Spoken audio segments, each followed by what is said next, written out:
visitors. How exciting.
Yeah. Yeah, okay. Okay. Okay. Okay, so I have great news. My friends, companions of adventure, trailblazers of stories. Thanks for 50 months, Blaze. Appreciate it, bro. I don't know what the fuck that emo is, but I feel like I'm gonna regret seeing it even once. God help me when Guapo finds it. Oh shit, he found it. Damn it. Thank you for the 50 months, Blaze. Welcome back to the Dragon's Claim. My friends, raiders from Sayak Stream. I have survived another Thursday of D&D. Yep. We made it. We survived. We're all alive. Single-handedly, I avoided the TPK. Single-handedly. Do you know how I single-handedly saved our entire group?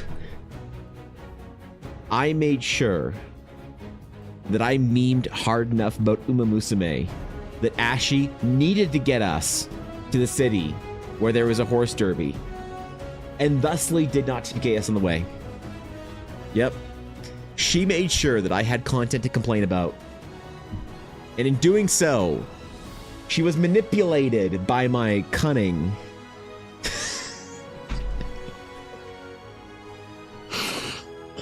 Oh, God. Ashley, I had the best idea, by the way. I have the best idea for the ultimate troll for Project Astrolight. You have, dude, I didn't get a chance to do this last night and didn't get a chance to do this morning. Good God. Holy shit, I have the best idea for the best troll, and I'm gonna do it as soon as I end stream today. Maybe I'll do it on stream, I don't care, but I'm gonna need to use potentially depending on how hard you three want to help me meme, I'm gonna potentially need to tease some shit. Anyway, good morning, guys. Welcome back to the stream. Welcome back to the VOD. Hello, everybody. Good to see you, Danny. What's up, Brooklyn? Good morning, Say. Thank you for the raid. I appreciate it. Seriously. So Wacom surgery completed, by the way. Everything is fine. Thank you for the concern, Say. What's up, Penguin? Happy Friday to you too, my guy. Good to see you. Blaze, thank you again for the sub, and happy Friday to you. Atari and Guapo, good morning, my friends. Who'd I miss? Cass, Ernesto, good to see you guys. What's going on? Who did I miss? Did I miss anybody else? I probably did, but it's good luck if I did. Remember that. So, we survived another D&D day. Yep. We survived one more day. One more day. We survived. All because of Ashi's grace.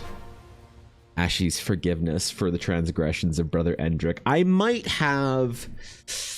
How do I word this gently for my stream? I may have accidentally joined a sex cult in D&D, but that's where I'll leave it, okay? Accidentally, okay? Listen, I'm a paladin of the North. I'm a man of virtue in my order, and I might have accidentally got an audience with a specific goddess that has relatively interesting worshippers. So we'll see next week. We'll find out, I guess. If I'm ever gonna die in D&D in this game, I shit you not, it is next game. It is next week. So wish me luck, man. Wish me luck, bro. Danny, I'm good. How are you, bro? Danny, I'm having an amazing morning. I've been waking up earlier and earlier, and you know what I keep finding? The earlier I wake up, the better day I have. It's crazy. I woke up at 6 a.m. this morning. I've been doing 6:30. I did 6 a.m. Went for my giant walk. Did my whole thing. Had a fantastic workout because instead of going straight to the gym, I had time to wake up and kind of like get in it, get an electrolyte in me, and go for my walk first. And then I went to the gym. Breakfast too. Got home from the gym with Ella. Made breakfast. Took care of the dog. She's at the vet right now. Her wasp sting got infected, so had to take care of her this morning. But I made breakfast, cleaned up, did a couple things, prepped some projects. Oh yeah, dude. I feel like I just have so much more time in the day, and I'm not missing going to bed at 10 p.m. I'm like, yo, bro, let's get to bed. And I was like, okay, cool. Asleep by 11, up by 6. That's a great fucking routine for me. I'm gonna see if I can keep pushing it earlier, because my goal would be is if I could do 5:30, that would be peak. If I could have like 5.5 hours or 4.5 hours before stream every day, that would be insane. So good morning, Lexer. What's up, bro? Blasphemy. Okay, I'm sorry, Penguin. My bad. What's up, Steve? Darn meetings and interfering with my social life. Steve, I give you full permission to take today off. You know what? If you want me to write you a note to your company of employment, I'm happy to do so, excusing you for the day so that you can take a Baldur's Gate and EBA stream day anytime you want. I'll write that note for you. So that's the way to do it, friend. Yeah, man. I trying to keep push my, like, it's also way easier in the summer. It's way easier for me in the summer. When I get up and it's already light out, I can crush it. The winter, when I get up at 6 something or whatever, and it's just dark, black sky, ancient levels of abyssal, you know, void out there, and also absolutely freezing, it's impossible. But during the summer, I got that power in me, you know? I got it. And managed to solve a puzzle that had stumped the party for an hour.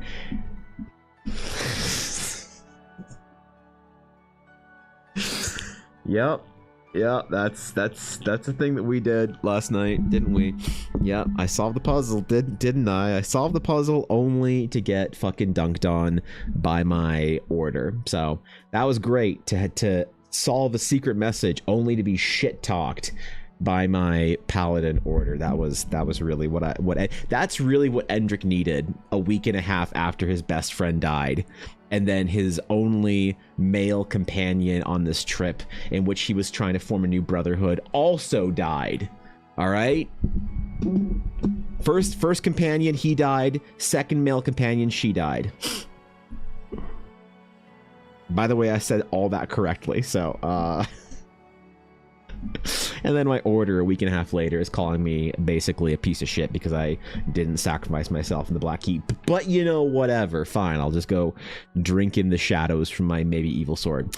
Pretty hyped today though. I have the out for delivery notification for the dice. I plan on playing with at Gen Con. Let's go, dude. That's awesome. I'm excited that you're gonna get them in time. I hope so, because you know, when you have an out for delivery notification, sometimes that still means get bent.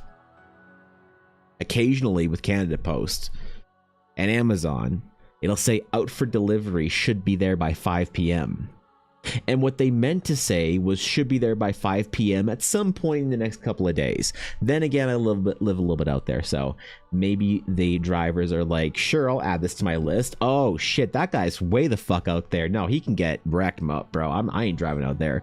Fuck that guy. So maybe that's also my experience. But I hope you get them today, and I hope you love them, Steve, because you got some pretty dope ass sets from Ella that I am personally an admirer of. So obviously I like all of Ella's sets. So actually, that's not true. Sometimes I look at a set that Ella makes and I'm like, this is shit, I hate this, but I know somebody else will love it. The sets that you got, I was all personally invested in. So don't get crazy now. I know, man. I'm look, I'm enjoying the early day, all right, Guapo, you know, enjoying the early time. Leave me alone. I have it for another 2.5 months until October, at which point I will enter my slumber, at which point I will become a burrito, a human burrito. Yep.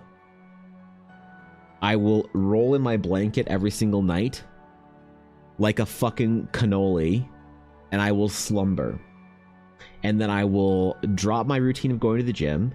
I will fail at waking up at a reasonable time. I'll put on 10 pounds and I'll get real sad in January. And then in May, when it gets light out again, oh boy, I'm gonna fucking crush it. I have routine, man. I have routine. A couple other sets in there that I'm eyeing. I don't want to be greedy though, so if they're still there after Gen Con, I'll likely be adding more.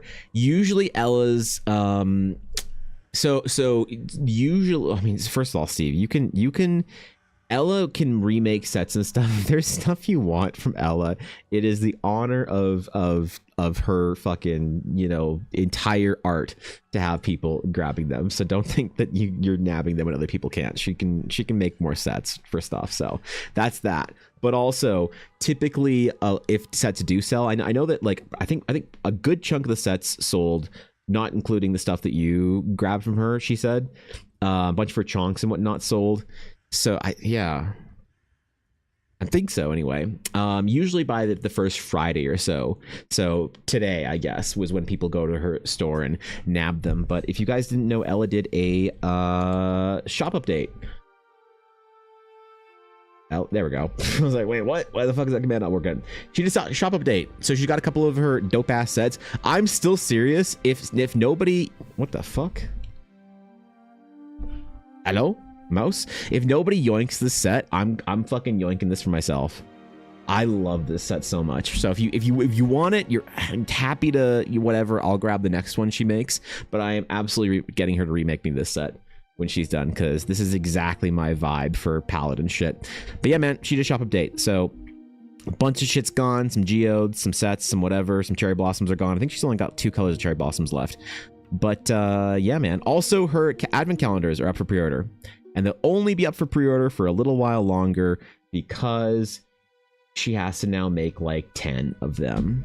So yeah, that's one of them. Just saying. Well, Steve, if you want it, I'd be super happy to see you get it and see it go to someone who deeply appreciates it. I think I might do a Blackwood Dice giveaway at some point in time for a chonk or two in the next couple of weeks, maybe like a late summer kind of thing. But yeah, man. No, if there's sets that y'all are eyeing and they sell out, you can always ask Elle if she can remake a set for you. So, but yeah, man, that's cool. Fuck yeah, let's go. All right.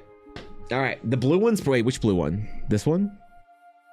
This blue one? I'm not sure who bought that. I think either Steve or who else was buying sets? Steve, Samurai, or I don't remember her. I don't remember, man. A bunch of people got shit, but yeah, it's fucking gone, dude. It's sold out. Say forever. Or do you mean the cherry blossom set? Gone forever also. Wait, no, it's in stock. Never mind. That was you? Ah, yes, the Royal Award. Dude, Ella's so fucking good at this shit, man. She's so unbelievably good at this. Like, y'all remember when she started making dice? They were like good from the get-go. They were like serious right from the start, and she just keeps leveling up. She just keeps making them more dope. Oh man, I'm impressed. All right. Speaking of impressive, also, yes, speaking of not impressive, I opened up the sponsorships, by the way. So I decided that these are gonna be pretty substantial projects. So I'm gonna fucking have to charge a little bit more than regular sketches and things like that, but they are going to be punching way under the workload. But I'm happy to spend way more time on them than regular commissions, because obviously it's something I can use in Eldara and people, you know, kind of sponsoring shit. So the sponsorships are open. They will be for late summer, so think like late August, early September, around there. Tell us what a sponsoring project means. Okay, so we've talked about this a bunch of times on the stream this week. So I've been able to form this into a actual solid idea. So for those who don't know, the request has been this year sponsorships for doing things, and I have been doing a number of sponsored posts. These are not sponsored in the way of like an advertisement. These are sponsored as in somebody is deciding that they want to sponsor Eldara and they want to pay for something to be developed that I wouldn't normally have time to develop, because I have to also fill a lot of my time with doing commissions in order to fucking live. So which I'm, by the way, super happy to do. The way the sponsored posts work and the way the sponsorship projects works is earlier in the year, you might remember that Aduria asked me to do the Geminos, and so I did an entire piece of art and design and development and wrote the entire World Anvil article and made the stats. Unfortunately for 2014 D&D, and I got to redo that, but I learned my lesson. Mel asked for a sponsored character for concept art for the Asuroda monks, which is going to be a subclass, the first monk subclass that is Eldar specific. And so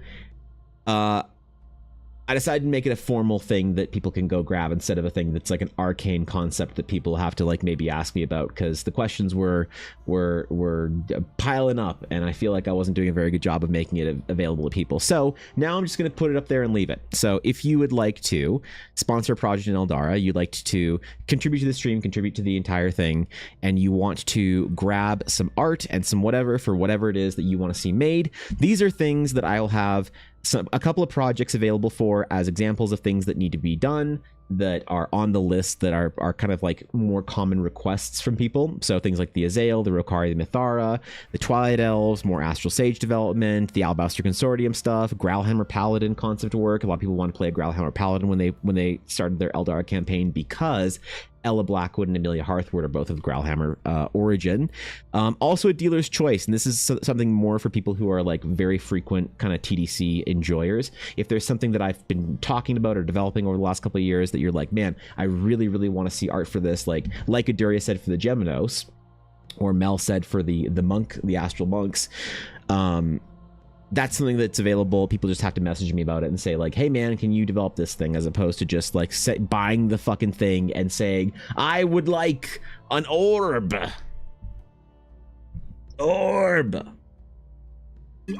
which I know somebody will do. So yeah, so it's out there. So along with it, as a thank you for contributing, obviously you'll be credited under whenever that content is used in future publications. I'll have a little like kind of credit section at the back of the books or whatever, saying thank you to the people who developed certain things. I'll make it a formal whatever. I'll also send people a print that is unfortunately I had to make it a add-on and I couldn't charge it $0 for it, so it's just $1, but I had to like actually make it a proper thing.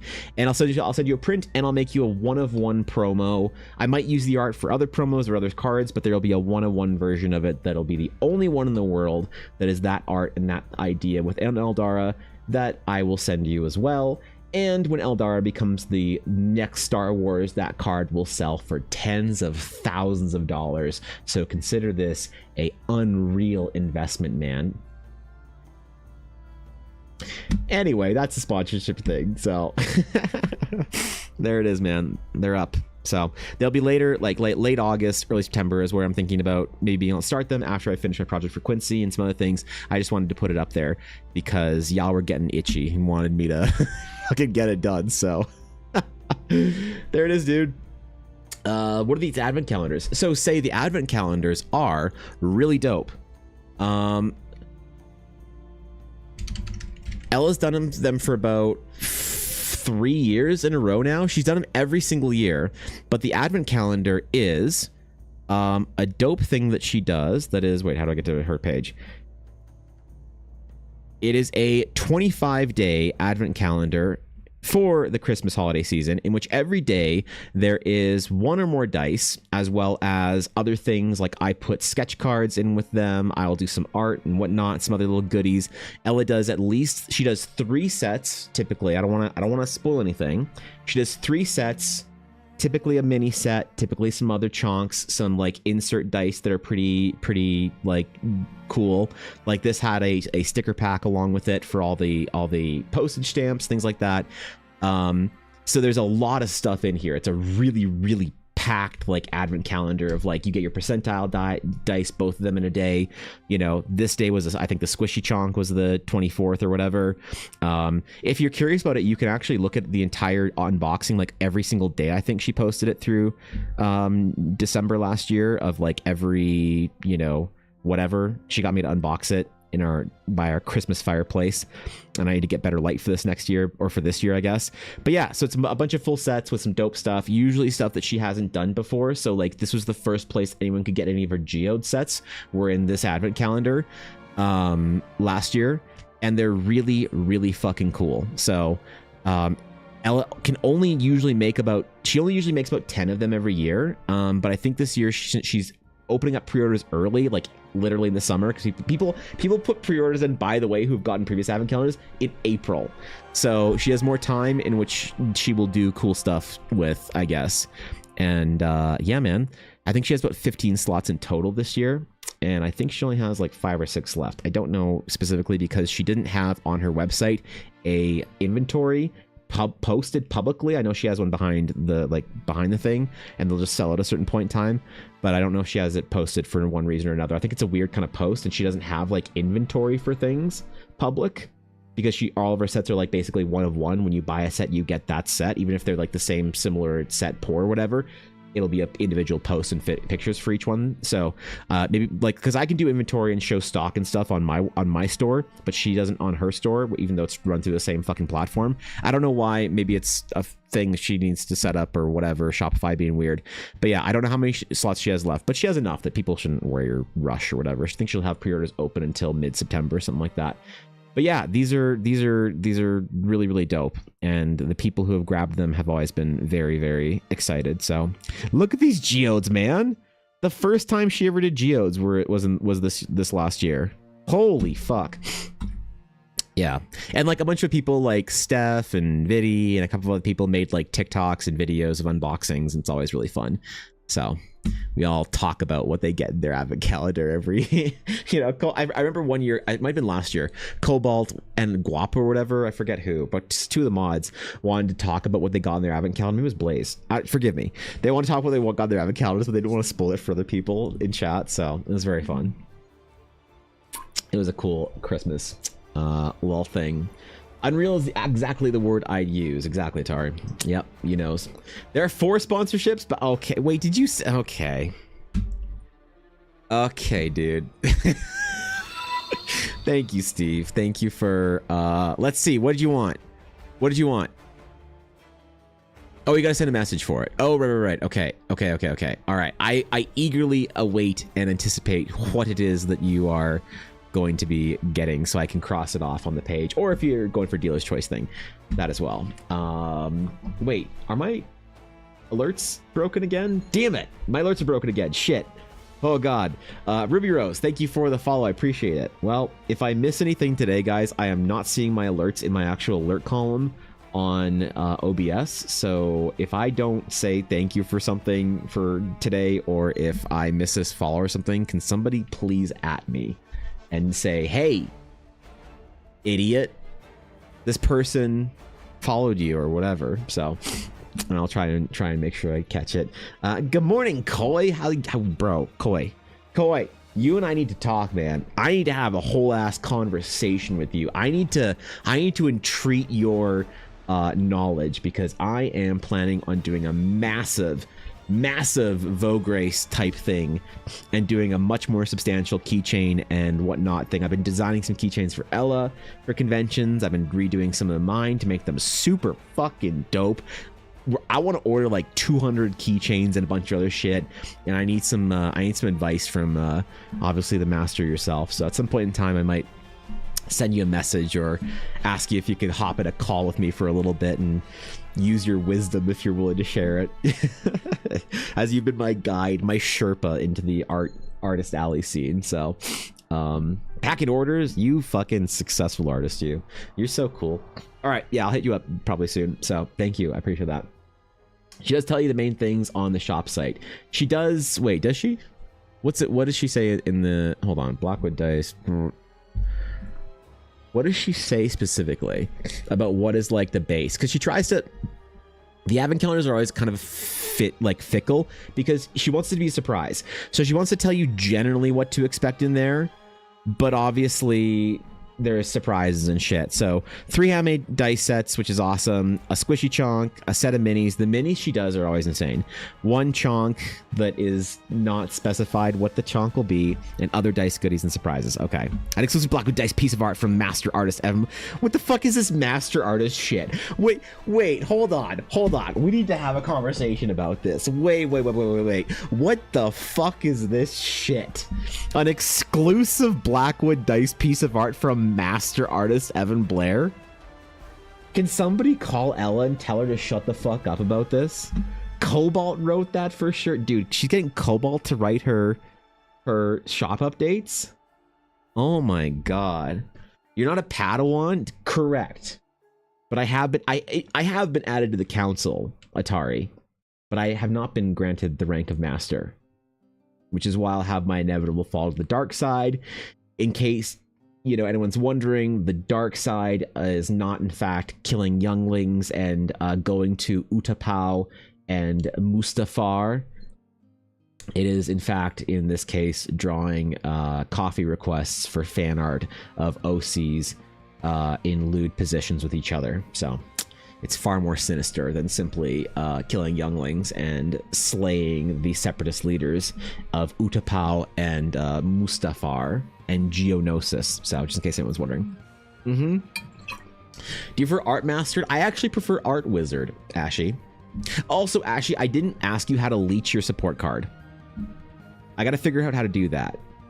We gotta talk about this more.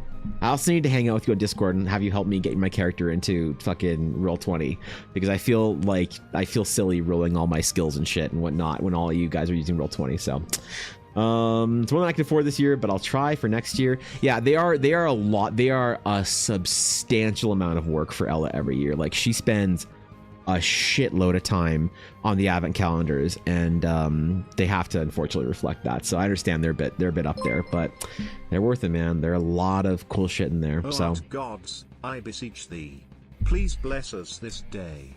May our lines be steady, our colors be true, and our drawing programs without crashes. Well, may our pen nibs last and our visions come to fruition.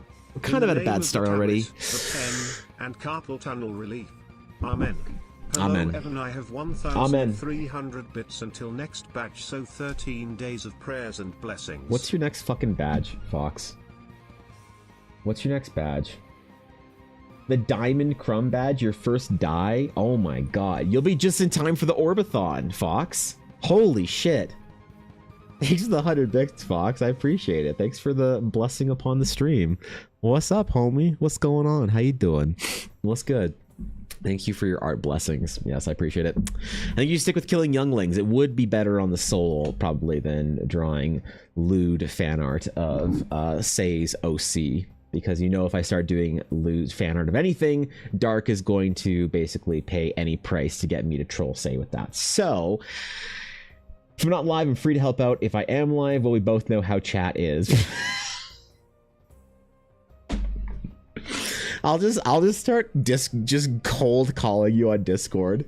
It'll just be 6 p.m. and I'll just fucking call you, right? Dude, I'll do it. I'll fucking do it. Don't think I won't. Oh shit, Ashley's here. I gotta do my daily poll. Fuck. Damn it. I forgot. Guys, I forgot. Sorry, excuse me. Excuse me. In my absence of remembering. Yep. I can see they're definitely worth it. Nothing against the price. Entirely handmade advent calendar. I would expect to be more. I'm just poorer than the bear in dirt. Oh god, that flashbanged me. Oh, shut up. No. Oh god. Shut up, pretty derby. Yeah, no, I mean they're amazing. Say I definitely appreciate the hard work Ella puts into it, but they are a lot because they're like 3 sets of dice plus. What do you get up when I'm not around? Oh, you should see Dark's mess chat logs. I should just mod you, Say, so you can just check in and you can just see the kind of shit that Dark's posting in my chat. All kinds of heinous memes and threats. Threats of support and love and friendship. Alright, I got my GX points. Do I have enough for a 10 pull? Or should I do my daily? Hold on. I'm gonna do my daily scout because Ashley's here. She's gonna bless me with a Kita-san black. Alright. Once per day, free, whatever, discounted scout. Okay, here we go. Here. Alright, Ashley. Ashley, what? Bless it. Blessings upon it. Blessings upon it. Damn it. Every time. Fuck. 24 support exchange points, though, so... You know? All I need to spend is around $200, and I'll get... Or $300? I don't know how much it is for 175 pulls. But... That's that part of the stream. That's my favorite part of the stream so far, anyway, this week. All right, we gotta do some concept art. We gotta do some paintings. Then we gotta get into some stuff, some things, and whatnot. And then I might even, if I get a chance, later in the stream, I have a ridiculously attractive half-elf to draw. An unfathomably hot character for my unfathomably hot D&D Big Sister owner. Yep. Self-insert. That's what it is. You know, no one in this D&D game is not unfathomably attractive, excluding Endrick, and definitely including Twill. So, got to make sure we do that maybe at the end of the stream. I'm not sure. I have to start the whole thing, so we'll see how I'm feeling. I wasn't prepared. I asked Olin this morning earlier, but I realized that it was probably not the right timing for her to be awake, because we were up until God knows what time it was in the UK last night playing Dungeons and Dragons. Although, to be fair, Olin playing D&D with me does make me appreciate that the time zone thing is made up. I can play D&D in the evenings, and all my EU friends, they all say, can't play in the evenings, man. That's the middle of the night, my time. And yet somehow, Olner Onesama finds a way to stay up till 4:30 or 5 a.m. every single day to play D&D. So I think every single time I've said to one of my European friends, hey, do you want to play D&D? And they say, oh, I can't. That's just coded for fucking weak shit. Come on. You can give up a night of sleep every week for D&D. Happy for them, I'll be asleep. Okay, shit. All right, Guapo. All right, man. Okay, all right, cool. Not Guapo. Okay. All right, let's get our thing done earlier. I'm gonna do this stupid thing, Ashy, where I'm gonna. Okay, hold on. So real quick, I want to do this stupid thing where I do like new members, like new. Oh, wait. I want to do like Project Evangeline. Right? And I want to have like our first recruited member be like Project Evangeline. And then I want to do this stupid thing where I'll say that I'll like black out the name of like I've blacked out the name of the next people or the next members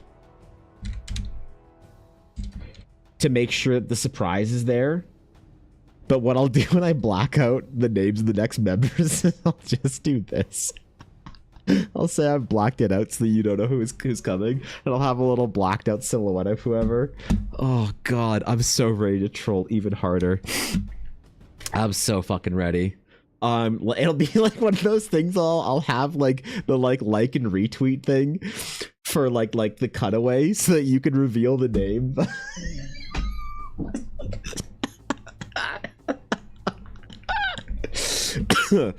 Okay, oh god, okay, I can't troll this early in the morning. Oh boy, all right, let's get into it. We got a speed painting to do. So I've been enjoying doing these, man. I've been kind of feeling it recently. Hey, doing little speed paintings, getting after it. Let's set this shit up. Make it good. Ooh, why am I lagging? Oh, Photoshop. Oh god, I'm so sorry. I don't know what I did, but Photoshop mad. Earlier today, Wacom tablet mad. Now Photoshop tablet mad. What the fuck's my luck? I even got blessed by Fox. Or maybe Guapo is like the Professor Quirrell of my streams Quidditch match. And Fox is blessing my stream to counteract the curse that Guapo is placing upon it. Who knows, man? We'll have to find out later. Alright. Alright, image 6, one more. What should we draw today? Where should we go? I kind of want to do some like green ass fields and shit like that. Blue skies, whatever. I'm kind of feeling that recently. I don't know why. I don't know why. We'll see where that goes. Maybe we'll draw another dragon. Ooh. In preparation for some green dragon paintings that I'm going to be doing the next couple of weeks. I fully agree. Time zones are not real. They're a construct of the shadow government to prevent the masses from coming together. I agree. I think Europe should just get on board with the NA time zone and decide to have daytime at the same time we have daytime. Like, I get Europe's trying to be contrarian. Like, Australians, I get how the Southern Hemispherians say they want to have winter when we have summer because they want to be contrary and different. Oh, when you have summer, we want to have winter. Like, okay, whatever, man. Like, I don't care. But what I would like is I prefer the East Hemisphere to grow up, stop being so childish, and for business reasons and other things like that, to agree to have daytime at the same time we have daytime. They can have their nighttime, you know, we can all have nighttime together. And we can just all sleep and not do shit at the same time, because then it'd be great if we were all awake, we could all play D&D together. If we decide to have daytime at the same time, I think that'd be a lot more mature, and I would even be willing as a concession to meet them halfway. So I will change by 6 hours, they'll change by 6 hours, and we'll match up so that our daytimes are the same time. So yep. I actually went down the YouTube rabbit hole on what is VTuber agency yesterday. Oh, that's amazing. I can't wait for your report on that. Even better, Peak, use my new horse girl as the shadow right after I post the unshadowed version. That's so troll. That's so fucking troll. Oh, God. Okay. All right. I'm ready.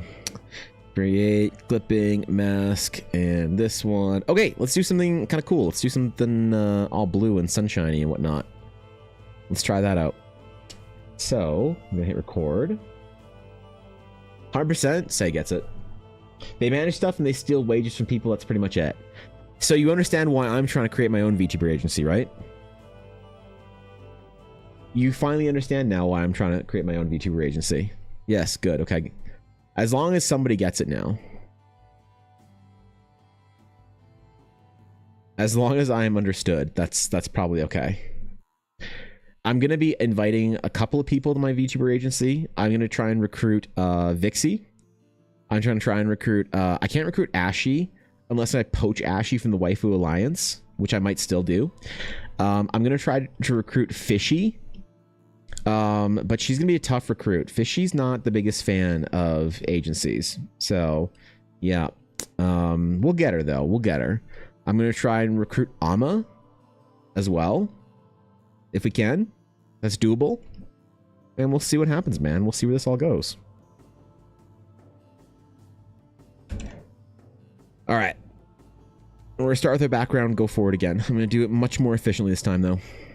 Much more efficiently. Just you wait.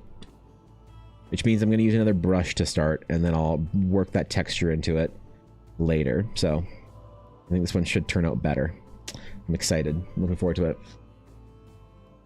We just need to all band together to overthrow the shadow government, take control of the sun, control the panel. Wait, what? Well, the sun control panel, I see. And then make it so the sun covers the planet at the same time instead of at the time set up by the shadow government. Precisely. That's my entire position. Why do the Europeans want it to be nighttime when it's daytime over here? Like, as I said, I'm even willing to concede the point and meet them halfway. I just think it's really immature that they refuse to... Like, I know Europeans always suffer from the little brother syndrome when it comes to NA. You know, you bring up something NA versus EU as like a little joke, and some European in chat takes it way too far and gets mad and butthurt. You know what I mean? You've all seen it happen, right? You've all seen it happen in real time. I think that it would be great if we could just all agree on a proper daytime. And I think that, you know, NA won the war, so we get to decide when it's day. Europeans are so pretentious, they are, right? Evan just collecting them VTuber girls. We're gonna have a male VTuber. What do you mean? We're gonna have a male VTuber. What about Alf? They'll steal the charities, which is another skill set. They do. How do you think they get paid? Yep. How do you think they get paid? Look, bro. I intend to run a profitable VTuber agency. You know what they say, man. If you ain't cheating, you ain't trying. If you ain't first, you last. Maybe that was a Ricky Bobby quote. I don't know. Yeah. I'm not exactly sure. I'll figure it out, though. We'll get there eventually. Don't worry about it.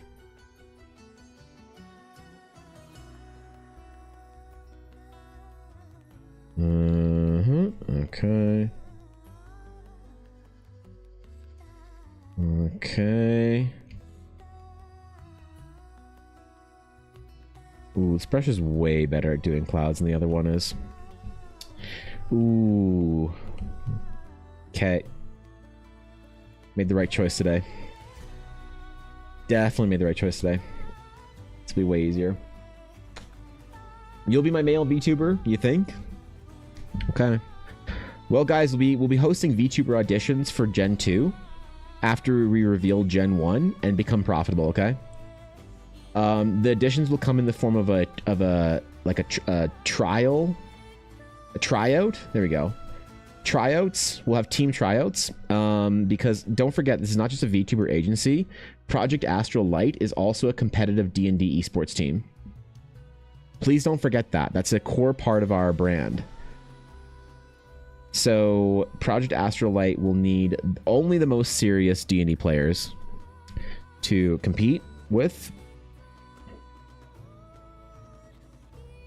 And I'm excited. I'm excited to see what kind of things, you know, you guys bring to the table. All the VTubers trying out. I want to see what skill set you can bring to the team. We have a couple of analysts already on board, so we should be pretty set up, I think, as far as being a contender in this season of competitive D&D. In fact, I might even host the league myself. I might even decide, screw it, I'll do it myself. I'll host the league.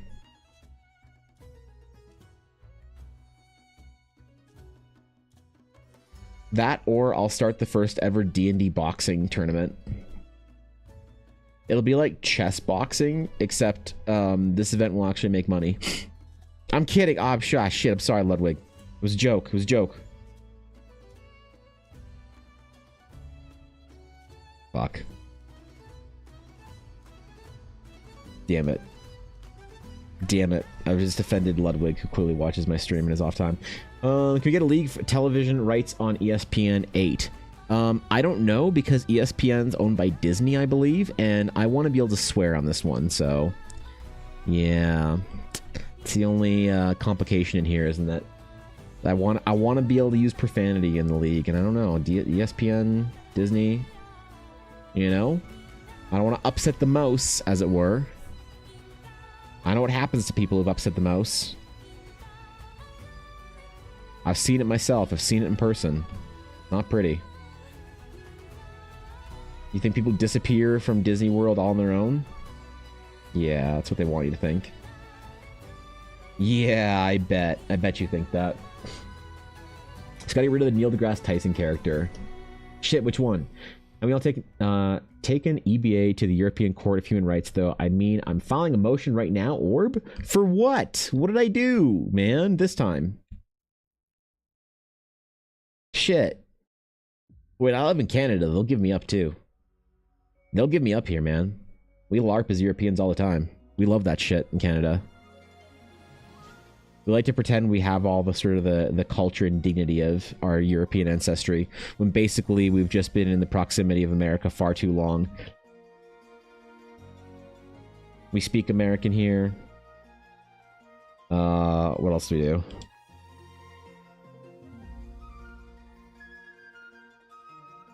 Certainly aren't in the European persuasion anymore, unfortunately. Our food's not good enough to be included in that round or whatever.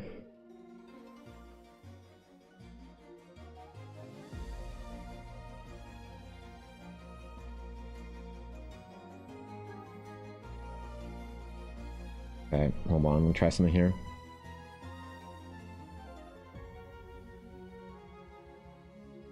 I'm gonna try some shit, see if it's good, see if it works. I'm experimenting again.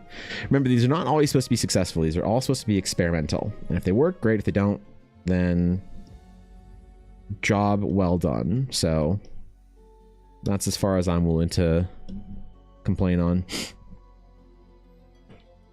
We need a behind the scenes documentary. Ooh, we do actually. Time to start your VTuber career, Koi. I can't wait to watch you stream gacha games on your VTuber account. I can't wait. I will be your first subscriber. Koi, I will raid you. And I'm not allowed to raid VTubers. Every time I raid a VTuber, people in my chat are like, what the fuck is this? All right? They get mad at me. But I will raid you. Don't think I won't. Don't fuck around with me on this one, okay? I will make you a VTuber myself. I'll do it myself. Conditions are, I help you steal wages and then gaslight my fellow streamers. that you're not. I'll be your inside man. You don't have to pay me. I do this for the love of the game. You fucking would, wouldn't you? Goddamn industry plant, CIA ops. Not again. Not again, man. Yeah, just let me know, Guapo. Yeah, hit me up. Hit me up anytime. Yeah, I got you. Yeah, okay, cool. Right on.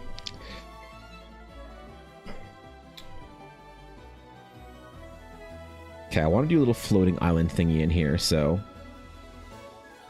this is gonna be all nice and peepo relaxed, okay? So everybody has to be relaxed and imagine a bunch of floating islands, alright? Alright? Don't fuck with me on this one.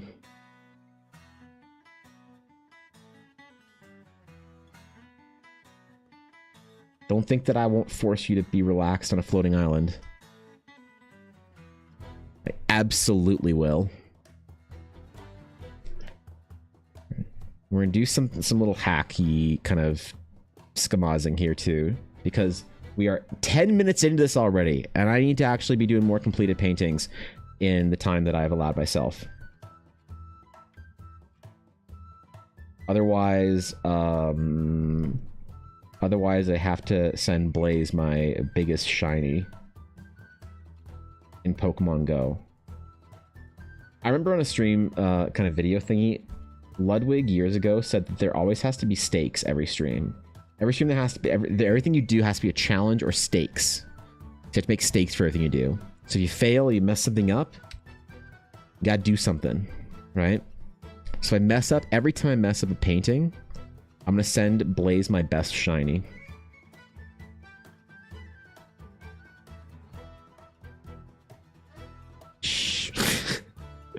Markari would love to give Evan up to the European courts for the drama. He would. Not even for the drama, just get me the fuck out of here, so. Alpha's pretty enough to be one of the VTuber girls. My statement still stands. Can someone copy paste, like screenshot Say's statement there and then at Alpha in Discord with it, please? Yeah, just real quick one time if you don't mind. Okay, thanks guys, appreciate it. Yeah, because like I'm not disagreeing either. I'm not disagreeing, bro. I would never disagree with that. There's a couple things I would never do. I'd never disagree with that, and I'd never do anything without the approval of the Senate. Okay? Important points to have here. Important things to remember when contemplating my trade takeover of Glitch Stars after I've conquered the world with Project Astrolight.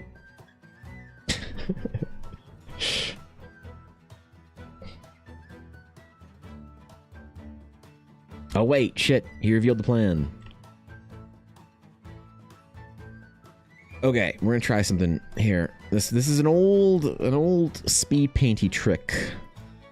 We'll see if it works or if I've not done a good enough job here.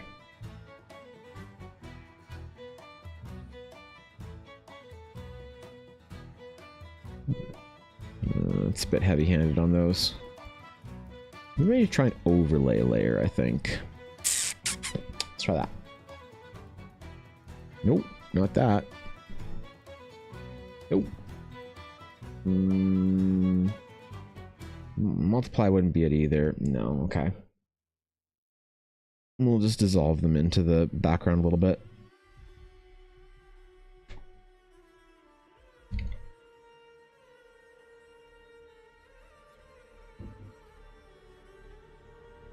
We can throw some cloud in there around them. Remember, as long as it looks good, zoomed out, we're fine. As long as we're good, we're good zoomed out. We're Gucci. We'll chop away at our edges a little bit.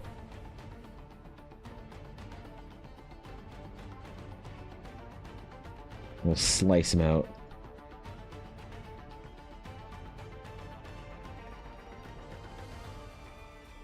Yeah, that's what I want, man. There we go. Good morning, Azalea. I hope you don't have any ungodly hours to work today. Seems like you've been doing some early days. Hope it's been good. Hope it's been chill. What are the odds Vixie shows up with a new character like a satyr centaur to run in the races? Very high. I am not drawing a weird satyr centaur for her, though. I will do my best to draw twinks for Ulner, but I will not draw satyr centaurs, so... Vixie better be careful.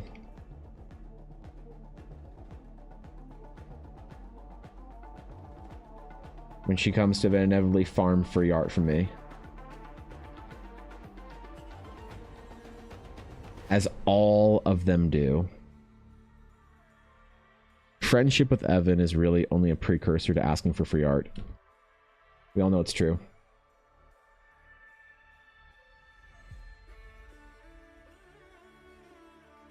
Yep. Them VTubers, man, they're shameless. Liking to look at that, have to lurk for meeting. Good luck, Steve. Good luck in your meeting, bro. Hope it is chill. Bro, what is wrong with you guys? What's all this meeting shit on Fridays? Every Friday, somebody is saying they need to go to a meeting. Why do you guys keep willingly scheduling meetings for Fridays? Why don't, when you see that you have a meeting scheduled on Friday, you just say, no, it's Friday? I don't understand, man. It's like you guys like meetings on Fridays. Why don't you just choose to tell your employer that you don't want to go to a Friday meeting? It's your day off. You got to sleep in, and your hours change from 3 to 11:30, 10:30 to 9:30. It's been a rough couple weeks getting used to the change. Damn, bro. Well, you're doing a good job with it, Azalea. Proud of you. Friday is a work day for some of us, Evan. Well, that sounds like a skill issue, if you're asking me about it, so. You assume we have control over meetings? What do you mean? Of course you have control over your meetings. Bro, when I don't want to go to a meeting, I just don't book it. Bro, when I get a DM, somebody wants to have a meeting with me, you know what I do? I just ignore it. I just mark it as read, and then, you know, and then go back to doing whatever I want to do. Wait, why don't you guys all do the same thing? Wait, what? I'm so confused. Gotta draw the Centaur Satyr? Why don't you draw the Centaur Satyr, Nick? What do you mean, man? Wait, why? I don't want to draw it. Well, come on, man. Don't make me draw that shit. Enterprise, don't give a fuck. Damn, bro. Damn, Valar, I'm sorry. Well, don't worry. There's something. We'll figure it out. You guys we'll save you guys from meetings at some point in time. We'll put our heads together, as the dragons claim, and figure out how to change corporate culture to, instead of a meeting, have an email. Will that be good? If we replaced all of our meetings with emails, would that be all right? We'll be okay with that. All right, that's the plan then. Friday meeting is way better than Monday meeting, at least. Is it? I don't know, man. I don't, yeah, shit, I don't know meetings. I don't know. Never thought about that, actually. Save me from work. I don't want my 9 to 5 anymore. Natasha, what do you mean? You love that shit. Think of all the money you make from your 9 to 5 to pay for the luxuries that you enjoy in life. If you didn't have your 9 to 5, Natasha, where would you get the funds for your obsessive need to have every different print of the Louis Vuitton Alma and Speedy bag? All right? What are you talking about, Natasha? How are you going to fund your luxury purchases? How are you going to buy more Gucci dog collars for your pets? What do you mean? This seems absurd. You love your 9 to 5. Friday's workday, and by workday I mean 2 hours of work in the morning, 1 hour of work at the end of the day, naps, games, drawing in between. That's pretty good, honestly. It's pretty good if you ask me, right? Yeah, I think that's okay, really. I'm a fan. Seems decent. You just be a baller or dip in meetings like that? I want to be a baller just like you one day, Evan. What do you mean? You just go to art school and then suffer greatly for around 12 years. And then you too can choose to avoid a DM that's an important meeting. Yeah, what are you talking about? It's so easy. It's so easy, dude. Oh, yeah. All you have to do is eat packages of ketchup and Costco maybe expired tuna for around 4 or so years. And I think that's about right. It's about good. That'll get you there at least, so.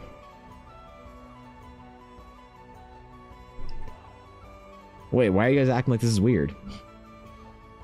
Don't any of us have seen you draw a horse? So a centaur could be the best middle ground. Wait, have I never drawn a horse in stream? Maybe it's because I didn't want to get Forzened by accident, so. No, I don't draw usually a lot of mounted characters. I should. There's something about a knight mounted on a steed in a snowy landscape with a banner on the end of a spear that is a preposterously bright color. The problem is, I know that's concept art that I've seen at least in the last couple of weeks. Every like real artist does that at some point in time. They all do that shit, man. They love it. Weddle, thank you for the follow. I appreciate it. Welcome in. Oh, my alerts are back. Fuck yeah. Let's go, dude. And my YouTube chat is back. Everything that was broken this morning when I started stream is now working. Hell yeah, man. Let's go. Made it sound like I wasn't doing that with corporate job. You're being stepped on by the man, all while telling me we're all family here. But at least you have a luxurious lifestyle, right? Like, aren't you in Bali on vacation right now? Wait, yeah. If you work a corporate job, you make like a livable wage plus enough to live luxuriously, right? Like when you sign up for a corporate job paycheck, you make like several $100,000 a year, enough to live, have investments, put enough money away for retirement, and go on at least a few like luxury vacations every year, right? Isn't that what the promise is? Did I miss the memo? Wait, I thought I was missing out this whole time. Why did Atari make it sound so glamorous to work a corporate job? What the fuck, man? Was I being lied to?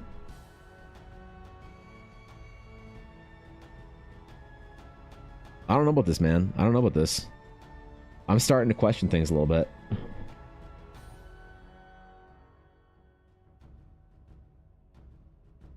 I'm starting to wonder.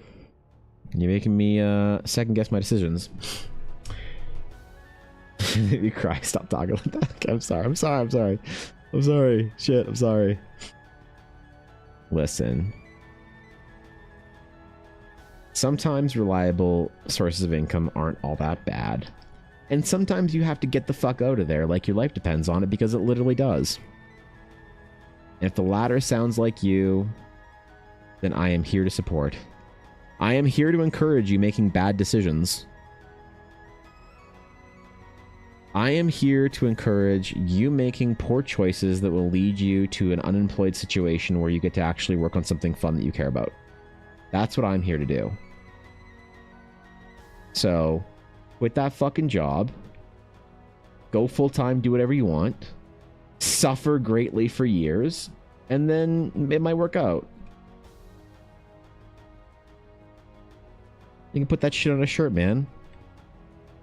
I'm feeling inspirational today, okay? So. I kind of regret not ever working for like a big game company or whatever. But sometimes, as I said, you guys make it seem like it's not all that. Occasionally, y'all will say some shit where I'm like, damn, maybe I'm not missing out on nothing here.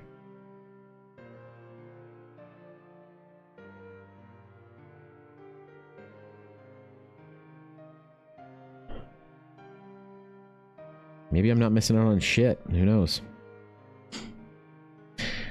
what are we gonna draw now? A tower. That's right.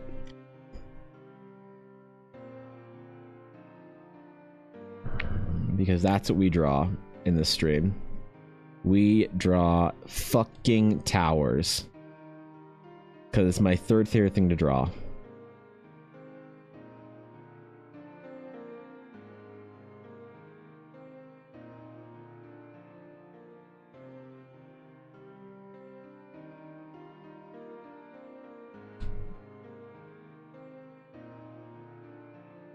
And I will enjoy it every single time.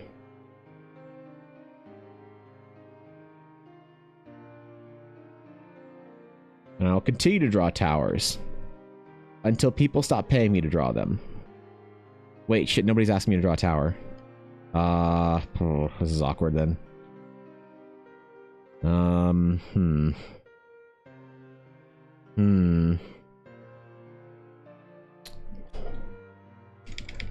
Well, rip, I guess.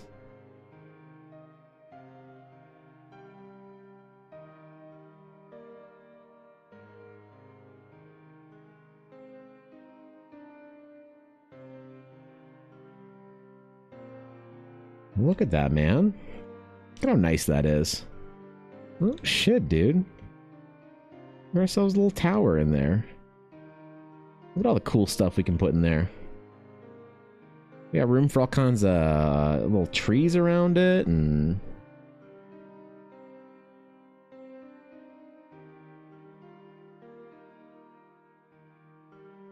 you know,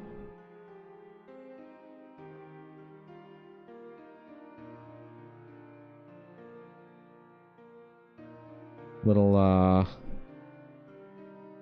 gotta find a good brush for doing little trees and shit.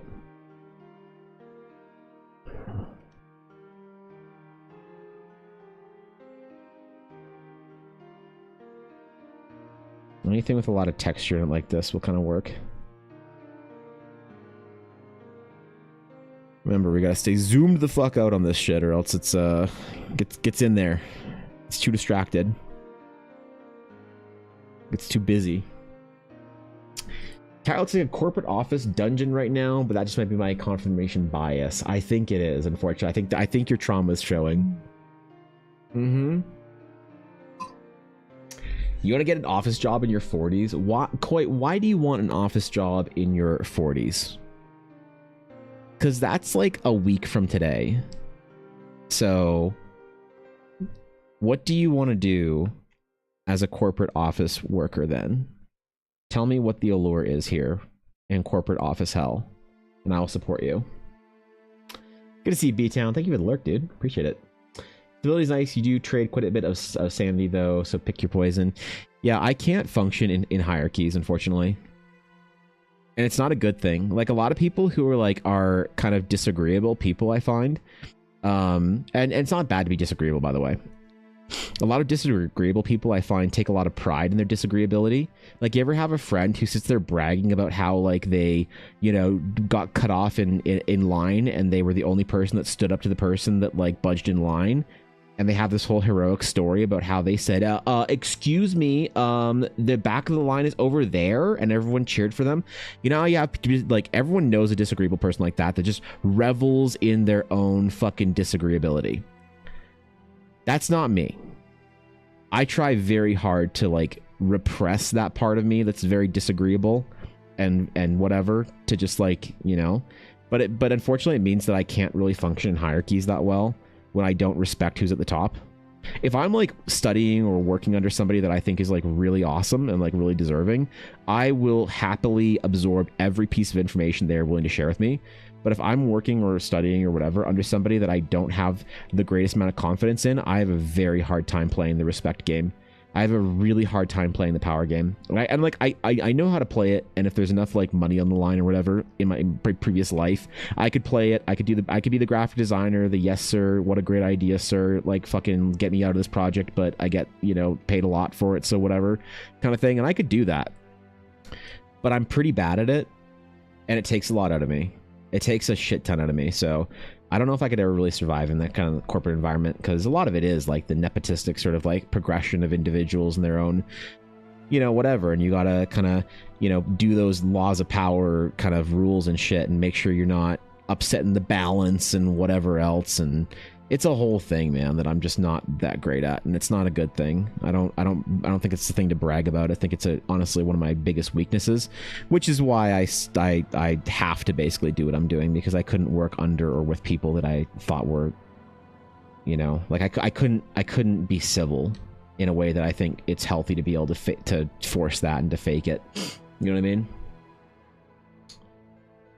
Your sister's that person? Oh shit! Wait, what? Your sister, lazy girl job, don't have to use my brain, only work 2 hours a day.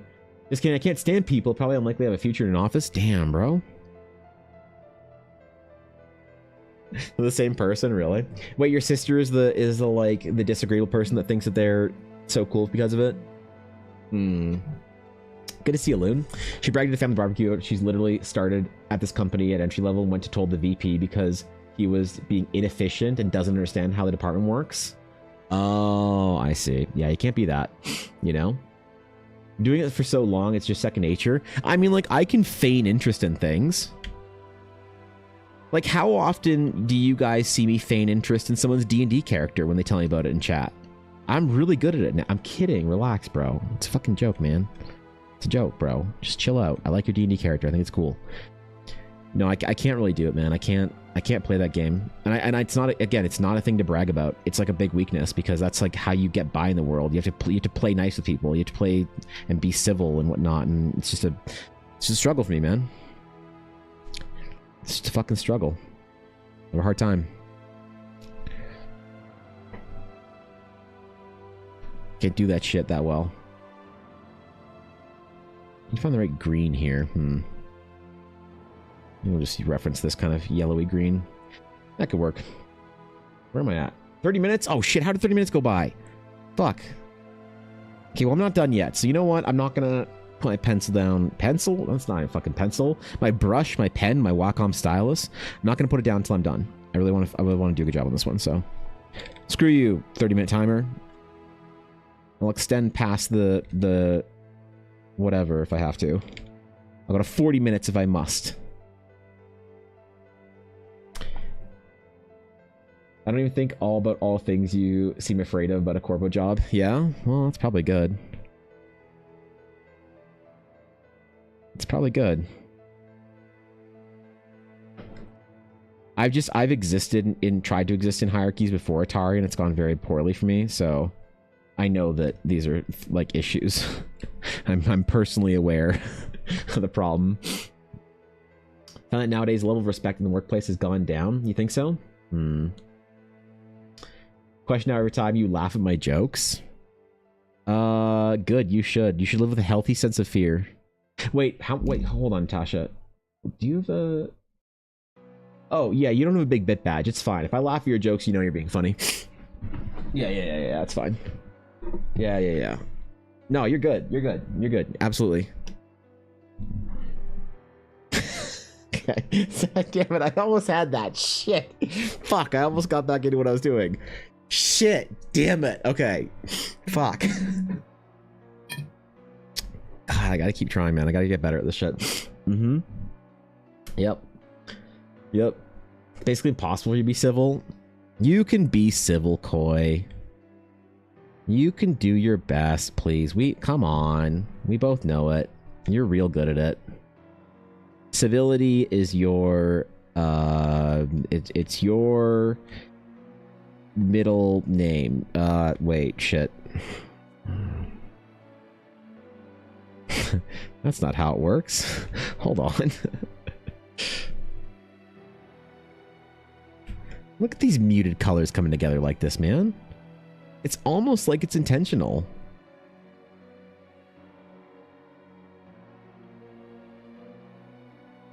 It's almost like I'm getting better.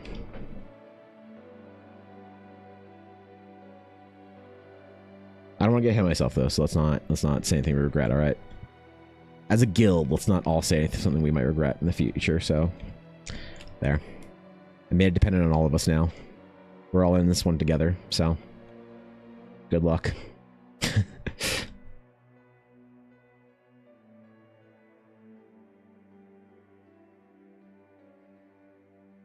These little trees, man. Those are nice. They're just chilling there. They're just relaxing. I'm enjoying this little, like, relaxing painting. You know, we're just drawing a little landscape with a tower on it.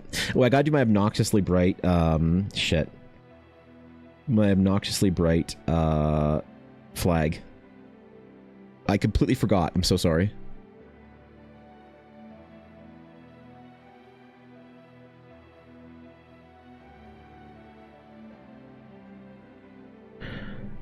What color should we do? Obviously red to contrast. Obviously red to contrast. Please.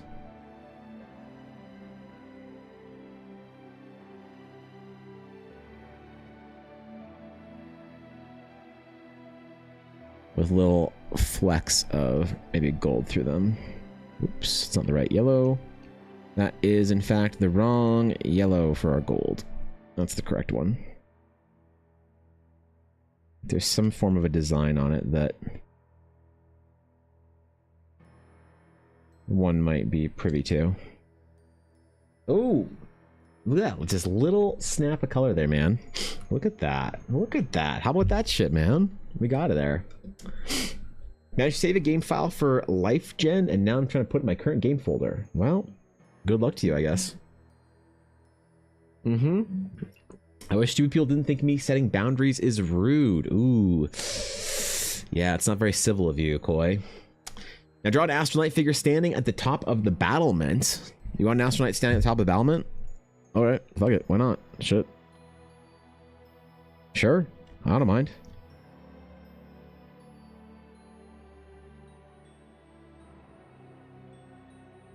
Alright, there you go. You know what? Well, there has to be a master and an apprentice, so we'll do the apprentice there as well too. Okay, there they are.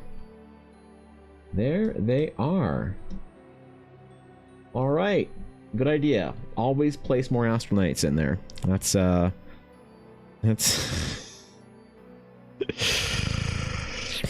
winning points with Guapo today. You don't know it, but you know it's happening. Top tier astronaut and apprentice. Thanks, Miss Brent. I'm glad you approve. That's good shit right there. Wait for the dragon flying in the clouds. Well, actually, I was gonna do some sort of like large, terrifying like,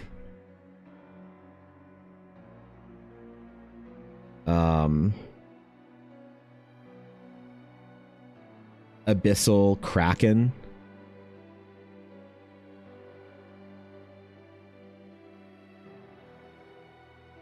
Rising up from the rising up from the deeps. We'll do something like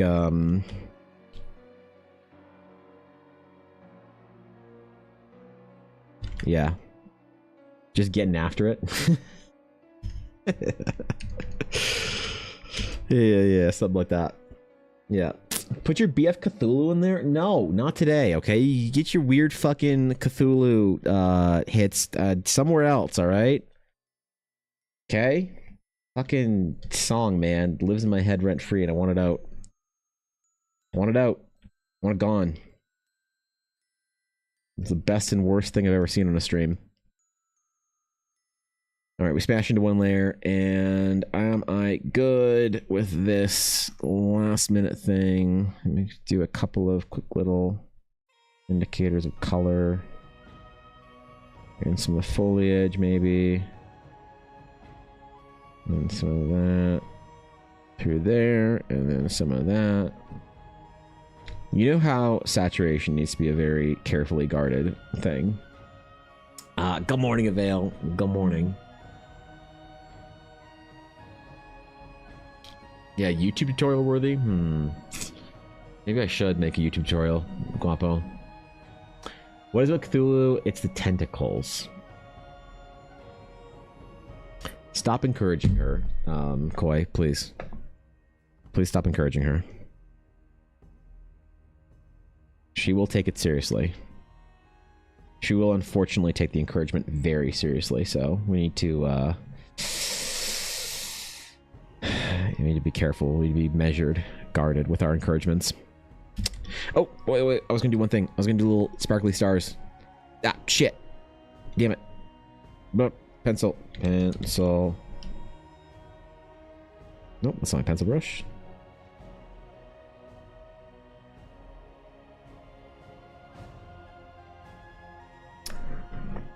Just there on the just in the top of the sky there. The time of day the lighting wouldn't allude to there being stars in the sky, but in Eldara, in Teleria, there's often some sort of magical twinkling happening in the aether, in the firmament, beyond the reach of mortal eyes.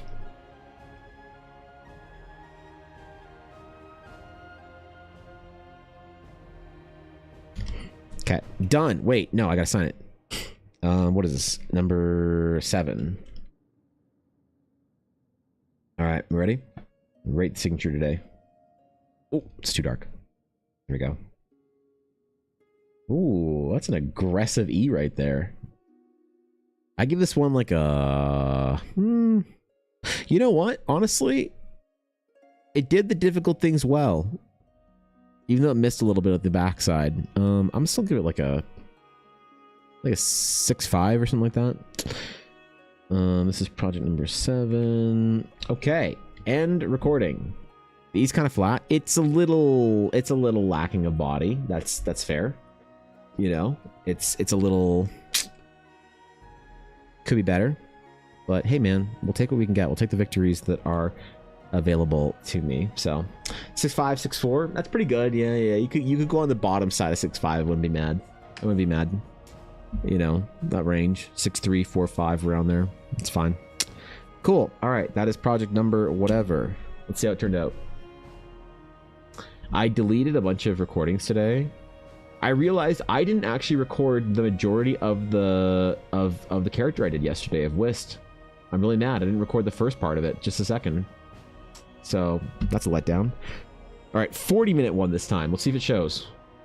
And ooh, that's kind of a nice one right there. I like how the tentacles disappear and just do wait, look. Waiting for the comments to be like, did I just see large tentacles rising from the depth? Is that a thing I just saw? I'm saying no. It's your imagination. Cool. I don't know what to talk about these for these videos. Maybe these will be my like little art talk videos. I'll post these in the mornings or some shit. You know? Favorite yet? Hint of Cthulhu in the background. Okay. Yeah, definitely made one of my favorites. Yesterday's was decent. Day before was okay. Day before that was meh. It was alright. Day before that was kind of a banger, actually. I really like this one. Obviously the lighting. You can carry so much of bad art with good lighting. This one I really like this one because this is so evocative of like old fucking paintings that I love. This one's cool because it's like, I don't know, it's kind of experimental. So very quick. This is like a 20-minute one or something like that. So yeah, man, good projects so far. I gotta make these into little trading cards, I think. I gotta make them into like promos of things. Just Visions of Eldara Tower Edition. Oh no, man. They're gonna know that I love towers. Fuck. That's not what I wanted. Shit. Maybe I should do, like, unironically, some island-like ones. With, like, a large kraken emerging from the depths. Because there are kraken in Eldara. On Teleria, specifically, there are large, beastly creatures.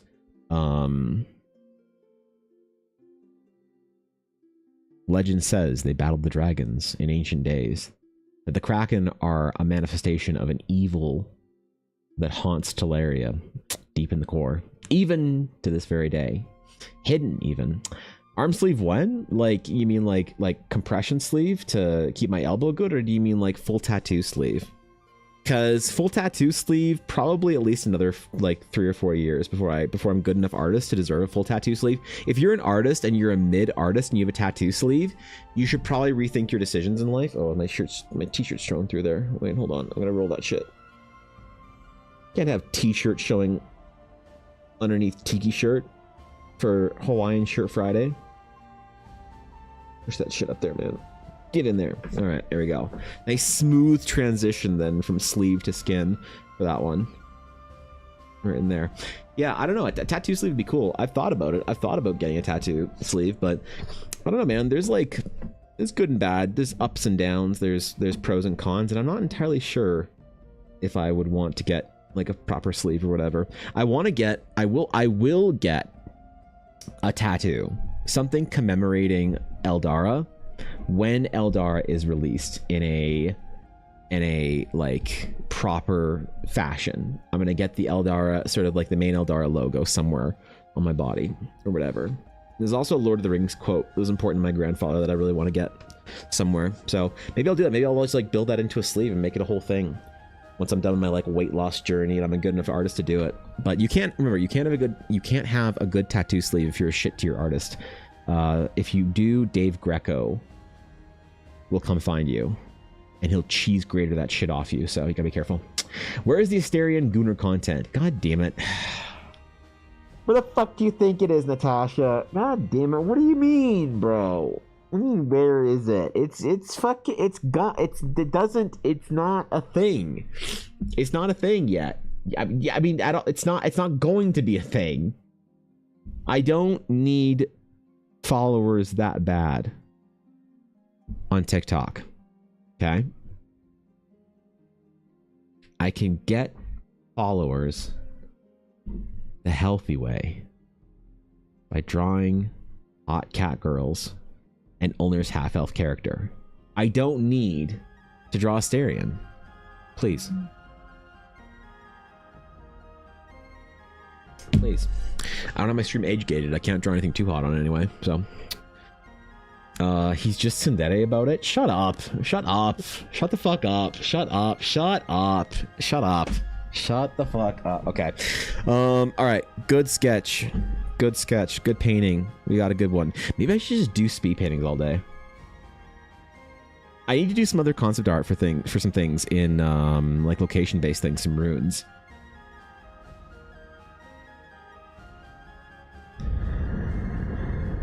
Maybe I should just do that shit.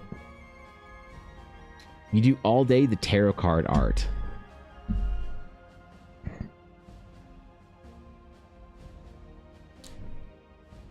All right, fine. You want this Arcana?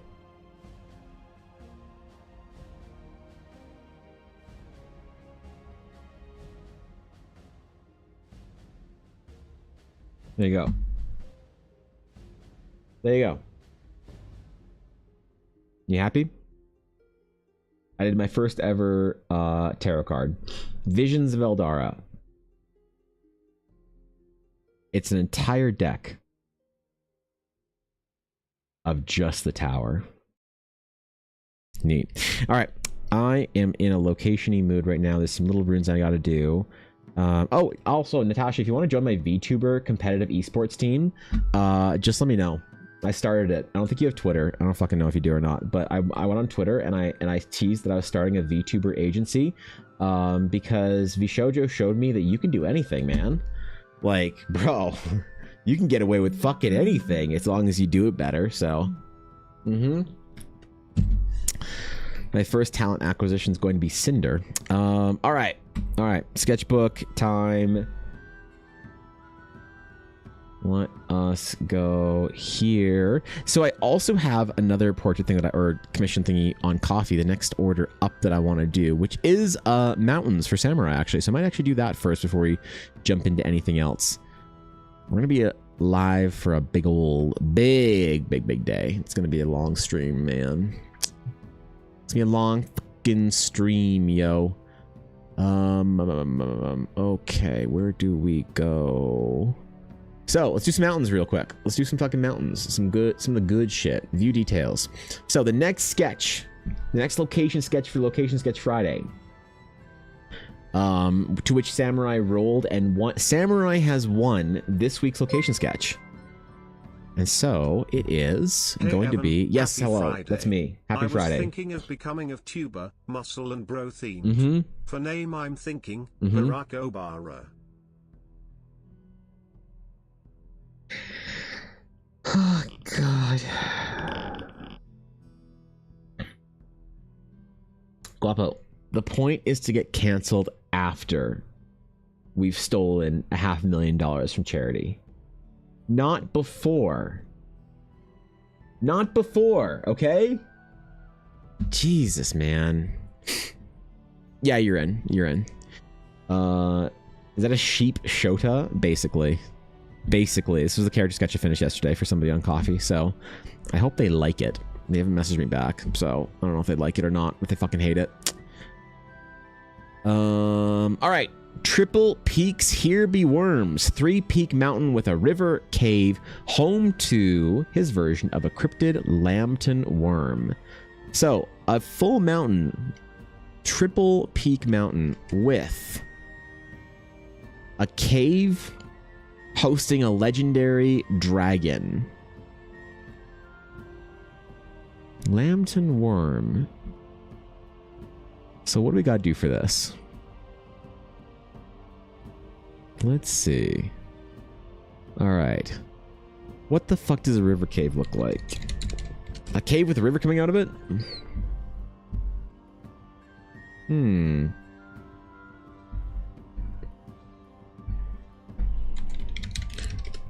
Need a good cave opening thingy here. Oh, that's so rad. Oh my god, that's so rad. Wait, I know exactly what we're doing. This is gonna be fucking sick. This is gonna be sick. Oh, hell yeah, dude. Well, I know exactly what we're doing now. This is gonna be a dope piece. Long stream when? Every day? What the fuck, man? I want the drama content when you screw me over. Yeah, you'll have to deal with our TikTok CEO, though. I don't deal with the talent directly. You have to talk to the TikTok CEO, unfortunately. Wasn't able to move the file, but I'll try again later after I play Life again for a bit. Hell yeah. Good job. Get in there. So what's more important here? The river cave opening or the mountain? Samurai did leave it pretty open. 3-peak mountain with a river cave, home to a cryptid lambton worm.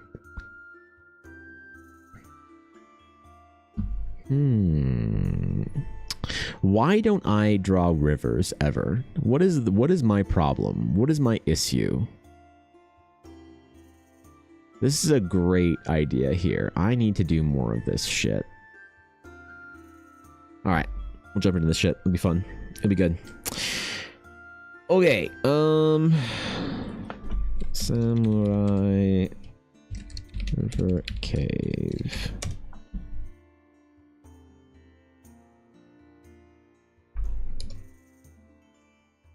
I hope it gets a World Anvil article out of it. Hope it's worthy of a World Anvil article. We shall see, though. Alright. Sample from our palette. Gotta get our colors in there. Alright. Oh, wait. Oh, wait. I need to record this. Oh, yeah, I almost forgot. Arrange, new window. I finished that recording. I made space today, man. I'm so responsible.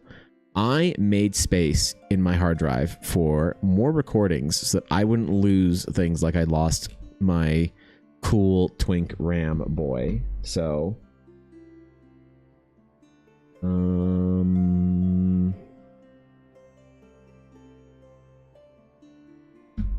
okay, that doesn't fit. I'm blaming it on the revolters, okay? This doesn't work. Anyone who ever posted exclamation revolt in chat is getting banned, then VIP'd, then modded. Okay, there we go. It worked. Good. Good. Okay. Okay. We all know the most important place to get treasure in our D&D games. The most important place to get treasure in your D&D game is unfortunately a cave with a maybe dragon wiggly boy in it. All right? Anytime you're wondering, hey Evan, what's in that cave? If it's a D&D game, it's always treasure. Sometimes it has a wiggly boy, sometimes a giant spider, the spawn of Ungoliant. the Queen of Darkness, but usually if it's a river cave, we can count on a Wiggly Boy. So we need to draw a cave, a river cave that looks and appears to be a place worthy of the wiggliest of boys. Samurai's version of the Lambton Worm. All right? This is a very important request. And I'm taking this very seriously today. Today is for landscapes. I don't even remember how to draw characters. Okay? I don't remember which side the face the eyes go on. I don't know what the fuck a half-elf is. And get your hot paladin art out of here. Today is only for landscapes, is for the deep exploration of world building and taking it easy, doing stuff I'm comfortable with. So, we're going to get to it today, man. We have a cave, a river cave with a triple crowned mountain in behind, in which I will properly represent 4 samurai, the most illustrious of requesters, the most conspicuously supportive of the Realms of Eldara and Blackwood Dice. Samurai not only deserves the very finest in Evanblur art, but being a consistent Blackwood Dice patron, Samurai has unlocked a special perk only available to Blackwood Dice patrons. And that is me actually trying for his request, all right? Listen, I don't make the rules. I just complain about them until people get annoyed. So let's not get it twisted here. This is going to be the best piece of art I make all week. And that's a high bar because I drew everything from Sheep Boy Ram Twinks all the way to I will draw Ulner's half frog, half elf character. Because Ulner said that her character was a half elf. But you know what she didn't say is what the other half is. And so I'm assuming the other half is a disgusting frogman. Like a mermaid. Top half maiden, bottom half disgusting slimy amphibian. All because Ashy said that that was what she was playing. And I won't let it go at this point, so. For the record, I was also thinking Thickless Cage and Muscle Crow. Well, thank God. Thank God one of us was thinking about that. Misprint. Holy shit, dude. That is the big microtransaction. Oh my God. Okay. Misprint. Please roll a D20 for your big microtransaction. To collect 100,000 channel points. Why can't I speak today? To collect 100,000 channel points in a stream is a feat. Especially a streamer who is as live as... I'm trying, man. Who's live as little as I am. That is countless streams watched. Hours spent lurking. Weeks in chat. And it all comes to this point where you can earn any reward possible. All you have to do is show that fortune favors you. Please roll your D20. Oh, he did. Misprint rolls a D20 and gets a 1.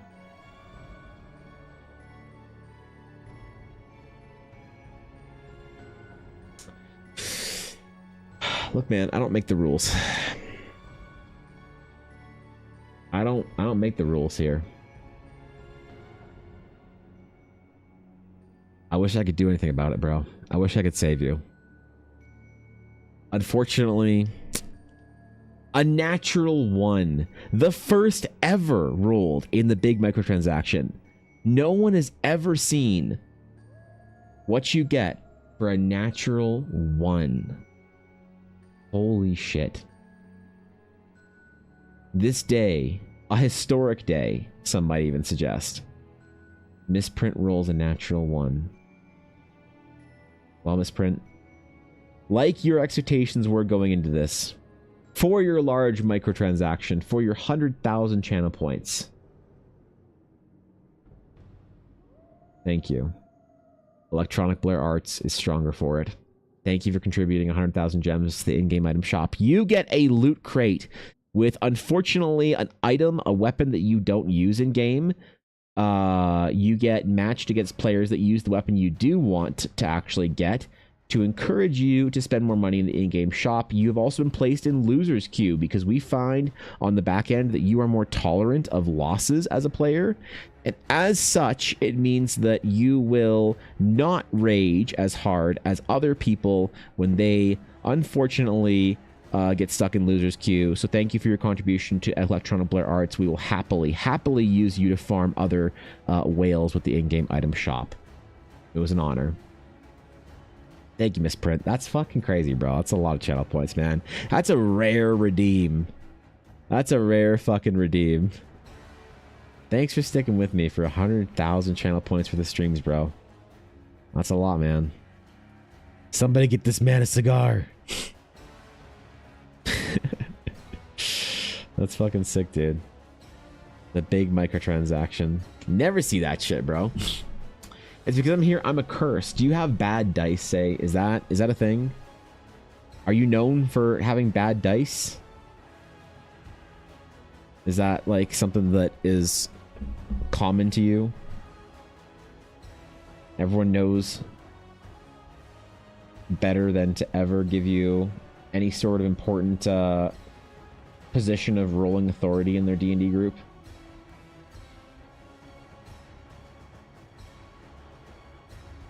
Then, oh boy, do I have a weighted set of Blackwood dice for you. Bro, I'm kidding, relax. Honestly, why are weighted dice such a request from people? Like, it's getting worse. More and more when we're at conventions, at least, it used to be like one person maybe, and now it's like 4 to 5 people per day of convention that'll come by and be like, do you have like weighted dice? And they'll either want weighted dice, specifically weighted d20s. They'll either always roll 20s or always roll 1s. And it's always like, do you know how hard it is to do that? Do you know how difficult it would be to actually make that, like to weight intentionally dice to roll specifically one thing all the time? Do you have any fucking clue how difficult that would actually be? And they never do. They never do, unfortunately.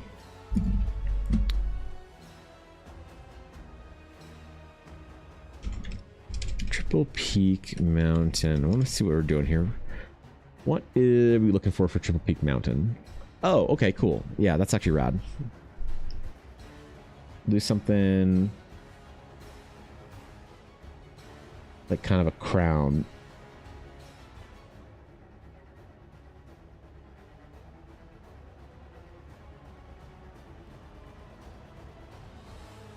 Something like this.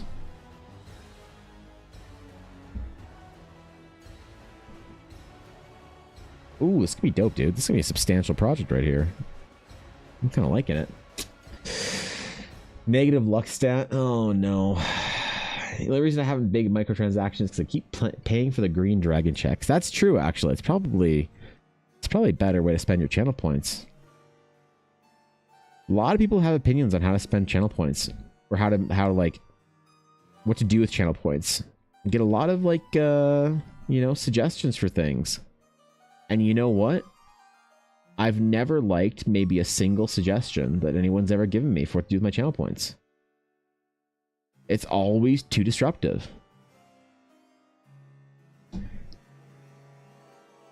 There was like the one that lives in my head, the two that lives in my head rent free, that live in my head rent free. Somebody once told me that I should make TTS a channel point redeem. To which I actually considered banning them right there on the spot. Just, like you did not pass the fucking skill check. You did not pass your diplomacy, your bluff, or your int check. One of those 3 things, but you certainly didn't pass it. The other suggestion was to give people free sketches. Yeah. There's somebody who was a viewer of mine a couple of years ago, like 2023 era. that sent me a message on Discord once and said, "Hey, where do I like wait? How do I get like art from you?" And I'm like, "Oh, well, my commissions are here, blah blah blah." And they're like, "Yeah, but like, what about for channel points?" And I was like, "What?" Like, yeah, like how do I spend channel points to get art? And what can I get for them? And I was like, nothing. I was like very confused. Like, what? Like every artist lets you spend channel points for art. I'm like, what? Oh yeah, yeah, everyone does. I follow like 4 artists and I've gotten art for them from channel points every single time. And they send me links to these artists' Twitch pages, and they certainly did do that. They did channel point redeems for sketches. Respectfully ask the viewer in question to get fucking bent. For which they never came back to my stream and blocked me on Discord. So there it is, man. Mine are all sound redeems. Yeah. Literally every artist.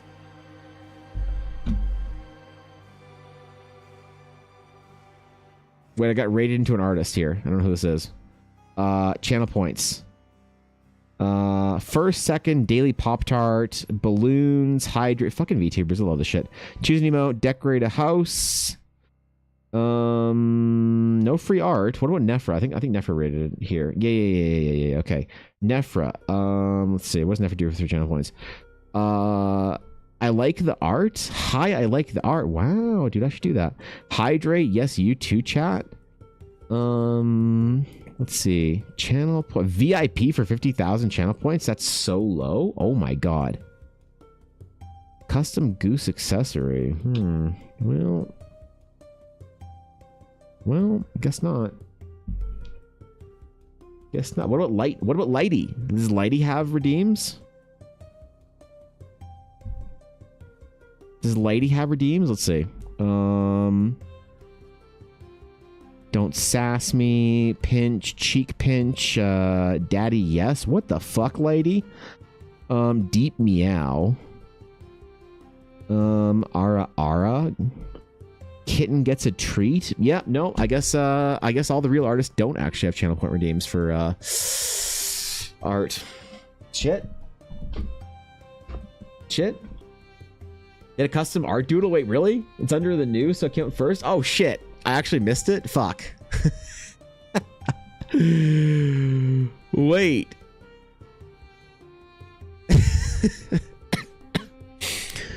Wait.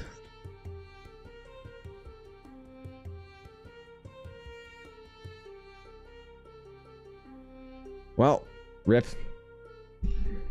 I guess I'm the villain then in this case, aren't I? I guess I'm the villain. I'll get over it. I'm already over it. Yeah, that was short-lived. All right, rock formations, clusters.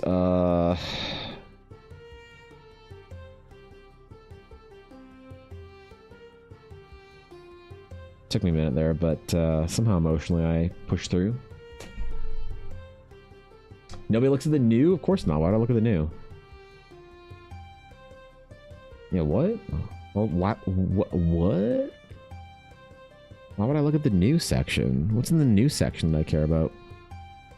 The thing I'm looking for? Pfft. Too easy. Come on, man.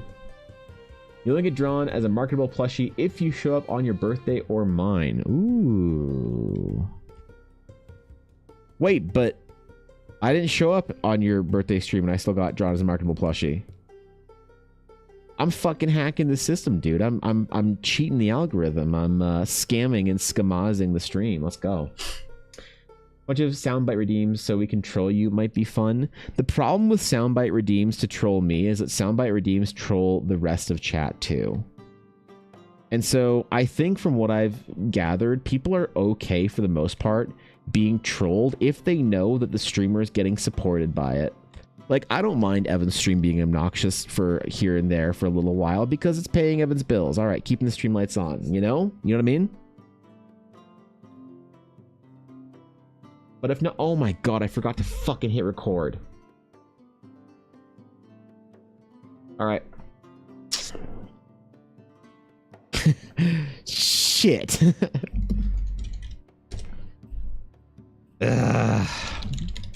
All right, we're good. Delete? No.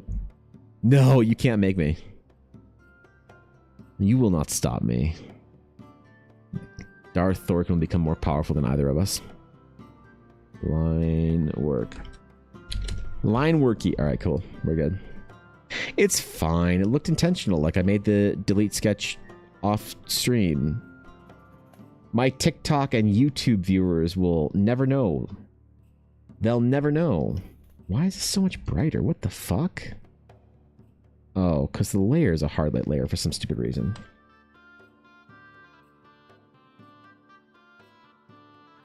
Alright, whatever, we're good. Nothing I like drawing more than rocks and foliage. We're gonna put a couple little runic monuments in here. Maybe wards for the cave or something. Hope Samurai doesn't mind.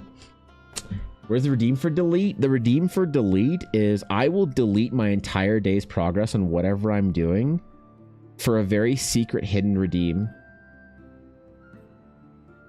Yep. For 100,000 bits, I will delete whatever I've done. It's only been redeemed once. I will end stream immediately and delete whatever I did for that day for 100,000 bits, and only one person has had the fucking nutsack to do it. The rest of you are just cowards and pretenders. This is a request, Fish, yeah. Why did I call you Fish? Koi. I'm just trying so hard not to real name you. Yes, Koi, it is. This is a request. This is from my coffee, an environment sketch request for one of my most treasured world building inspirations and supporters, Secondhand Samurai. Yep.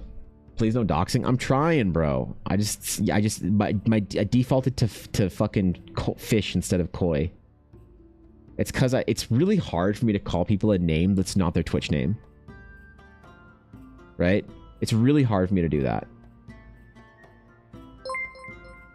So my brain keeps trying to have to like think about it, you know? The secret hidden redeem is typing in chat. You spent all day on this. Alright, well, we all start somewhere, I guess. Ah, fuck, yeah, he has me found out. Ah, shit. Damn it, man. Oh, no, it's worse than when a fucking self-taught brand new little peepo artist on TikTok tells me I'm doing something wrong and is actually wrong about their feedback. Oh, damn it. Tonight, by the way, my grand return, I have filmed enough videos, enough content that I am making my grand return to TikTok posts tonight. You watch out, man. Tonight will be the first post back in a long time. Which, oh shit, by the way, I gotta brag about this. I forgot to brag about this.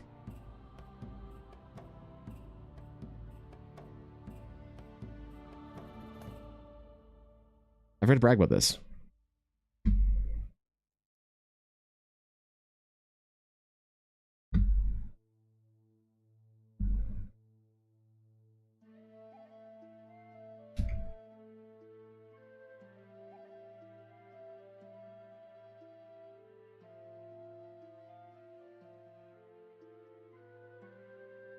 Where's the fucking new tweet thingy?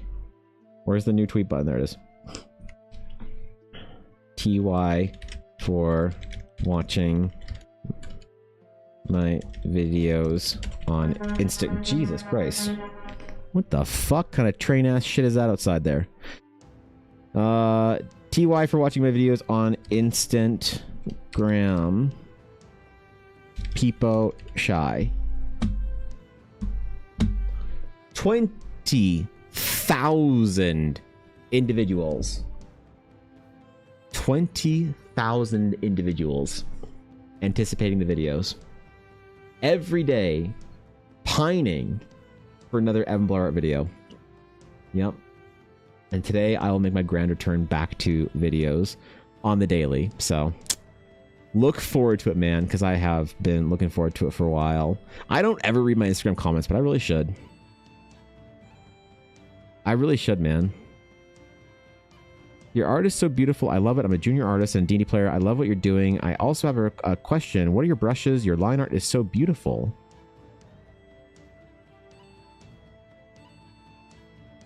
Oh. Just a high noise brush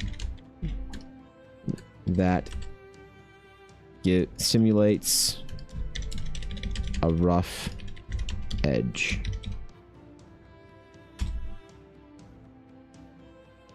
I don't know how to answer these questions because it seems like, yeah, not really sure how to answer these kind of questions. I don't know. Maybe they're clip users and they're like, bro, where do I download that brush? I want to be helpful, but I also, you know, it's also kind of tough. It's like, bro, make your own brush. Is that the unpopular take? But yeah, we'll be returning to videos tonight, so I'm very excited about that. I have enough content filmed for a little while. Good job. Thanks, Koi. Appreciate it, bro. Appreciate it. I'm very pleased with the progress this year. It's been a lot of work. It's been a lot of work, but I could also be doing a lot more.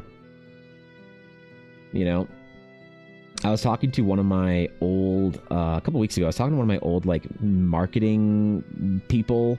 I used to hire this girl to do videos and stuff for me. When I did, when I would do some like big graphic design contracts and stuff, she used to do sort of web dev stuff and videos, so I could hire her for like both ends of that, which is really cool. So we worked together on a lot of projects, and she really has taken off and like is now a big fancy like digital marketing specialist, and like has had some really massive contracts. Super proud of her. And she's always super like humble and like always thankful, you know, even though she's this like massive fucking giga chad making $500,000 a year doing this stuff, she'll always be like, yo, Evan, thank you so much for giving me the opportunities. Like how fucking cool is that? You know, I don't know. She's just really cool to talk to. But anyway, we're talking about like some digital marketing stuff, and casually she was like saying, hey, I noticed you were doing really well on your social media stuff. It's really cool. Like, you know, I'm glad to see you posting videos and shit. And it's like, oh yeah, thanks. She actually asked me some analytic questions because, you know, curious. And she was like, yeah, like, why aren't you posting like way more videos a day? And I was like, oh, I mean, like, this is like really all I can manage right now. But I was thinking about like what kind of quantity to go for. And she was saying about how she had a project to like grow something organically and not use any of the Instagram and like whatnot marketing tools.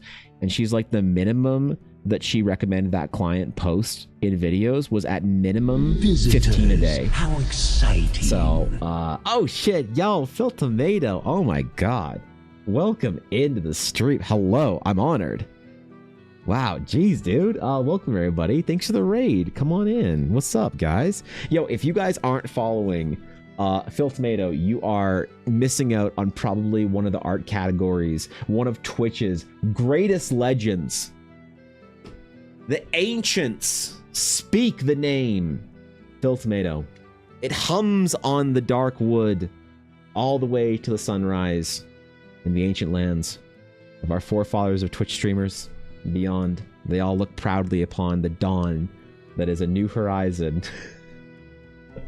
Led by the shining tomato. What's up, man? Good to see you. Welcome in, everybody. Seriously, if you guys are from my chat, if you aren't following Phil Tomato, please go do so. Seriously, you're missing out if you aren't. And if you are from the raid, welcome in, my friends. Hello, my name is Evan, and I do silly D&D art things for my D&D game and other people's. So today we are doing a little sketch of a river and a mountain for somebody who requested it on my coffee for his D&D world. So we're Bob Rossing this shit, all right? I'm drawing little happy rivers and you know, clouds and shit, and you know, ancient monoliths to like dragon gods and the kind of stuff Bob Ross would want to have drawn but just didn't because it wouldn't have been serviceable on PBS, you know. Phil the Raid and Run, he's got optic migraine and flaring up this time. Fair enough. Thank you for letting me know, Beer Cat. I appreciate it. But yeah, guys, come on in, man. Welcome in. I'm truly honored and humbled that y'all stopped by. We're doing a little sketch. I think we're gonna be doing some characters and portraits and stuff. But yeah, all the stuff that I do, all the art that I do is basically for my D&D setting that I'm building. So I will draw everything from, I don't know, what the hell did we just recently do? I will draw everything from the carrots, carrots, shit, I forgot how to pronounce that. The carrot characters, all the way down to the locations and paintings and all that kind of nonsense in between. So everything for the D&D game. Today we're doing something a little bit different. We're doing something for another person. I forget what the Uma Musume is a big thing in my chat. I forget what they call the characters that you buy with carrots. The carrot tours? Shit. I don't know. Can I seduce a dragon? You absolutely can seduce a dragon, noob. You absolutely can do it in D&D. You have to take the bard class for at least 2 levels and then be willing to TPK your party in the name of farming memes and Keck W's. But if you are of the few chosen and willing, you absolutely can, and I encourage it. So, yeah, man. And thank you for the follow, Pixel. I appreciate it. Welcome in. Hope you enjoy your stay. Welcome to the Dragon's Claim. You're now an official member of the guild. The worst adventurers guild in all of the realms of Eldara. So, who names their kid Carrot? I don't know. Ask the gacha players. I've given up trying to understand them. But seriously, what an honor, man.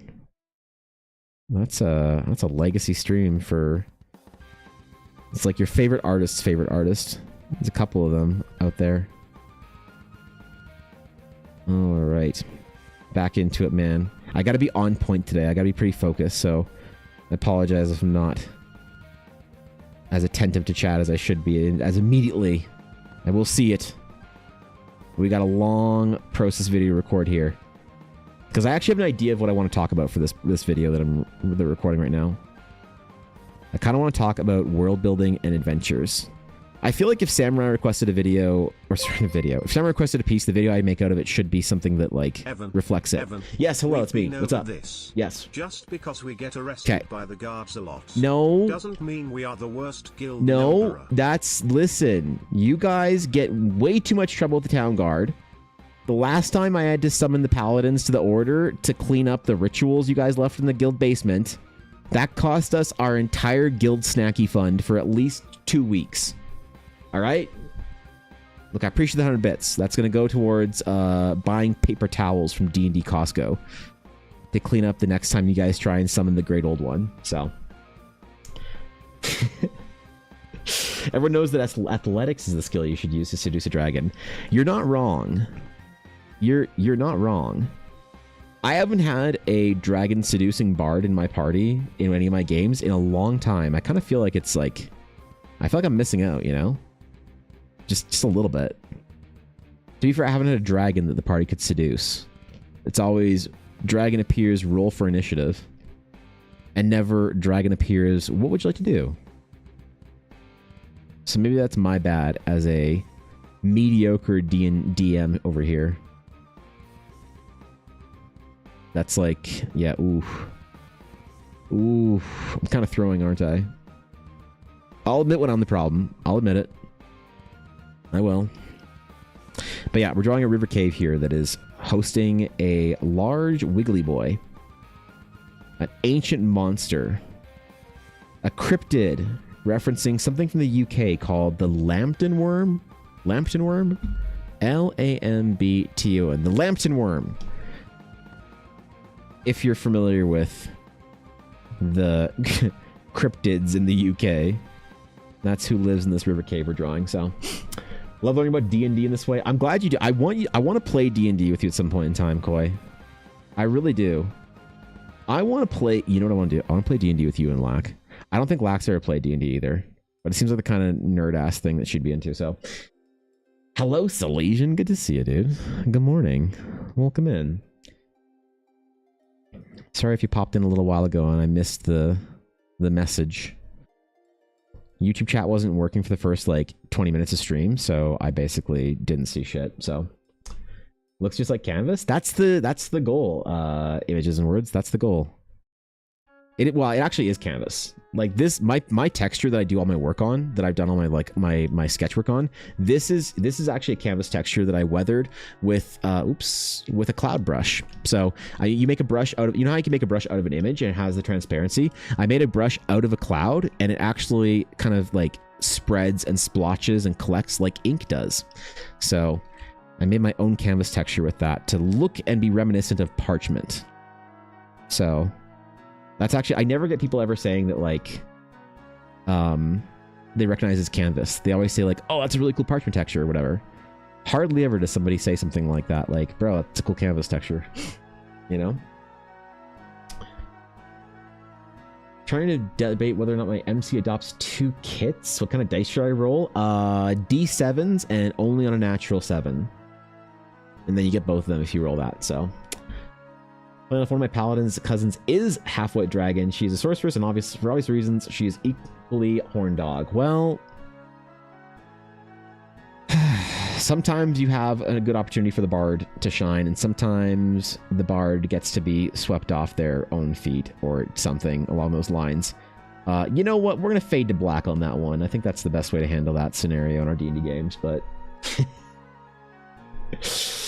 Waiting for the Evan Blair community D&D sesh. We did play Chat Plays D&D for a little while, but the problem is people aren't very good at it. Yeah, you guys lose every single time. Every time we play Chat Plays D&D, Natasha, somebody gets TBK'd. So I've done it. I usually do it on like anniversary streams and things like that, but occasionally on a random Friday, I'll whip out a Chat Plays D&D for an hour. You guys get a cool reward if you win, though. I usually have like Blackwood dice sets available for giveaways. The reason why I haven't recently is because Elle keeps fucking going to conventions and selling all of her dice and doesn't have any to give me for dumb things like Chat Plays D&D reward. Unfortunately. It's unfortunate, really. The character whose fiance is a silver dragon. She has the elven form that she shapeshifts into. What is with D&D players and shapeshifting dragons, man? Come on. What is with this shit? Let Smaug be Smaug. Shapeshifting dragons. What is this? World of Warcraft in RP server Wormrest Accord, specifically Suramar City? I wouldn't know what I'm talking about. Yeah, what? Well, the DMs are on break, so I'm not going to be in any D&D games this year. Damn, dude. Time to find yourself a group and start DMing for them, I guess. I think it's time. The calling has been issued. The challenge has been leveled. I know nothing about digital art. I'm a traditional graphite and oil paint. Yeah, digital art is a great tool for speed. It's a necessary tool if you do the kind of work that I do. My background is a classical, kind of like classical education in oil.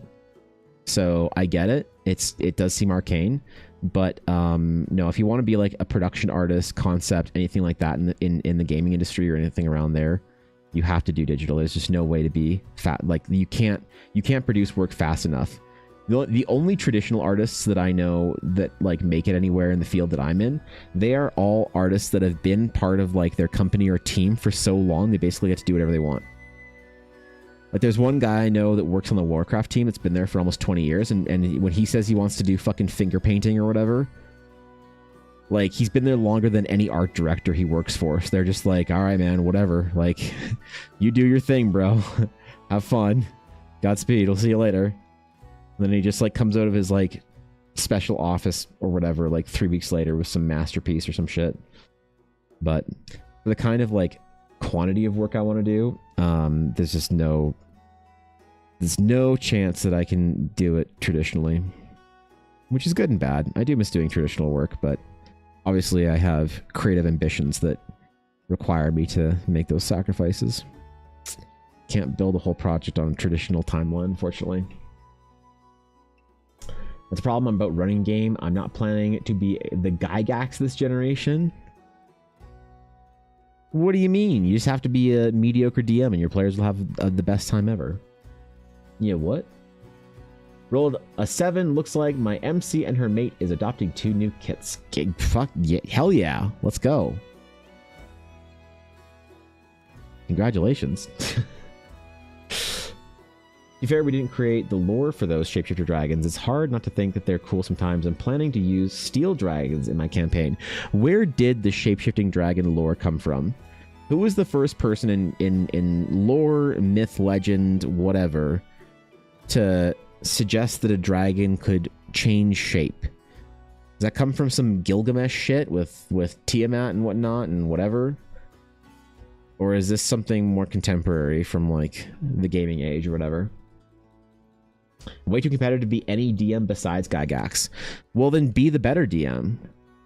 What do you mean? Don't be the Gygax of this generation. Be a DM that's way better than Gygax. Yeah, have the audacity to try and be far better than the Gygax of this of any generation. What do you mean? Yeah, what the hell? Let's go, dude. Set them bar higher. Let's see that competitive itch come out there and real show off. Show me the greatness. Show me what's possible. Or don't, it's whatever. Evan. Yes, hello, it's me. Metallic dragons in D&D can shapeshift. Okay. Though there are some whites and blues that are powerful enough to do so. Is that a D&D idea then? Did D&D come up with the shapeshifting dragon? Thanks for bits, Azalea. Ancient Mesopotamian mythology. So who was the shapeshifting dragon in ancient Mesopotamian mythology that could take a different form? Wait, what? At least it isn't a contemporary idea then, you know?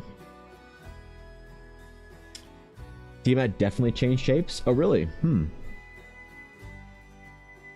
Must have my backstory. I get adopted by a literal ancient dragon. My DM has asked me what his humanoid form looks like. And wait. That's the thing? Mushu? The fuck? I'm gonna literally enter this into Google. Blaze. Mythological hybrid is a scaly animal with hind legs resembling the talons of an eagle, lion-like forelimbs, a long neck and a tail, and horns on its head. Oh yeah. Yep. Yeah, that's a wiggly boy right there. Like usually with legs, it's hard to be a wiggly boy, but that's if you see the longality of that man right there, that's a wiggly boy. That classifies and quantifies straight into wiggly boy category. So, ooh, carvings. Wait, are these on the fucking gate thing? These are on the gate thingies. Oh, cool, man. I always want to go see this shit. I don't know where this actually is. I think it's in the UK or something like that. It's a museum. I want to go see it, bro. And I'm going to point at it and I'm be like, that's my wiggly boy. Look at him. He's right there. He's on the fucking blue gate stone thingy. Fuck yeah, that's cool. Proto dragons or some shit. Fair enough. Fair enough. I mean, okay, fair, you know, fine. I'm willing to let the idea of shapeshifting dragons slide then, if it's an ancient idea. If it's some contemporary ass shit where people just want their dragons to be hot and be able to talk, then get bent. If it's an ancient idea, I will consider it. I'll contemplate it. Because in Eldara, I had shape-shifting as a common form that the dragons could take. But there's also other beings of great power that can shapeshift. It is said that the Mithara are shapeshifters. They're not, but it's still said. The dragons always could talk. Could they? I don't know. I don't know, man. You never know what is a good idea for dragons and what's some weird shit that fucking Warcraft, D&D, or Final Fantasy did. That people are like, oh, that's how you do a dragon, right, dog? And then it ruins it for everyone else that's trying to draw dragons, you know? Like when I'm drawing a dragon, people are like, bro, what are metallic dragons like in your world? I'm like, oh, I don't have metallic dragons. That's dumb. They're like, what? It's not D&D without metallic dragons. I'm like, nah, it's a terrible idea. I think it's fucking stupid. So I don't do that. Bro, then you're not playing D&D if you don't have metallic dragons in your world because it's a very core component of the game. You have to explain to them to use the game for world building. You don't world build for the game. I subjugate D&D as a tool for my whims. I don't build with reverence to the game system itself. Or something dramatic like that, I don't know. Chinese dragons talk and become sexy people sometimes. Well, the problem is the Eastern dragon doesn't fit the myth that well as the terrible tyrannical foe that dragons in sort of like fantasy myth kind of originate from. I've had people try and defend when I say like a good dragon story is this and that and whatever. that, but in the Chinese myth of whatever, I'm like, shut up. We're talking about European myth. In Shuvash lore and Scottish lore could shapeshift. What is Shuvash lore? That's awesome. Okay. That's fucking cool. Wait, what is that? Scottish lore, like Celtic shit? That's cool. If you ever didn't create lore for those shapeshifting dragons, it's hard to not think they're cool sometimes. Because I'm playing. Okay, when players expressed interest in a good dragon encounter, all I know is some older editions of D&D and Dragon magazine. Yeah, I guess it was older than that though, right? Interesting. They're more ambivalent, sometimes nice, sometimes bad. You know, I would. So you have to have like a broad knowledge of myth to kind of, I think, really be able to write good creatures and villains and beings of power and mythological creatures. And I don't have a huge one, but to me, in some ways, Eastern dragons feel a lot more like the role of the kind of the Sphinx in a lot of sort of like modern fantasy. You know, there's an aloofness to them, a wisdom, a riddle-ish nature that I think they have, rather than dragons in the Western sense being this like ultimate sort of representation of the most dangerous, dire threat that the human could encounter. Villains to the last kind of thing. You know what I mean? Don't you ever witness a D&D game where they use every single chromatic and metallic? Usually there's like 1 or 2 dragon fights per campaign. You totally exclude metallics. Well, the thing is, Salesian, beyond that, I don't even care about, I'm not even reverent about dragons in the D&D format at all. I don't think any of the, so by the way, I'm not shit talking if you use your dragons in this way, but I think the way that D&D uses their dragons is really fucking boring. And it's great that D&D does it because they did it. It's been like that for all this time. But for my, like, that is the standard, that is the bar. There's no way in hell I'm making my dragons even remotely similar to D&D dragons, because I think it's just been overdone. So many people have referenced dragons and the rules around dragons in their world to the point where it's just fucking boring. It's not a bad idea, but it's an idea that if I was to try and replicate would be just the lamest thing I could do, and I really dislike it when other people do it, because it's just like, oh god, I've seen this fucking story 1,000 times. So again, I'm not like shit talking anybody that likes to do that, because if they're playing within the D&D standard, that's great. I'm not playing the D&D standard, so that's fine. So I don't even have colors of dragons. I don't even have like kind of like broods and dragon flights or lesser dragons, or the ability to find a dragon, climb a dragon, ride a dragon, romance a dragon. Dragons to me in fiction need to be treated with the reverence of myth.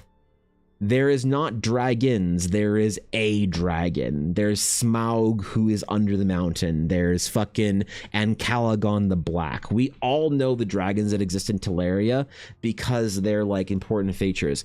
So yeah, I mean, I try and like throw the entire D&D model out. So even if it's like, yeah, it's acceptable not to have metallic dragons in your world, I'll go even beyond that and just say the entire thing should be thrown out.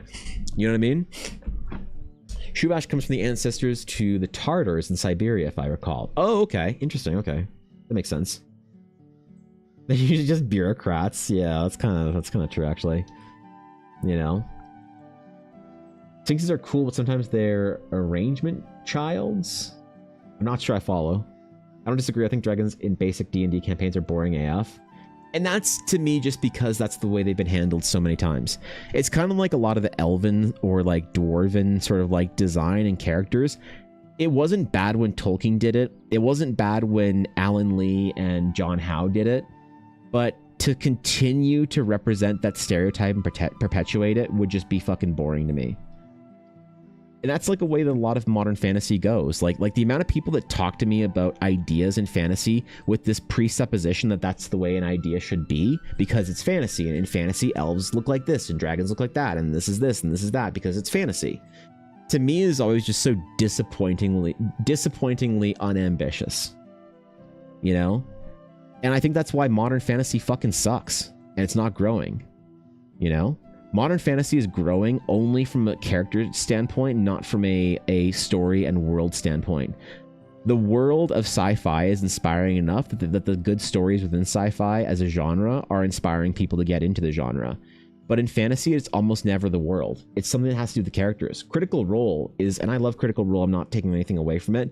Critical Role is amazing and everyone loves it because of the characters and the story, not because Exandria is the most enchanting thing you've ever been taken away from. But people will get into Dune just because the world is so crazy and it's so rad. Cyberpunk. Fucking no one I know talks about Cyberpunk as a story. They talk about Cyberpunk as a setting. And that's interesting to me to think about. When people say shit like that, I listen. Because I'm like, why do you like this thing? And they'll talk about these things. It's like, oh, it's not about the story for you. It's about the world. It's about existing in this like interesting, cool universe or whatever. Or the stories that happen within it. Interesting. You know, there's lots of things like that. Fucking Pokemon. No one's into Pokemon because of the story. They're into Pokemon because the world is dope. And that's like a big problem that I think modern fantasy has. That modern fantasy is just like, it's too self-referential. It's too boring. People are too scared to do something different or deviant. And I know why. I understand why. Because so many people have this idea that fantasy should be one way. That like, oh, if you're going to do elves all look like this. And you're like, well, why? Well, because that's the way elves look. Well, who decided that? Literally John Howe, when he was drawing Rivendell. Maybe it was Alan Lee. Somebody who drew Rivendell. John Howe or Alan Lee. I don't think it was based off Tolkien sketches of Rivendell. I think they created their own design for Rivendell. And thus, elves have to be that for the next fucking 70 years? That's boring as shit to me. And obviously there's some things in there that being like different for the sake of it and just destroying what's good in the name of being different isn't always great. You know, but I always try and like be very suspicious of that whenever I get this inclination that somebody, and not that anybody did that today, but like, you know, that people are so dead set and sure of an idea that it has to be a certain way because that's the way it's always been, you know. So D&D rules be damned as far as I'm concerned. D&D rules or lore or whatever get dumpstered. Fucking boring whatever works for WotC doesn't work for me. That's the way it's always kind of been as far as I'm concerned, you know. Good to see Anna. Talk about dragons and fantasy tropes. Yes, my favorite thing. My favorite thing. What do you mean we don't deviate from original fantasy? What about sparkly vampires in Twilight? What the fuck about sparkly vampires in Twilight, Natasha? Yeah, that's right. Self-report. Holy, man. I'm glad you took a break from reading Akotar to post that comment in chat. That was very brave of you.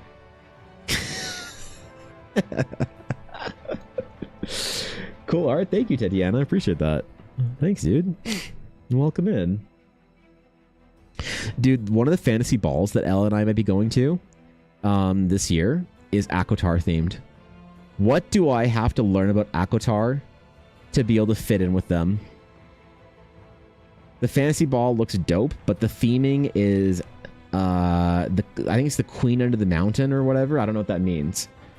I don't know if she's a dwarf or whatever or some shit, but that's like the theme of the ball. And I gotta figure out how to get into this. I gotta like learn the talk, like talk the walk, man, so I can fit in and not seem like I'm completely on the outside of it.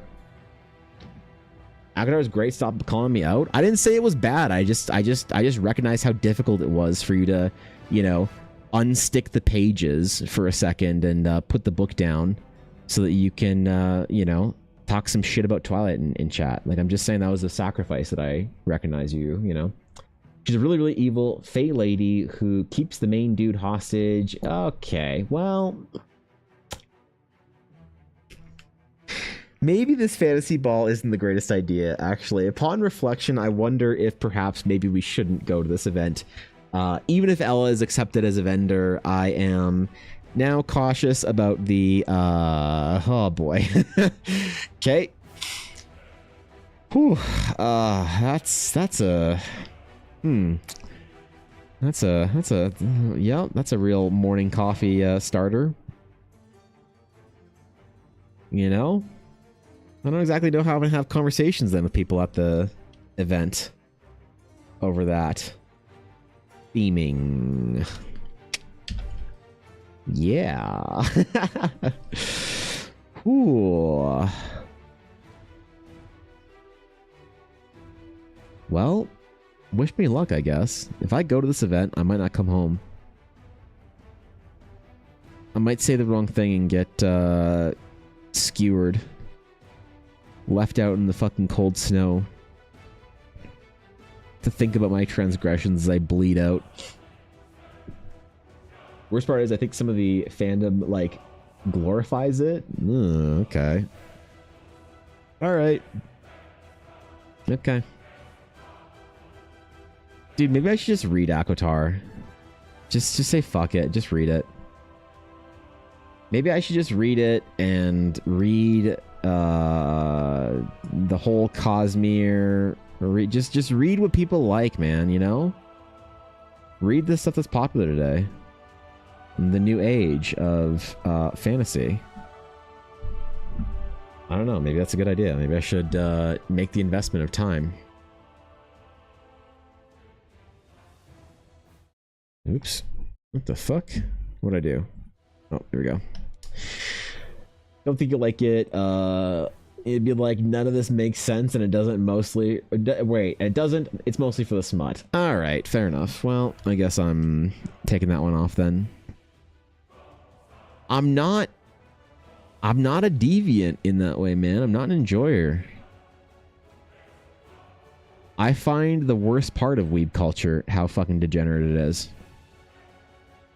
The fantasy genre for art, for writing is just...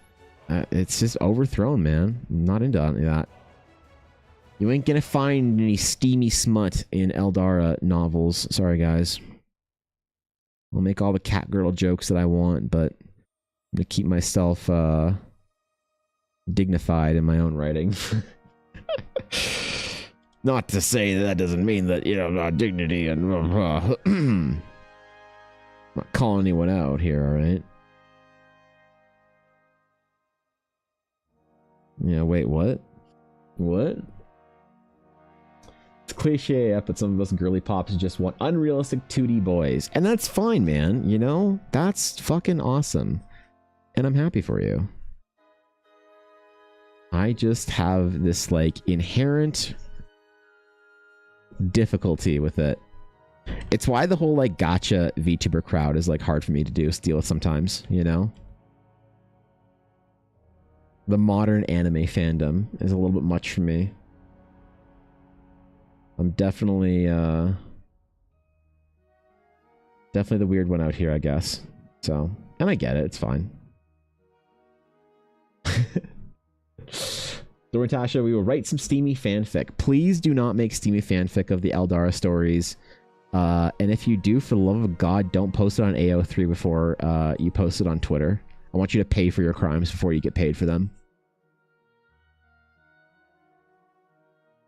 Yep. Yep. Answer for your crimes before you make bank off of them. Please. Please. You have my Xandin Ryotion. What the fuck? Is these characters from Aquitar or whatever? Relatable, honestly. I'm practically a prude. Which I just think that, like, the openness of the degeneracy is just so... It's just too much for me now, Salesian. Like, anime 10 years ago, or sorry, 15 years ago, wasn't necessarily better than anime is today. But good God, man, some of the gacha games and shit out there. The character designs, the whole thing, it's just too much for me. I can't do it. I can't do it. You know? Call me a prude, whatever, I don't care. I'll take your accusations.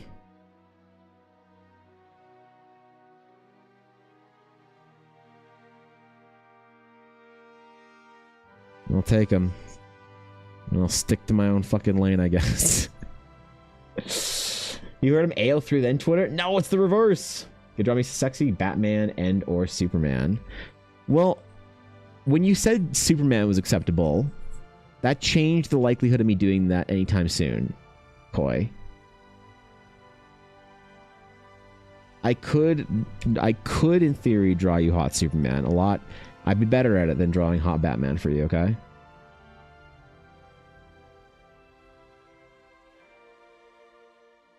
All right.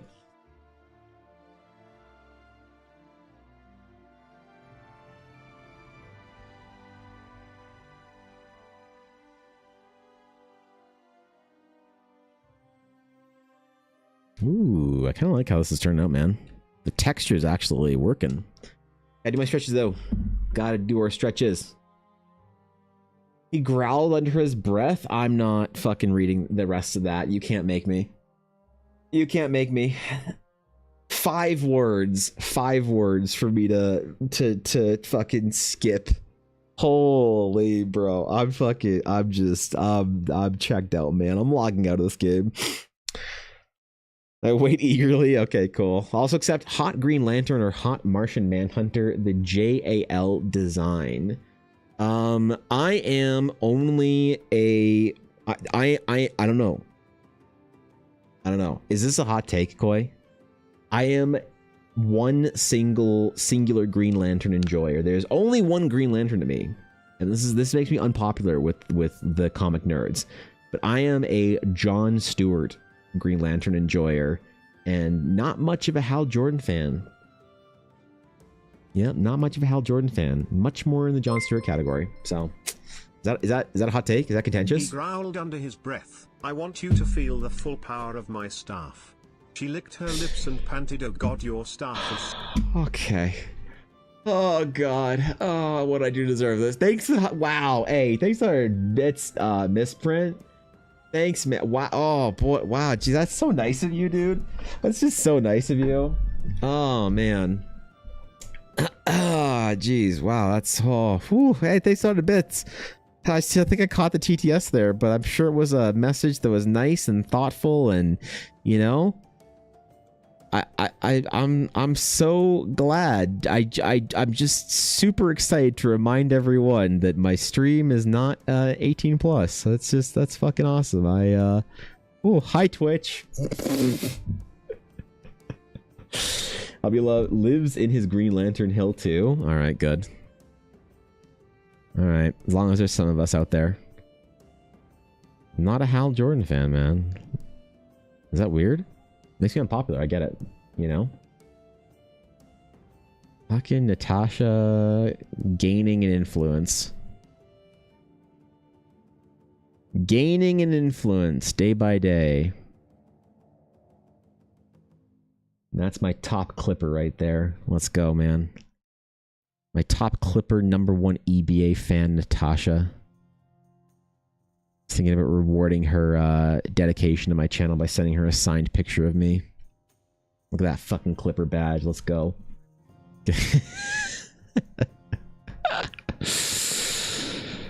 Oh boy. Okay, I'm good. I'm good. I'm good.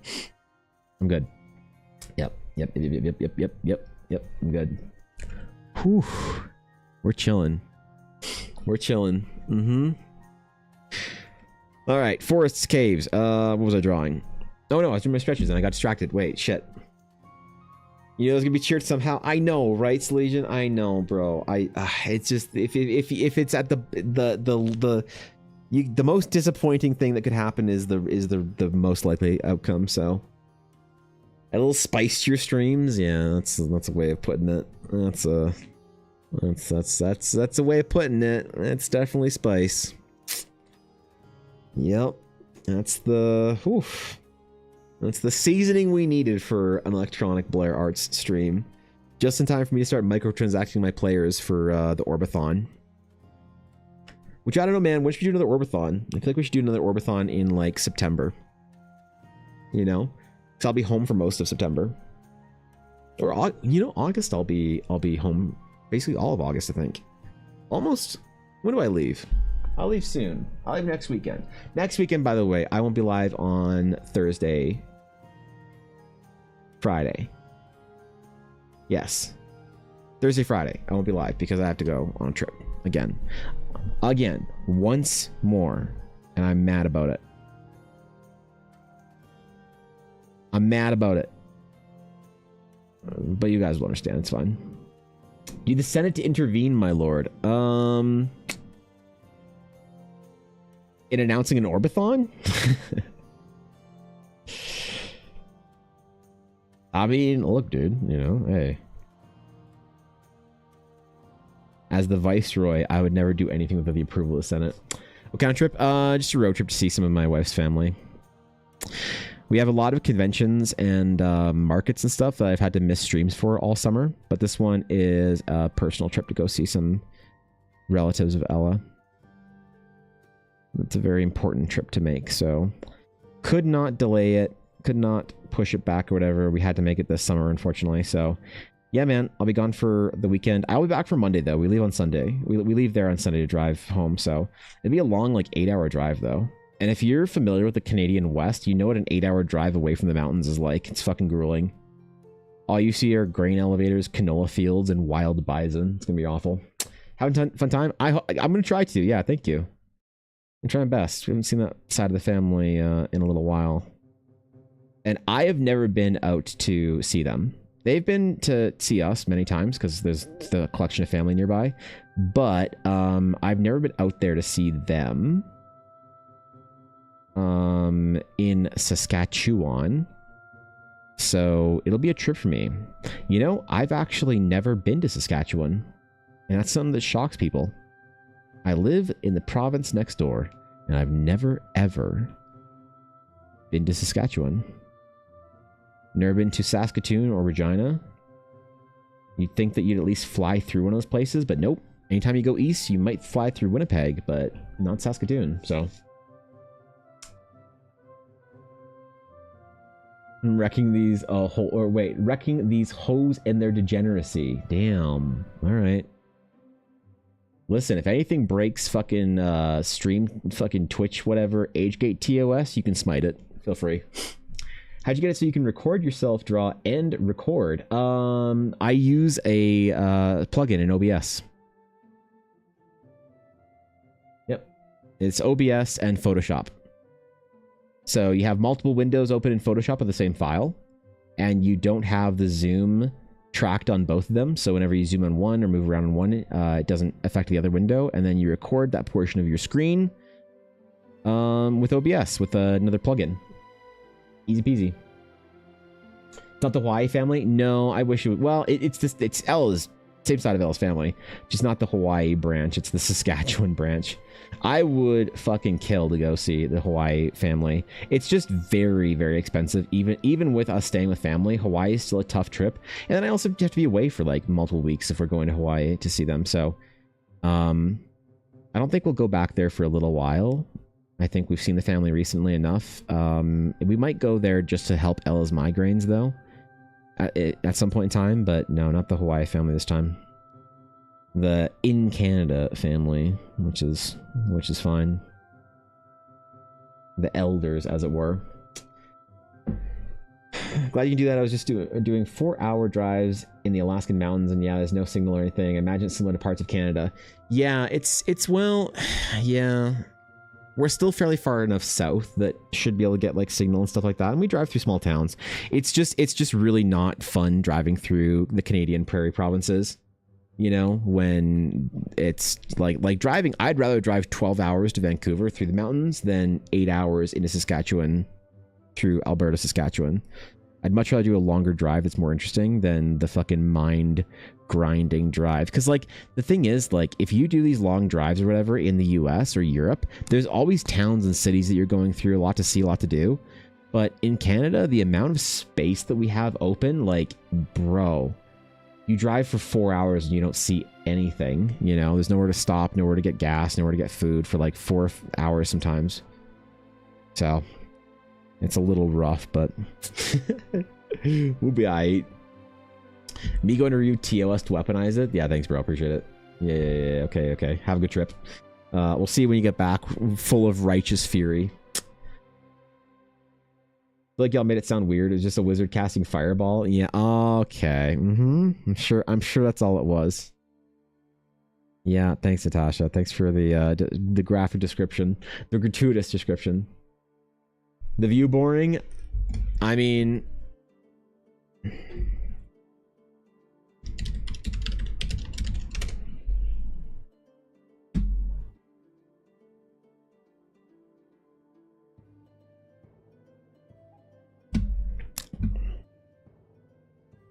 Saskatchewan in the winter. Saskatchewan in the summer. The roadside of Saskatchewan. Flying over Saskatchewan. Saskatchewan at a distance. Saskatchewan mid-harvest. These are Alberta, so I don't know what this is doing in there. I didn't ask how big the room is. Yep. I said I cast fireball. Yeah, okay, I'm sorry. He All right, growled under his breath. fucking roll your We three. are so doomed, groaned the wizard's party in fear. Okay. Okay. Whew, all right. Oh god, I got scared there for a second. Jeez. All right, cool. Thank you, Azalea, for her best. Thanks for. Oh man, crazy. Made those mind-numbing trips as well here. Yeah, I mean, you can get them anywhere, but yeah, Saskatchewan, Manitoba, Alberta is like the brutal landscapes to have to go through. So, not particularly looking forward to that trip. When we get there, it'll be fine, but we're only staying for a couple days, so I should only miss the. I shouldn't be like, it's not like a convention day, like weekend, so I shouldn't be so unbelievably exhausted when I get back that I can't stream on Monday. But it should just be a regular kind of stream day then. Worth, yeah, Driving 5 hours into Mexico with nothing but dirt and so tumbleweeds to grace my glazed eyeballs. Wow. Yeah. It's a cool landscape though. I mean, as far as like you'd see a cactus every 3 hours or whatever. I don't know, a coyote. Something around there. Just amazing visual writer, so you can really feel the sensations of the scenario. I don't like your choice of words there. That just made me uncomfortable. I just, oh boy. Wish I could get that one back. Oh man, yeah. High school driving instructor, wow, that's, oh man. They offered driver's ed in my high school. I didn't take it though. I had a brother whose job was to drive into the ditches beside these roads in Saskatchewan and drive out again to ensure they were safe. Well, that's cool. What a job. That's unfortunately necessary, probably. Yeah. Oof. How about that? What a paid position, eh?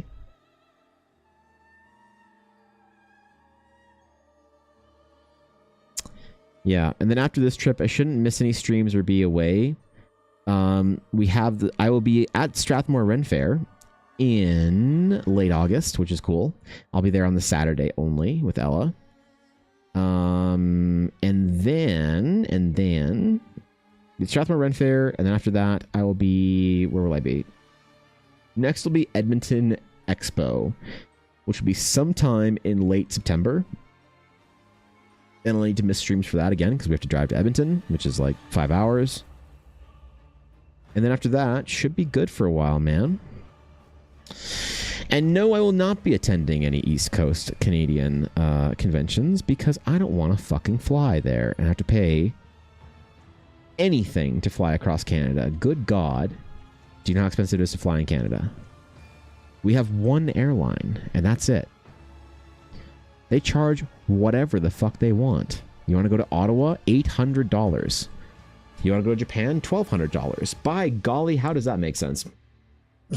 Bring a good road playlist? I will not, in fact, bring a good road playlist, because Ella, in her obsessive need to listen to musicals, will probably go through, let's see, 8 hours of driving. We will probably listen to Epic, and then Hamilton, and then potentially Epic again, and then fill the last 2 hours with K-pop. Yeah, I listened to Epic for the first time all the way through coming home from Edmonton this last weekend, 2 weeks ago or whatever it was. So there's that. Yeah, not really a playlist type thing going on there. More just fucking musicals. Oh boy. Oh god. At least Ella hasn't made me listen to anything really trash tier like Wicked or whatever. So that's nice of her. That's nice that she's thinking of me, you know? I'm at least somewhere in there. She hasn't forced me to listen to fucking Phantom of the Opera in like maybe 10 years. So she's got my happiness in mind, which is nice. So that will be our trip, or trek, our destination. Best road trip playlist ever. God damn it. God damn it. All right.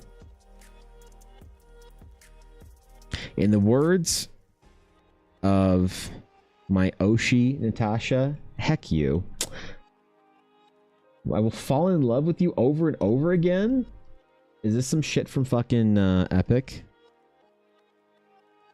Is this some fucking keep your friends close but your bag of holding closer or whatever? I don't know, man. I don't remember that shit. It was good though. I liked Epic. It was fun.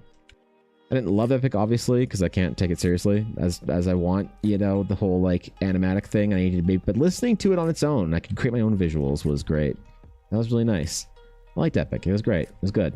I want to listen to Epic every time I get in the car, and I'm good. But you know, it was great. It was great as far as like musicals go. I enjoyed it. You know, I'm glad that I got to finally listen to it. Hamilton was I didn't hate it, but I could have done without it. You know, could have done without it, man. Yep. You ever seen how has 9 kids? That's a lot of kids, bro. 9 kids and 2 foxes. That's a lot to take care of. Holy man.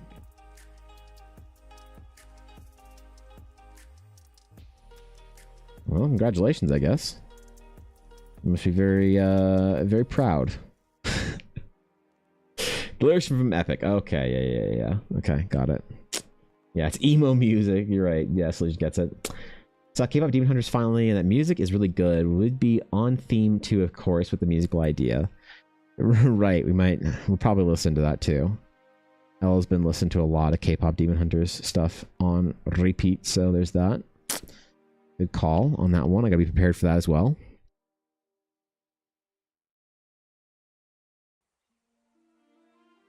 I might like probably just bring my headphones when I'm there in the car because, like, you know, Eleni's music will keep her engaged because she has to drive basically the entire way because she gets car sick when she's not driving.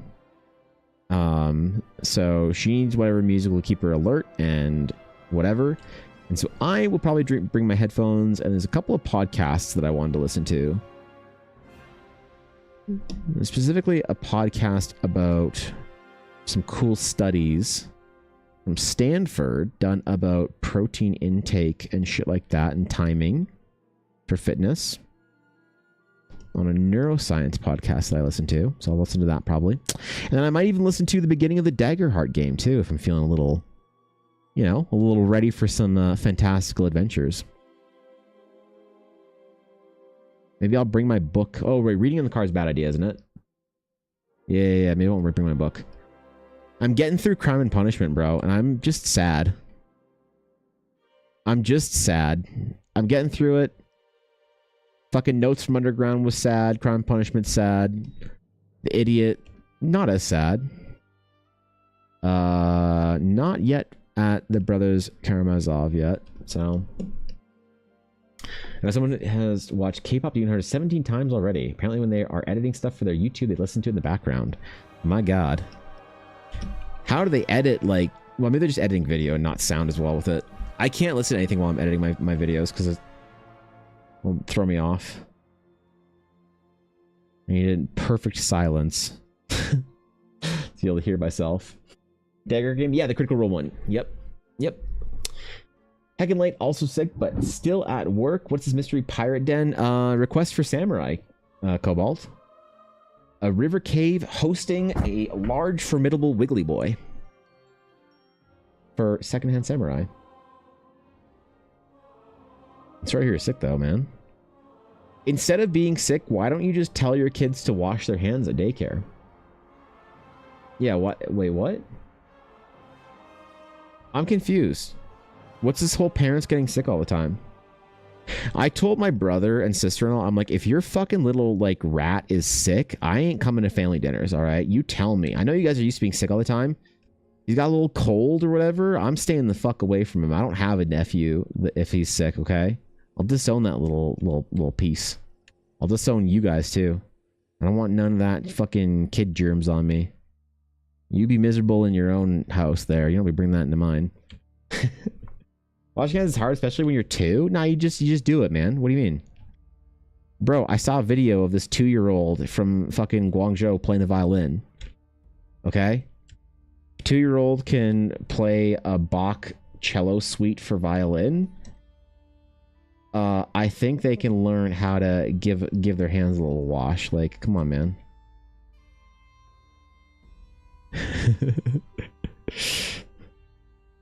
Yeah, what is this? What the hell?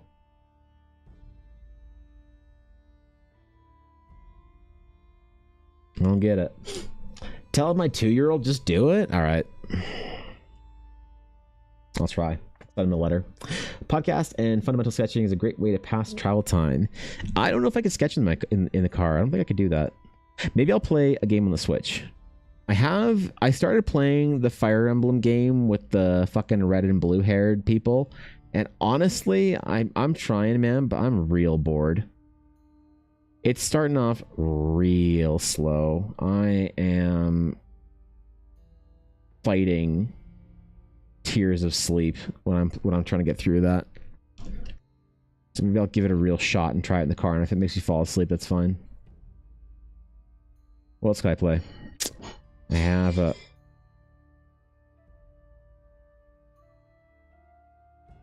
There's an ominous crash downstairs, and I'm just going to use this as an opportunity to get more water, because I've been out of water for like a half hour, so... Yep. Hold on here. While I'm gone, here, you can look at Narya there. It's from a thumbnail. Okay, give me a sec.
All right.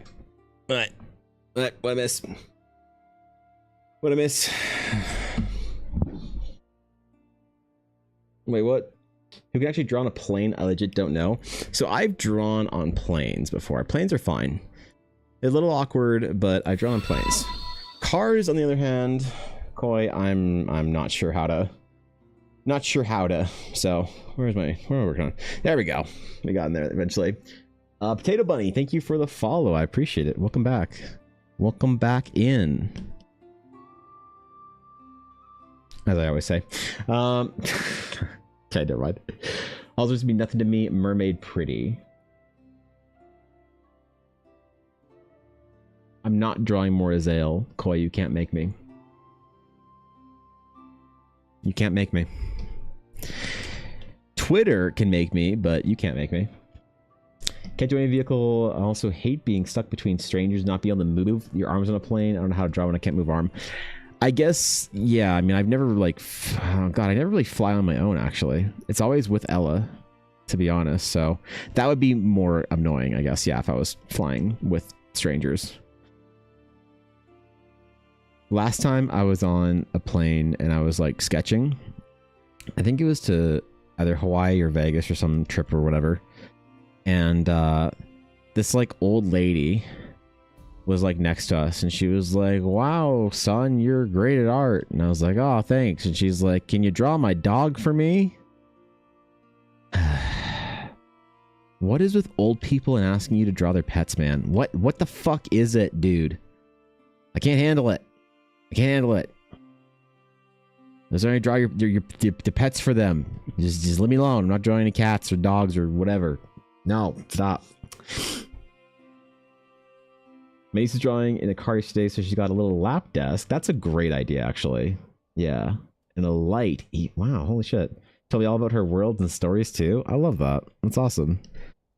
I hope that her creativity is encouraged through, because being that young and making stories and worlds and stuff, it's pretty fucking cool, man. You know? Happens with young people, too. A 30-something asked me to draw him on a plane. Oh, really? Interesting. Yeah. Well, I've had some pretty like weird requests from friends and family for stuff as well. I had a friend who had a baby at some point in time in the last couple of years. And he was like, "Hey man, I wanna pay you for some work." And I was like, "Oh, that's cool, man. You know, I appreciate it. Like, but like, I didn't know you like played D&D or whatever, or like, are you writing something? Like, what do you need a character for?" He's like, no. I'm going to, here's what I'm gonna do, man. I know you've been working really hard. I'm like, yeah. He's like, I know you've been trying really hard. I'm like, yeah.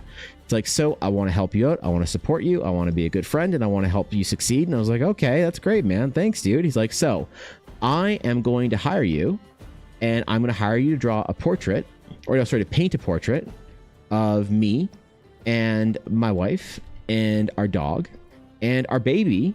And you know what? And I'm like, what? He's like, I'm going to pay you $300 to do it.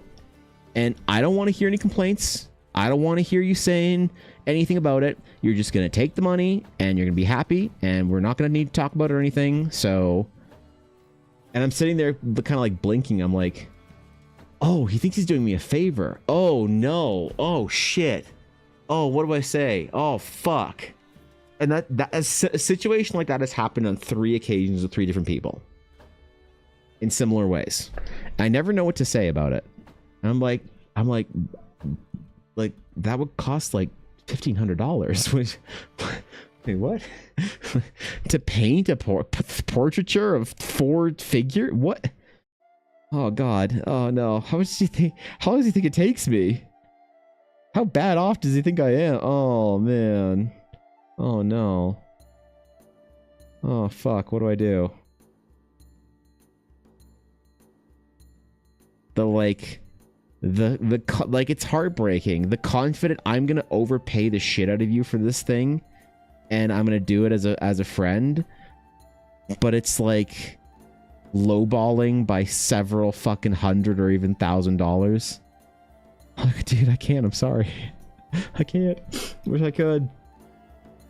Or I could not, basically. Yeah. She's only 9 and world building, so proud. That's awesome. Her parents must be a very encouraging sort then, Salesian. Family does get weird. My mom recently was like, can you give me your site so I can show your art to your uncle? Me, no, I don't want to show my nerd art to my 60-year-old man. Yeah. Yeah, dude, I always feel so bad when my parents try and like tell people what I do for a living. They don't really know what to say. So they just kind of like stumble through it uncomfortably because I don't know what to say. I was at a store the other day with Ella. We were out and somebody that she's making dice for was working there, and we stopped in, say hi, and he was like, so what kind of work do you do, man? And I was like, what do I tell people? The fuck do I tell? Like you could easily say, oh, I'm just an artist or whatever, but like he was like a nerd and would get it. I'm like, okay, I can tell you and you'll get it, but it's gonna take me like 90 seconds. You know? Oh shit. But wait, what the fuck? Oop, thought I reverted. We're good. We're good. We're good. We're chill. Easy. We're done. Yep. All good. When I ship off 3 bags of orders, people actually buy your stuff? How do you think I pay my mortgage? Yeah. They mean it with love, though, right? You know, it's surprise with love. Surprise with love. Well, I mean, like, both my parents have or do watch my stream, so at least they know, like, they know what I'm about. It's not like they completely don't have any fucking clue, so. Tell you what, let's cut the price in half and I just don't do the drawing. Thanks for the support. Damn, bro. That's true, right? Bro, you want to support me? Oh, shit, man. Here's my PayPal. No, I feel bad, though, Atari, because it's like, they think they're, like, doing a favor and helping you out, you know? And then you have to, like, kind of step on that a little bit and be like, oh, actually, And I did that once with a friend. They were so encouraging. They're like, hey, I want you to do graphic design for my business. And I was like, oh my gosh, I would love to. And they're like, yep, because I know you're just starting out. I'm like, I've been doing this for 2 years. Yeah, basically, sure. They're like, I know that you're still trying to get clients. And like, trying to acquire new clients does not mean I don't have clients. Okay, sure. Like, and I know you were talking about how you were like working really hard to get better. I'm like, yeah, that doesn't mean I like, you know, I'm not good. Like, so I want you to do the design for my business, and I really want you to do this. I want you to take care of everything for me, and so, you know, I want you to do the logo and branding and all this stuff and website, and I'm going to brag to everybody and tell everybody about your work and who did it and my friend Evan, whatever, and I'm going to pay you like $400 for it, and we'll just call it good there. And they had a big smile on their face, but they're all pleased with themselves for helping out a friend. And like for that kind of project, that even at the time I would have charged like about $1,000, and I was like, you know what? Hey, thanks for the support, sure. And I did it for her. And to this day, she's all proud of herself for having supported young, struggling me when I was a graphic designer. And I regret it. Even to now. Even to now. Best one was my dad last year came to me and said, I read the paper, 100,000 people go to this fan expo. Did you know that? Neo told him I'd be vending there for 40 years. You didn't know? You had no idea? You had no idea? The exposure pay? Well, it wasn't so much about the exposure pay with her. It was about, she thought that she was paying me way more. Like she thought that I would charge like $200 for that entire project. And she thought she was doing a massive favor to me by giving me double that. And I don't know where people get this idea, you know, of how much you like charge for a certain product or service that you like provide or whatever, that they can like flex on it. But I think like every artist has had that experience. I had that recently with a family member where they're like, I want you to draw flowers for me. I'll even pay you $100 for it. Okay. I mean, I'd charge like $4, but like, all right, I'll draw your fucking flowers for you. Here you go. Hey, here's your flower. How about that? It's a little vase with some nice flowers in it. There you go. There you go. There you are. Oh, God.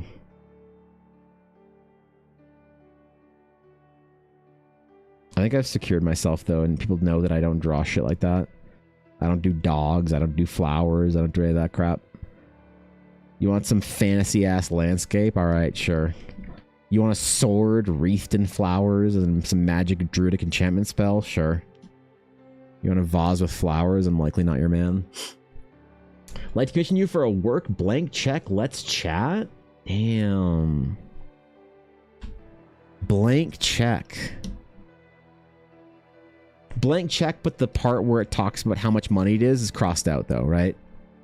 Yeah. That's how. Okay. Yeah. Mm-hmm. That's how those go. Ah, damn it. That's what you meant by blank check. Ah, shit. Not again. I got scammazed.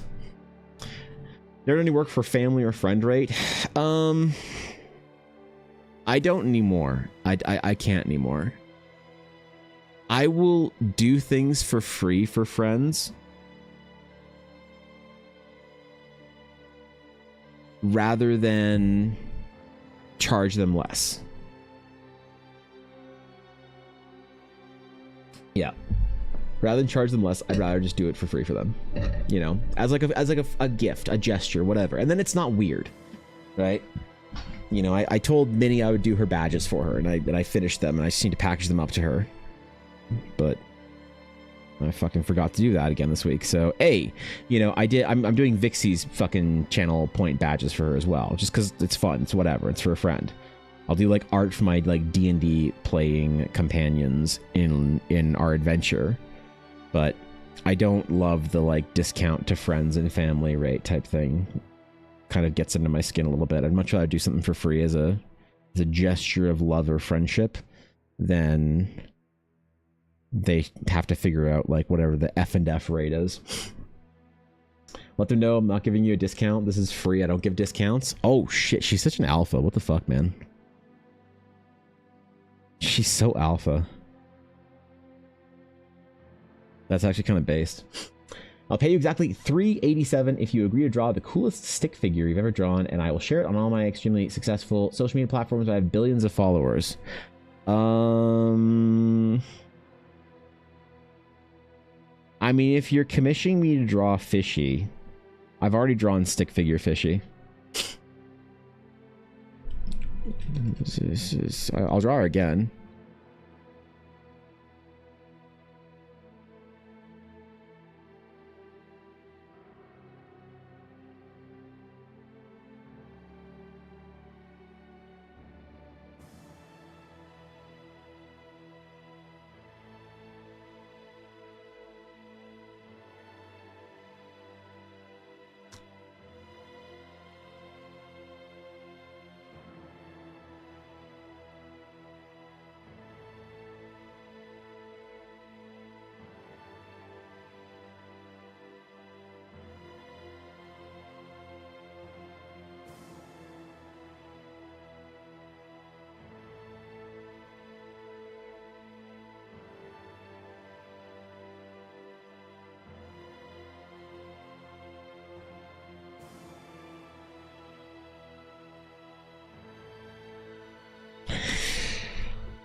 Okay, all right. That's enough fucking ruining my friendships for at least an hour. All right, cool.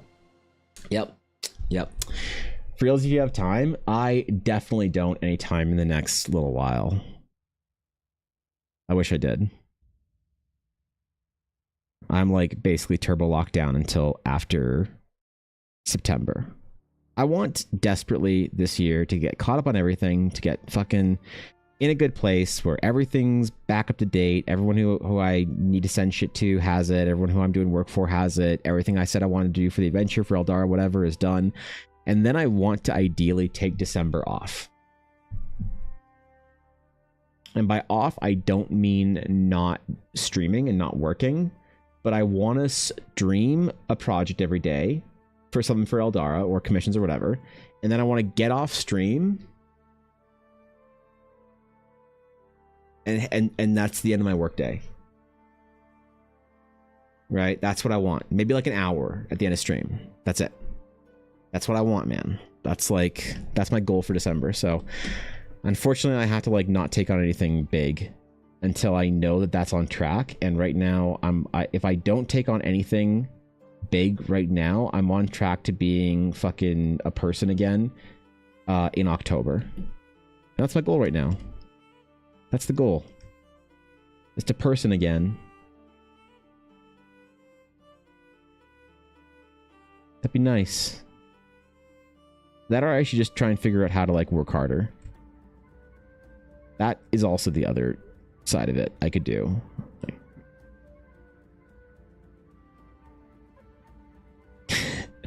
Try and figure out actually do this properly, you know, do it well. Such a great fish. Thanks, Gartha. I'm glad you enjoyed the part where the floor and the wall were jealous. It's kind of weird, like, to expect discounts from a friend or family member. Like, why would you expect that? Yeah, yeah.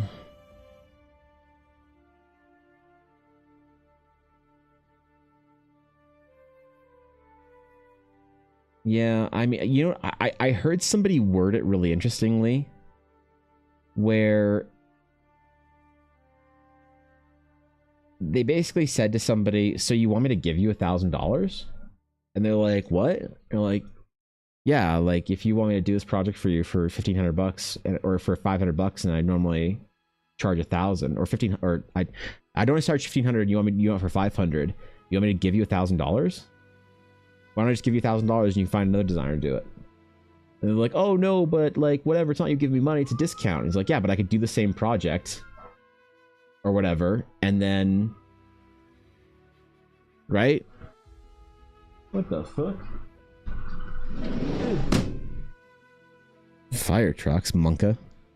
Bro, if my house is on fire, let me know. Get it, man. Good goal, and you should definitely take some time for yourself after streams. Yeah, I don't know. I've been going on walks and working out after stream and shit like that, and then I get right back into work after dinner, after I make dinner. I need to try and figure out how to. My goal right now is I'm gonna try and see if I can take Saturdays off. If I can figure out how to take Saturdays off, that would be a good first goal for me, and then it'd be like a sustainable one. But I really like 3 years ago I wanted to take June off. I really wanted to take June off 3 years ago, and I was like, it's fine, let's do it in July, I'll do it in August, I'll do it in September, I'll do it in October, I'll do it in November. And I remember saying that for about a year until next June rolled around, and I was like, oh, I'm not going to do that, am I? Oh, I'm dumb. Oh, I fucked up. I'm the worst person I know. Things falling over police, something like that.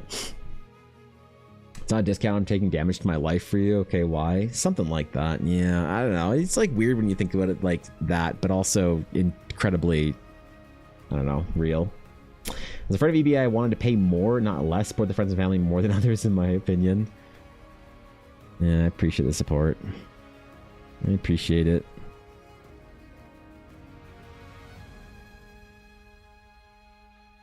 I don't know. It is just a very like the first time that I like kind of had to figure this out. Somebody asked me for me to draw something for them, and they didn't mean it. Like they weren't trying to be weird about it or whatever. But they're like, they basically said, hey, it's so and so's birthday in my D&D game. Can you draw him like a thing of his character? And I was like, what?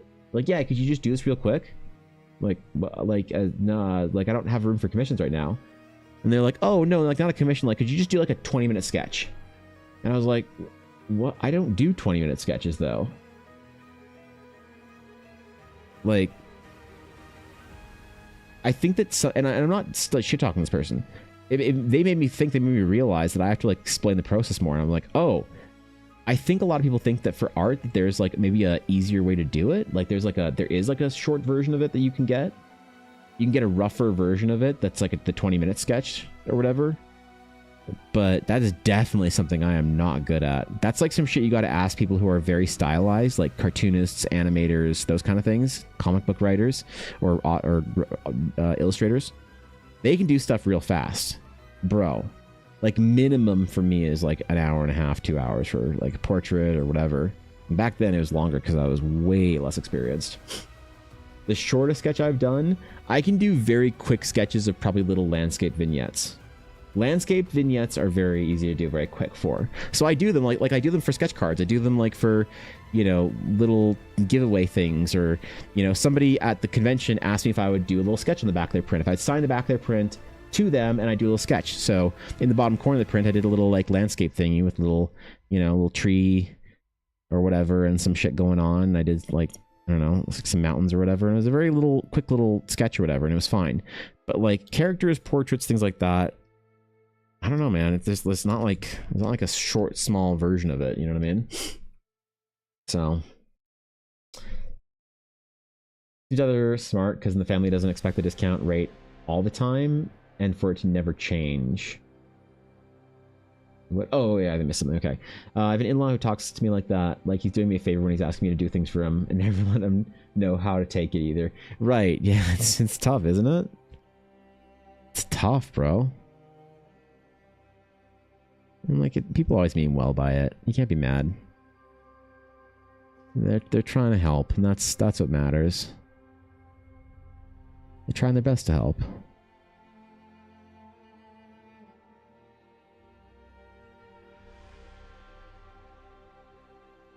And you gotta appreciate it for what it is. An attempt. That's nice, you know? It's nice there's an attempt being made.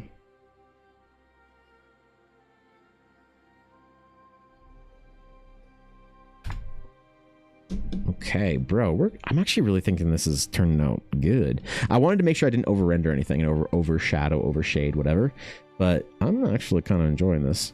Sometimes I have to like rescue a piece midway or whatever towards the end, but sometimes it just kind of works out the whole way. And I think kind of getting one of those today for Samurai, which is cool. Well, it's not to disrespect. Oh shit. I think for me, Koi, it's one of those things that's like, I wouldn't attribute to disrespect what ignorance could explain. I think a lot of people just don't understand, you know? Obviously, you can't make ends meet doing your silly little drawings, so why don't I help you out a bit?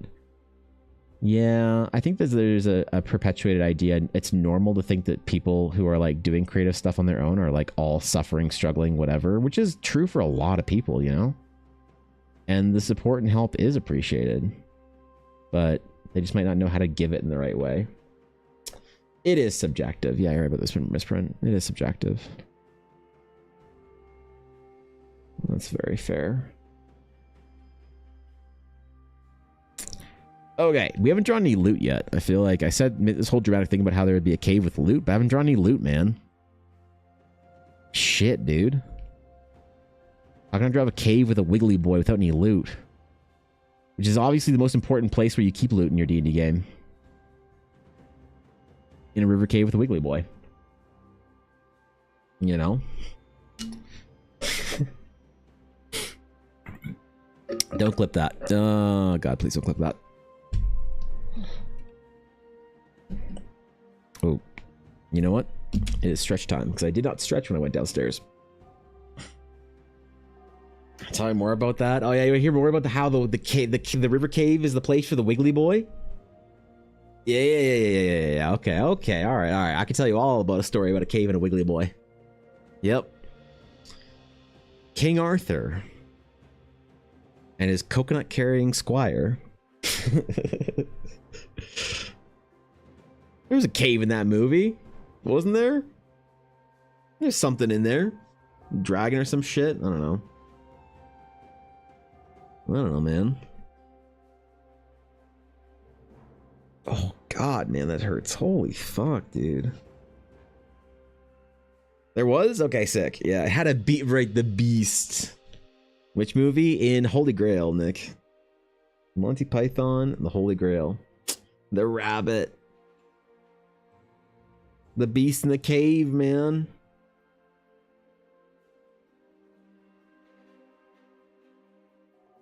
I gotta do like 2 rounds of stretches. I gotta do those stretches.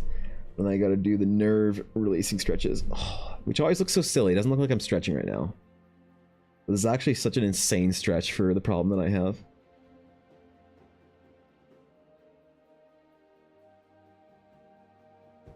God, it feels like the tip of my pinky's gonna fucking explode when I do that. There's like weirdly so much pressure in there. Holy. The other one that killed the animator. Yeah, exactly.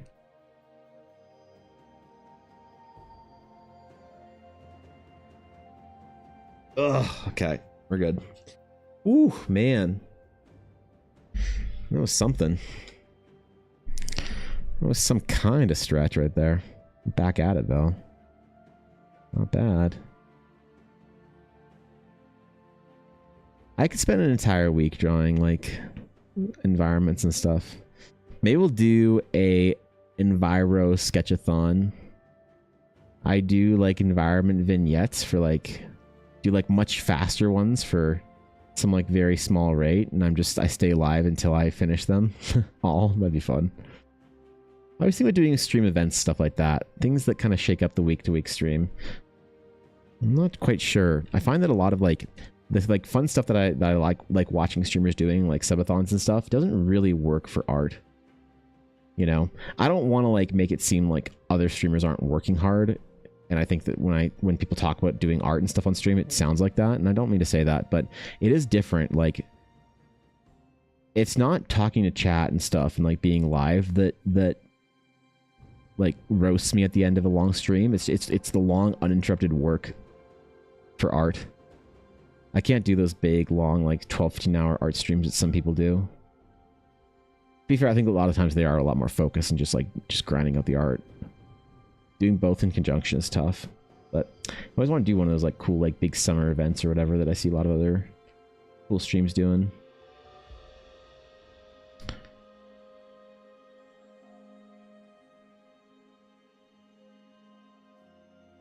And I'll do the sketchathon. Be better than the Orbathon, where I hold an emote hostage and microtransact it. I had a thing, I want you to combine shipping on all other stuff and what saves you the most. Oh, God. Okay. Okay.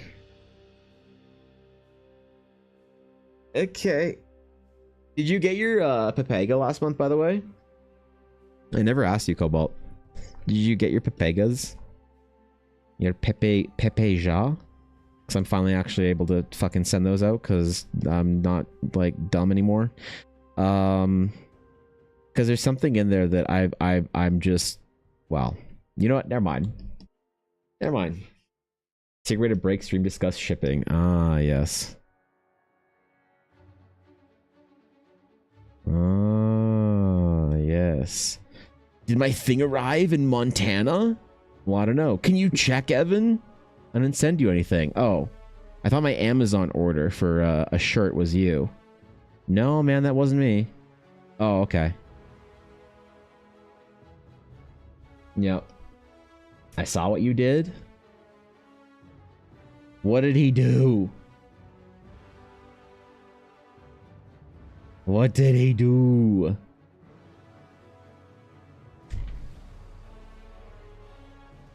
Did you order a custom-made blacksmith sword from me? From my secret blacksmithing shop that no one knows about? Did you pre-order a leather-bound copy of the Realms of Eldara Adventure Issue 1 Horizon?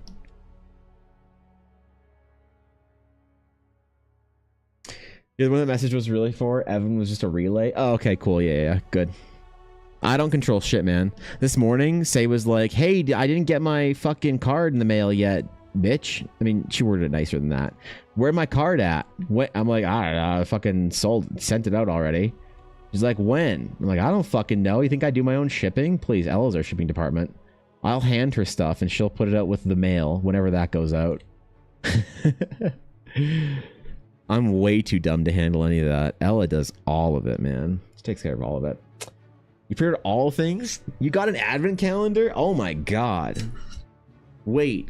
Sir Cobalt got one of the last advent calendars? Wait, one of the only ones? What? Okay. No. Bitch, do the thing. Okay, yes, What ma'am. are we talking about? Yes, ma'am. We're Ivan talking about Blahat. Ella Blackwood Advent Calendars, Mel. Thank you for the 31 months. I appreciate it. What we're talking about is the 2025 Blackwood I see Steve hasn't yoinked the fucking dice yet. The Blackwood Dice Advent Calendar pre-order for 2025. You get the nap. Take a nap. That's all. What do you do? For your coffee. What's on my fucking coffee?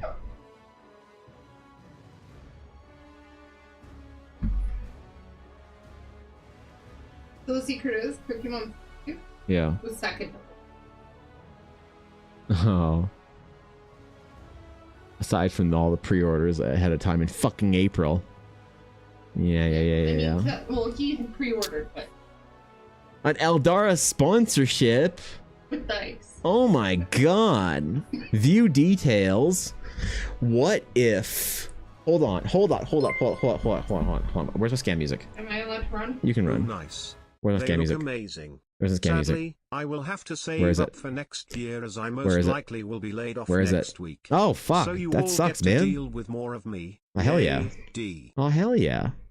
Wait, when I went to YouTube to see my scam music, On YouTube, I see Ashley stream. experimental content kind of bracket where like we can only do it Wait, I was about to get my scam music. doing well when we're up ahead kind of thing.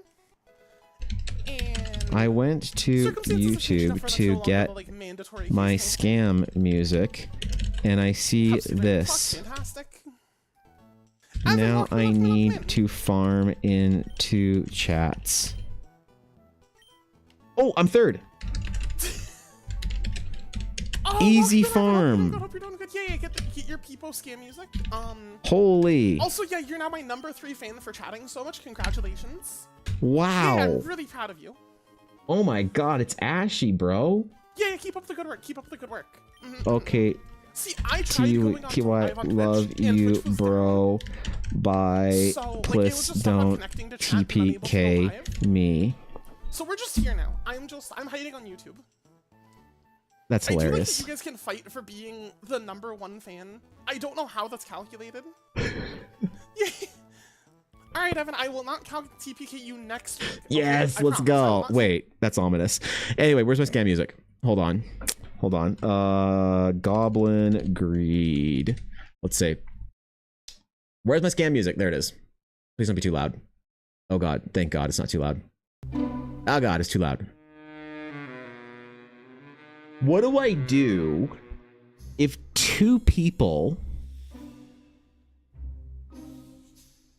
order an Eldara sponsorship for the exact same thing?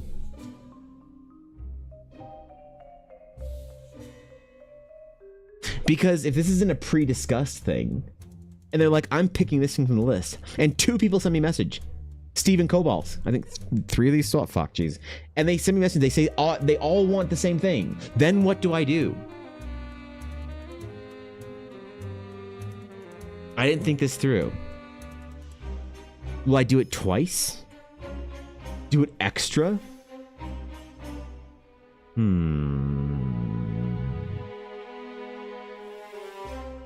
Because what if they want something heinous? What if they ask me for Cat Girl Bath Cafe that I promised to do 3 years ago and hope my chat forgot about?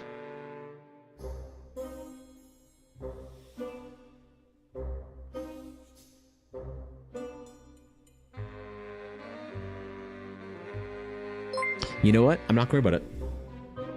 Yep, I'm not gonna. Oh god. Oh god. Microtransactions, Evan.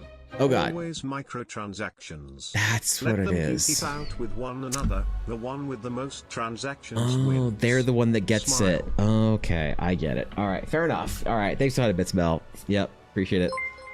Yep, cool. All right, rad, sick, didn't do nice, anything. neat, cool. Don't look dope. at Kofi. Okay, because you guys are in chat, what do you want from the list? All right, because you guys are here doing the thing. What do you all want from the list? What Eldara thing from the list so I can mark it off? So I can go to the fucking thing and I can hit the whatever and mark it off. What am I marking Ella off? gets Taco Bell. That's what I want, love. The Rokari. Okay, good. Fuck yeah. Let's go. Rokari. Thank you. Let's go. Wait, actually, is it? Oh, shit. Dude, thanks for the support, man. Thanks, bro. I appreciate it. Fuck yeah. Wait, you can put a message in there? Where's the message? Oh, there it is. Okay. Oh, I see. There's the additional details. There it is. Okay. The consortium. So we're doing the consortium. What else are we doing? We're doing the consortium. We are also doing the Rokari. And we are doing literally whatever you feel like building, just generating a slot for you to do it. What the fuck, Steve? Come on, man.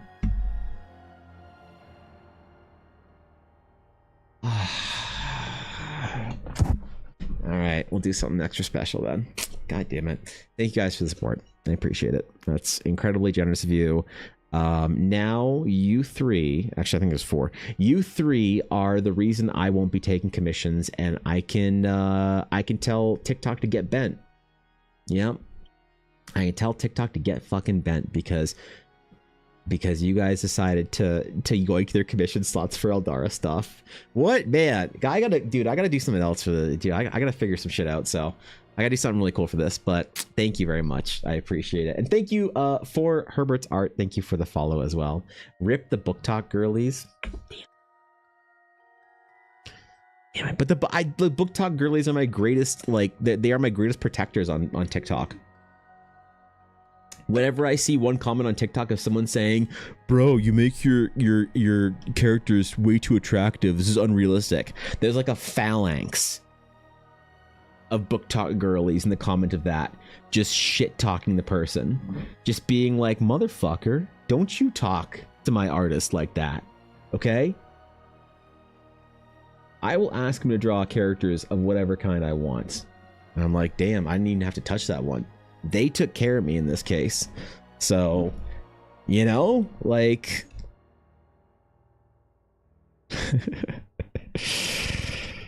All right, I'll do you guys proud. We'll do some cool ass projects. Oh man, this is exciting, dude. So Cobalt, we gotta find some time then. I know finding time to get you in Discord late at night is basically nigh impossible, but I want to run a bunch of ideas I had about the consortium by you. I want to chat about it. I feel like we need to do it when Guapo's there, because we're talking about vaguely creepy religious order traditions. For some reason, Guapo eats that shit up, man. He just eats that shit up. Holy. We got to do a little bit of brainstorming here for some ideas, man. Also, totally didn't order dice. Come on. Wait, you didn't, did you? Rokari dice? Okay, that's pretty rad, actually. All right. Rokari dice. Ooh, those would be dope, actually. Let me know the days. I stay up on the weekends. We find a weekend evening. We make it work. I stay up on weekends, bro. You know? You certainly don't, because you're sick as fuck. Good God, man. But I can stay up this weekend. Guys, we finished the swimsuit calendar first. That's right, man. We're on it. I'm not showing anything on stream because it's gonna be a surprise. But I actually started on that shit on last weekend. So be done with the Izzy Kofi, but I didn't have, it hadn't been added as an option yet when I ordered her. Okay, fair enough. We'll do something dope for some dope ass Rokari shit then for you. We'll see what Ella gets inspired to do based on the piece that I create. I'm excited to see what Ella does for them as well, to be honest. The dice that Ella... So the first person that ordered dice along with their coffee request was Samurai. And Ella made some insane dice for that character. Alright? Ella made some ridiculously cool dice. And I hope she posts them online, because they're fucking cracked out. They look amazing. They look amazing, dude.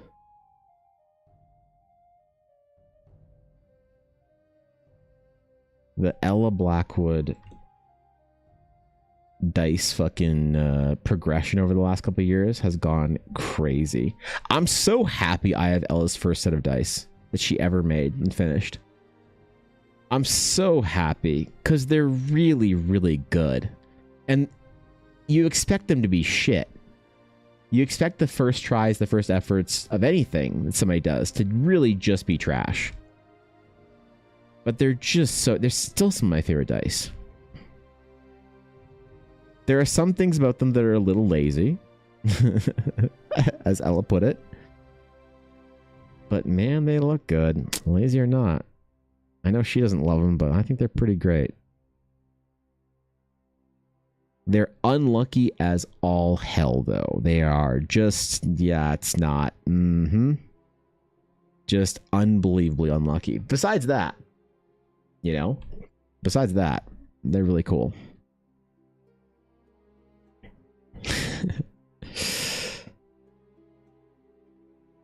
I gotta make a set of dice. Ella's been trying to get me to make my own set of dice for a long time.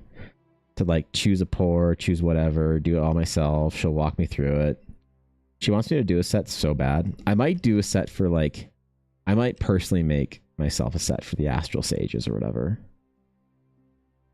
Because like when you have the equipment and the Ella, I've realized and I recognize just how difficult it is to like do. Ooh, what the fuck? Oh no, Spotify, where'd you go? It's very difficult to do the whole process of, oh my god, no, stop. Computer, please. There we go. Once you have it all set up, it's a little bit easier. And so I think the problem with a lot of, like, I noticed this at Ren Fair. A lot of people see dice pour videos on TikTok and they think that it's super easy.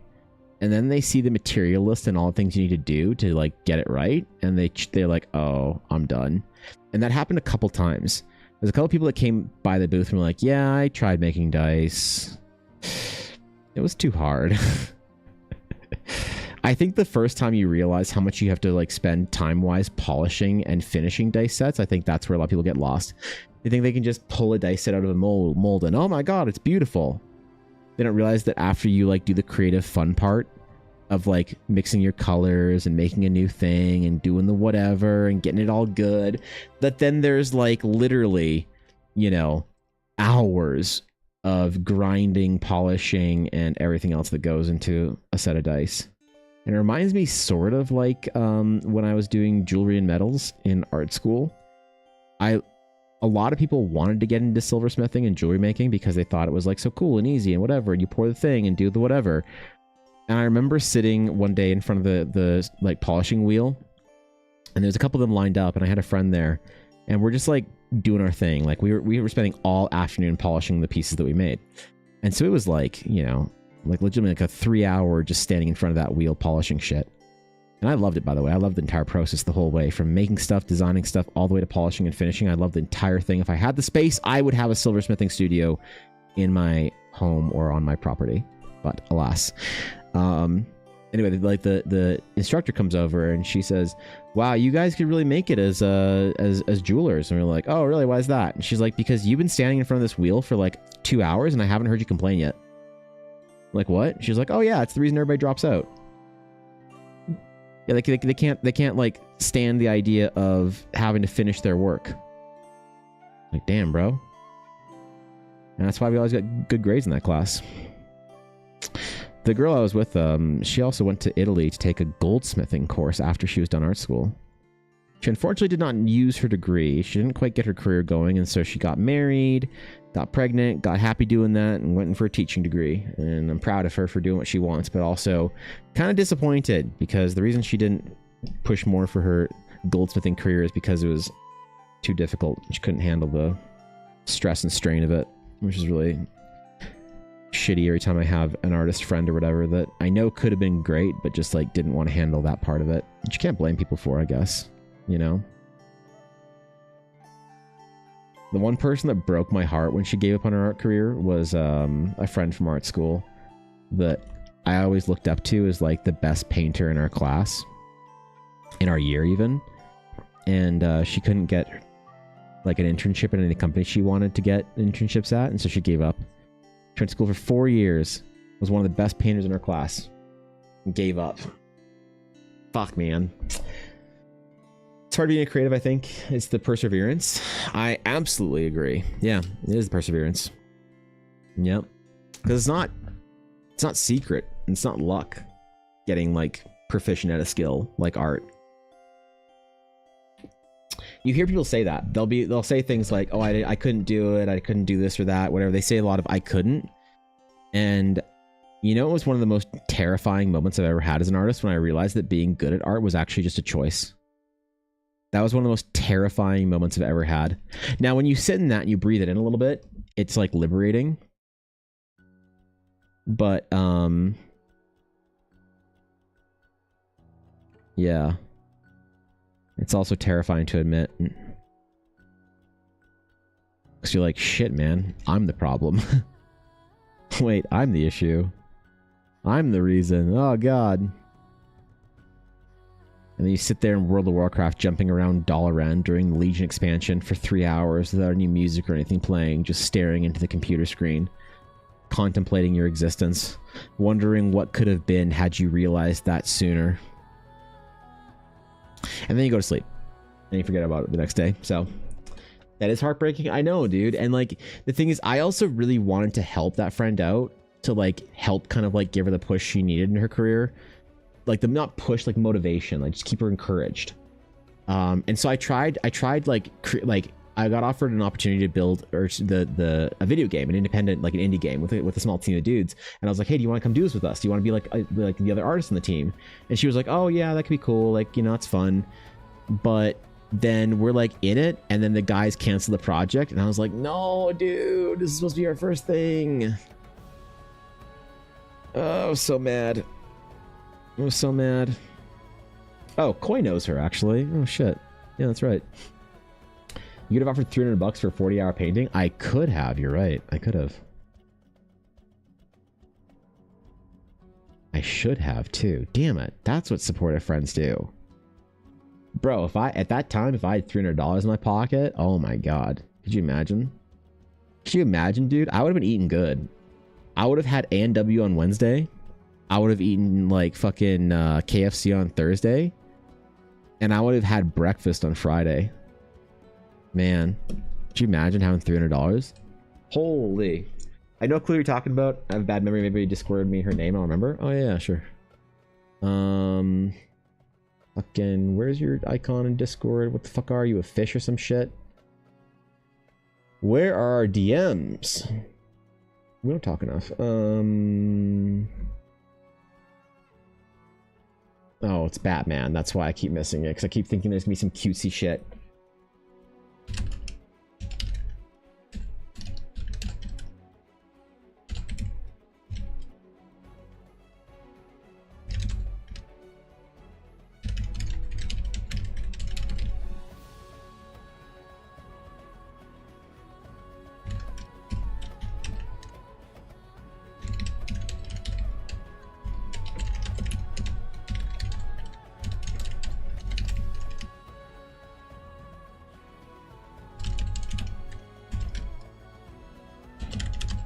Yeah. Yeah. Mm-hmm.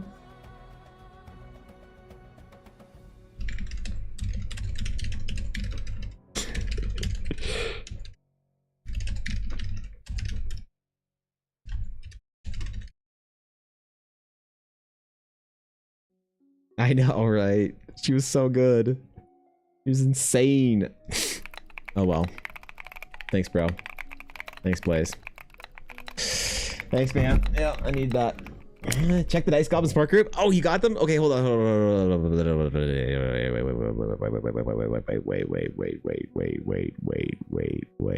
Wait. Oh shit, there they are. Wait. We got, hold the fuck up. Hold on. We got other posts here. We got things that we got to catch up on, okay? First of all, talking about Ella Blackwood Dice Advent calendars, look at it. Look at all these Blackwood dice that Steph has in her cool little jars with her Blackwood Dice Advent calendar in behind. All right, what do we got? We got dice display. God, that's so fucking good, man.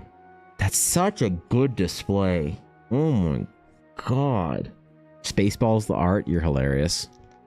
Okay. All right. Mail call, now decide which ones to take to play with at Gen Con. Ooh. I mean, look, man, them geodes.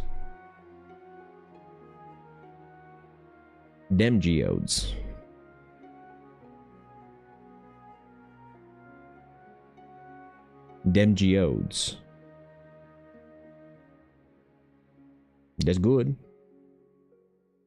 That's good. Dem geodes. That's fucking,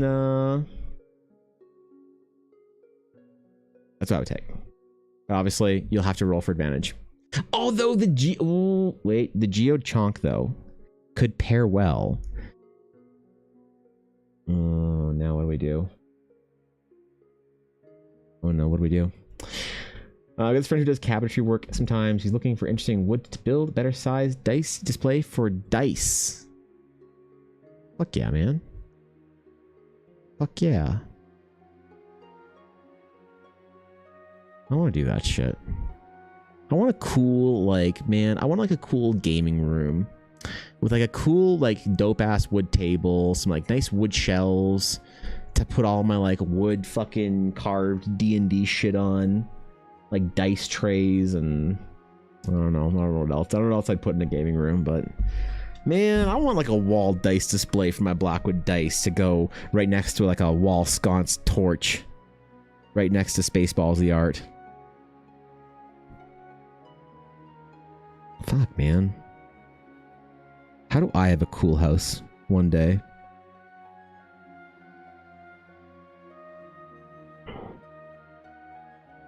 Maybe if I move to Saskatchewan, I could... No, never.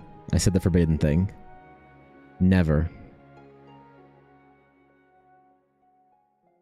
Yep. Nope. Can't do it. Can't fucking do it, man. Okay. Okay. Bro, it's so dry. Am I recording still? Good. All right. Mid-ground. Let's go.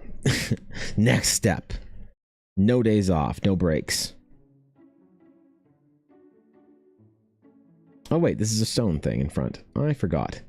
Another monolithed pillar. Ruins of things to be ruined with. We'll put some runes on our ruins for this one. Make it look like it was a carved sort of like monument stone, a waystone, a henge, if you will, of some variety. Samurai lives in the UK. They love henges over there, right? Isn't that a thing? I don't know anything about the UK besides they love fucking jellied eels, man. They eat that shit every meal if they could. Vegemite or Marmite, whichever the one is, the one with more depressing weather. And jellied eels. They love that shit over there. But I think they also love henges. So I think the table done by him and his wife, the kind of style that I'm looking for as a cabinet. Wait, what? Oh, wait, that's cool. Wait, what's in it? What is in it? Hold on. Oh, rocks and shit. That's dope, dude. These are nice, man. Holy. Yeah, I want like that as a gaming table, you know? Man. Imagine that as a gaming table. I love that. I don't know. Are those like big wormwood tables worth it, you think? How much do they cost? Like you buy the big ass tables, aren't they like $20,000 or whatever? People take out a second mortgage to get them and they use them as their fucking kitchen table because they don't have room for it in their house. They're dope as shit, but good God, man. I'd buy a wormwood table. They rated me once. Real nice over there. They're one of my famous followers on Twitch Tracker, so... I don't know. Seem cool. I'd love like a very immersive gaming room, you know? A fireplace. Wall torches, cobbled stone wall. What else? Flagstone travertine. That's a word I hear people use about houses sometimes. What else? What's in the gaming room? A chest or two. A chandelier of dramatic kind.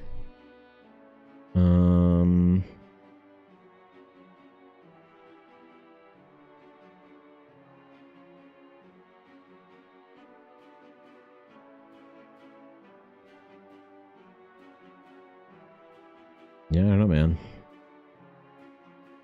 I gotta think this through because I'm just basically building a dungeon, aren't I? At this point in time. Depends where you get them from. Wormwood is extremely expensive, and I don't know if they've sorted out their supply issues. There's a few other companies that do them too. Well, there's one company that does wood stuff for RPG stuff that I think that I actually have something from. They're like Elderwood, I think. Elderwood Academy. Why? Uh-oh. Why is it when I Google Elderwood Academy, the first thing that comes up is Elderwood Academy lawsuit? Elderwood Academy coupon code. Elderwood Academy spellbook. Uh-oh. All right, well, forgive me if I'm missing something, but the reason I have something from Elderwood Academy is that they do stuff for Nordic Foundry, Norse Foundry, Norse Foundry, right? Yeah, Norse Foundry. Norse Foundry, super nice people there. They are very, very, yeah, we have like one of these things, one of the little book things for one of Ella's mini sets. But Norse Foundry, they are so nice to Ella, right? They are so cool and so kind to Ella, and they're very encouraging. And every time we go to a convention and we see the Norse Foundry people, Diana and all them, they always want to do dice trades with Ella because they love her dice, which is awesome because they'll give us like very expensive dice sets and shit like that in trade for one of Ella's sets, which is always very, very nice of them to do. And they don't have to do that, but they're very encouraging. And so they threw in a little dice book thingy for holding dice, one of these like spell book type things. It looks really cool. I really love it. So I'm favorable to a DM screen. I want my own fucking DM screen. What the hell, man? It's a book, it's a box, it's a DM screen. Oh my god, wait, hold on. You have room for a whole book in there? I'm guessing that's like a fucking little dice roller thingy or whatever, or some shit. Pens? And they come out. Oh my god, so you have little dice trays and shit and they're all magnetic. Oh god, I miss playing D&D in person. Holy. Oh my god, this would be so... And I could have the map utility wings. How much is this? And place for minis and dice. Oh my god, you can customize your whole thing. How much is it? Just fucking tell me. Just how much is this shit? Fucking give me a price. Customize your master tome. Okay, hold on. Hold on. $375. That's actually reasonable, I think. I was expecting close to like $600, to be honest. I was really expecting that. Leather, emerald, accent leather, onyx. Oh wait, hold on. No. Can you check all this shit off? Can you customize all this? Is that a thing you can do? Is it a thing I can do? Customize your tome. DM screen. Where do I select everything? Okay. I would do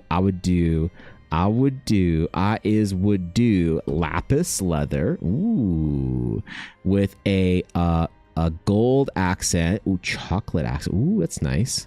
I do lapis and onyx because it fucking looks dope. The black and blue. A phoenix. I would do my own logo for the Realms of Eldara. God damn it. Let's do a spell circle. That's cool. We'll do a spell circle. I would do icon foil in gold. Okay. My border in... What's this? How do I get rid of this green shit? How do I get rid of this green shit? Okay. I want to change the color of that. Do my border foil in silver. Or holograph. Ooh, let's do holograph. I do my accent foil in oh, there it is. Okay. My first slot would be standard. Second slot, dice holder. Third slot, tablet holder, rolling tray. Fourth slot, minis. Oh no, wait, I want, hold on, no, I want a book, room for a book in there, so none. Yeah. All right. Yeah. Add to cart. Yeah. Add dice. Nuh-uh. View cart. Let's go. 4 weeks. Okay, well, I was going to buy it, but that takes too long, so. Rip. We tried. Me too, one day, hopefully. Cobalt, we're going to have the best gaming rooms, bro. Yep. What I'm looking for would be 2 Chonk D12 geodes, 1 in blue, 1 in red. Wait, Chonk D12s. A Chonk D12. You know, Ella gets requests sometimes for chonk-sized sets. The problem is, each master takes like 40 hours to do or whatever. I wonder, Ella, if it'd be worth it for you to make dope-ass chonk-sized sets. To make one master for each one. To make a proper master for each of them and be able to do a full chonk-sized set. That would be kind of cool, though. That would be kind of rad, if you ask me. What's going on, Conk? Good to see you, bro. Now an 8d6 the size of chonks. Could settle for a regular d12s in that combination, but would like it to be large. Well, I think that's important. I think that if the size is part of it, that's definitely important. So, I don't know, man. That sounds dope. I would have to make full masters for them, but if you're doing a full like chonk size set, you already got your d20s, obviously. I wonder if people would like that, would like full chonk sets. Because that would be huge, man. You know what, Ella? You could do a fucking Kickstarter for chonk size sets.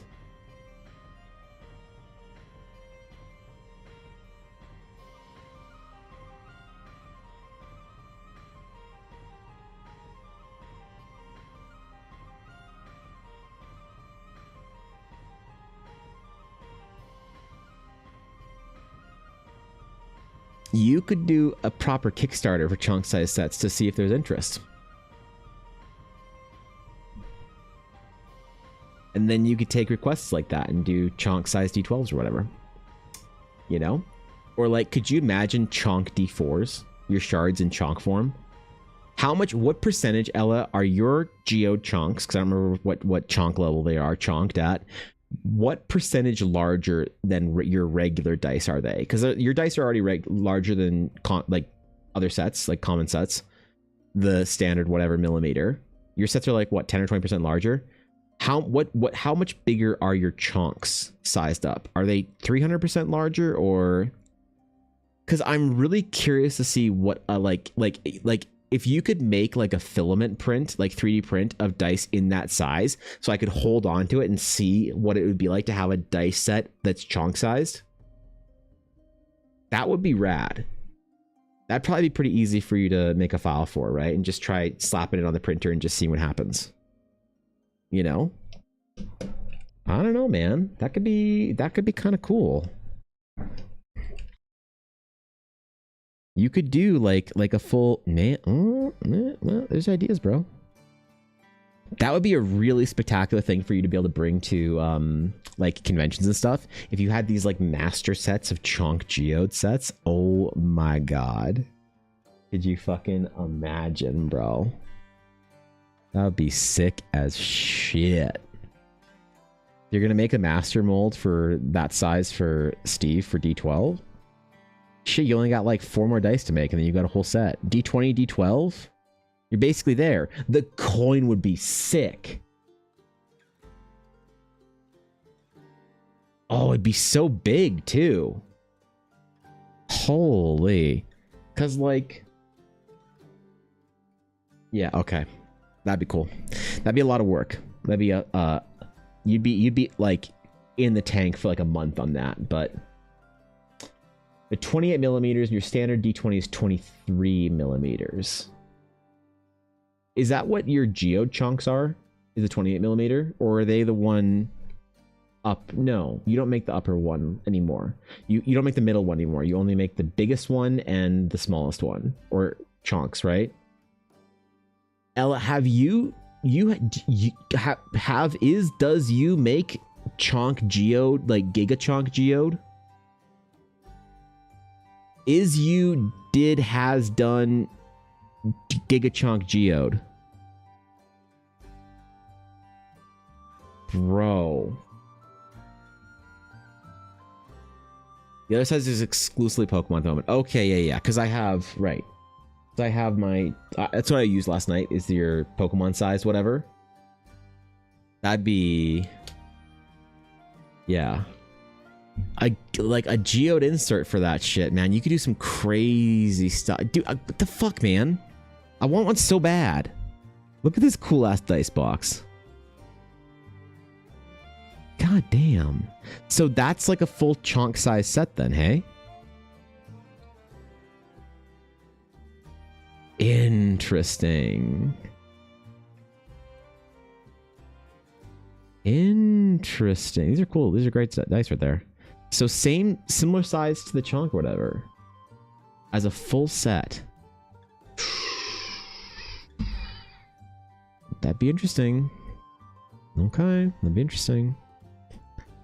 The people demand it. They demand the Giga Chonk Geode.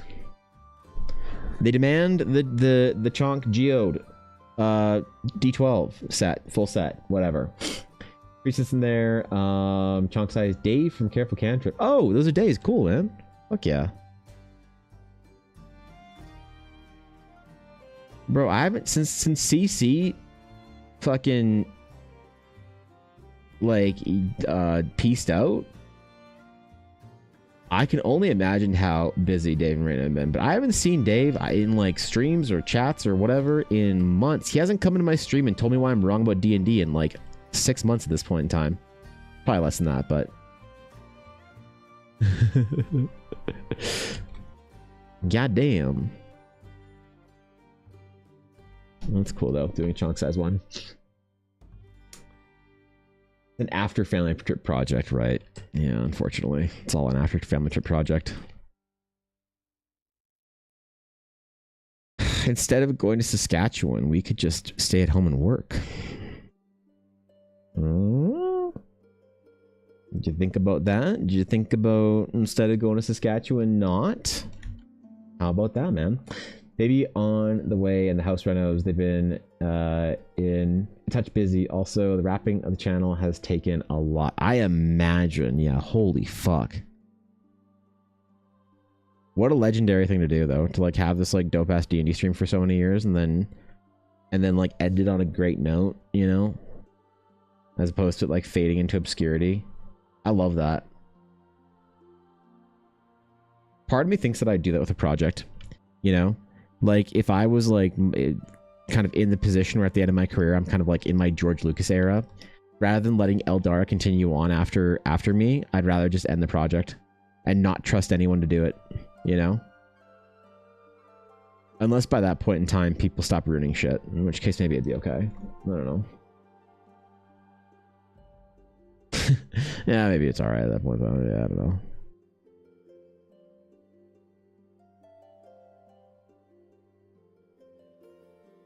Yeah, I remember when Dave was like just starting out in the dice thing and he was asking Ella about like tools and equipment and shit. I wasn't sure how serious he was. That's pretty dope then. Pretty fucking sick, man. It's pretty rad. Oh my god, mountains. Mountains, Mr. Frodo, mountains. I really hope Samurai likes this. I know Samurai put so much into his world that I just really fucking hope he approves. That's all I want, man.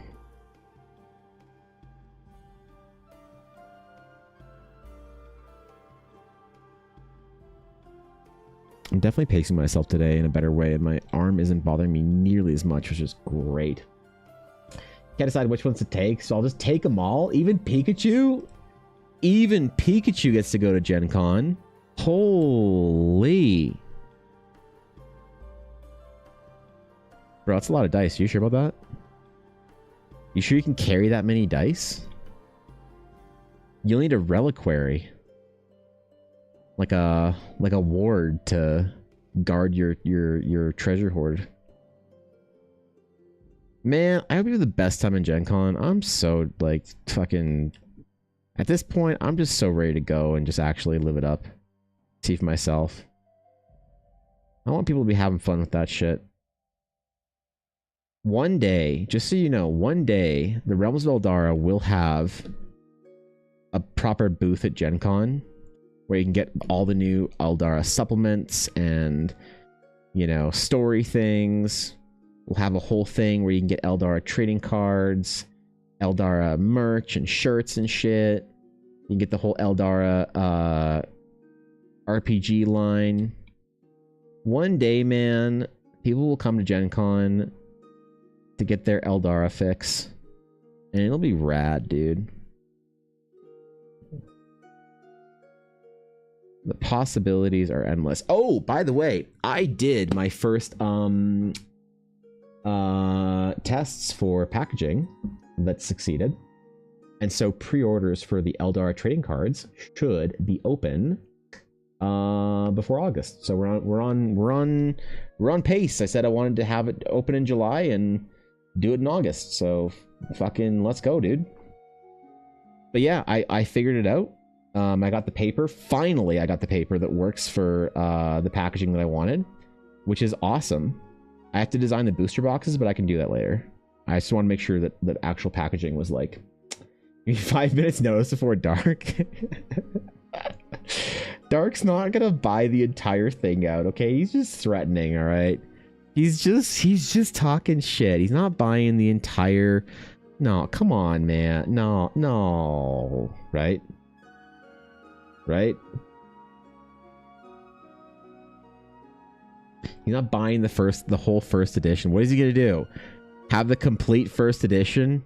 Keep it all sealed? Wait for me to become extremely successful and sell it all for millions of dollars? Oh wait, that's a great idea. Actually, never mind. Yeah. Yeah, shoot, that's a phenomenal idea. Now I think about it. Yeah, hold up. Wait. We gotta talk about this. Yeah, wait, hold on. You know, he might. I know, bro. Solution. He's serious. He doesn't mess around. No, he's gotten bored. I haven't released it, and he's gotten bored. He's tired of this shit. He doesn't want it. No. He's like, I moved on. Fuck Evan's trading cards. People don't like trading cards, right? Right? Y'all are pretty bored of that shit. Yeah. Okay, cool. Yeah, alright, good to know. Good to know. Nice. Cool. Definitely a way to show you believes in you, I guess, yeah. Anytime Sir Cobalt has supported me in exchange for art, it is only so he can invest in it.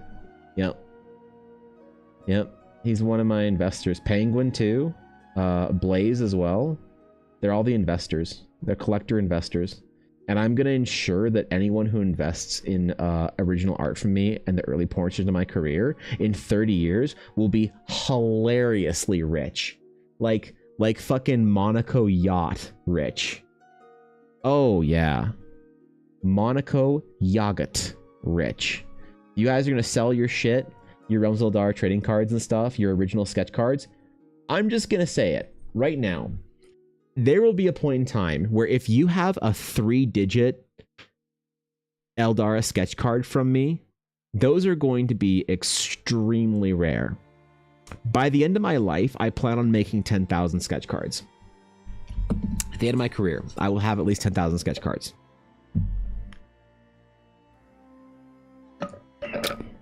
Mark my words. Mark my words. Oh wait, I'm getting confident again. Ah shit, okay. Someone tell me I'm bad at art real quick. If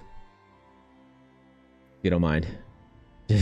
Just one time, real quick, so it doesn't mind, just tell me I'm bad at art. Just I appreciate that. Okay, thanks. Yeah. I was getting a little confident there for a sec. Whew, gotta be careful. Gotta be careful. Got a little full of my got in my feelings for a minute there and got a little full of myself.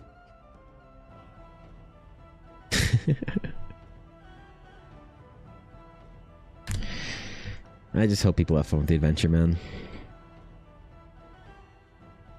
I just want to do something that matters in fantasy. Be part of the good ones. That's all I want.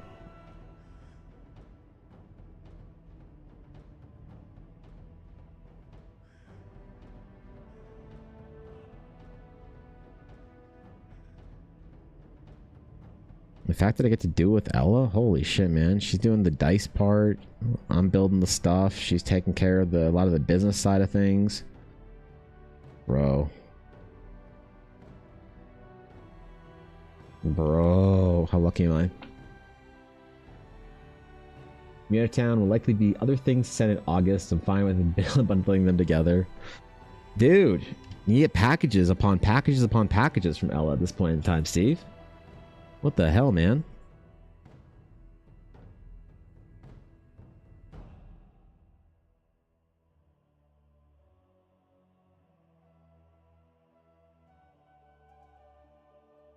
Okay. I need to fill in the cave's mouth as well, but I think I want to finish the mountain first, if we can. I really like how this is turning out. This is like my favorite part of like landscape sketching, is this kind of stuff, you know? And I feel like I'm actually like doing it now. When I first started out, I was so nervous. Like, man, when I first started doing these sketches, I saw one a while ago that just made me cringe, as most of my old art does.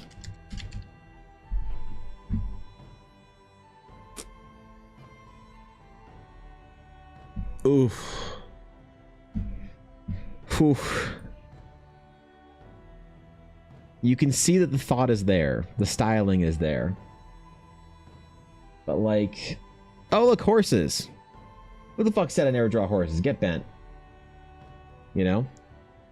Like, this is one of the first sketches that I did for Eldara on stream in the ancient days in 2020. Back when everybody was taking their little vacay. Yeah, man. It's like the thought was there, but evolution of that is like, I don't know. Look for my work and you've made a masterpiece? Get out of here. What do you mean, Koi? It's not even in color.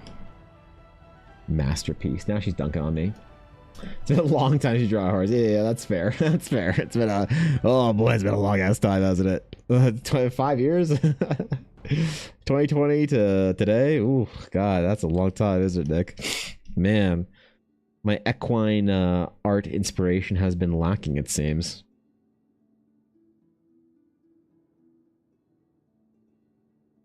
But Uma Musume did come out recently, so...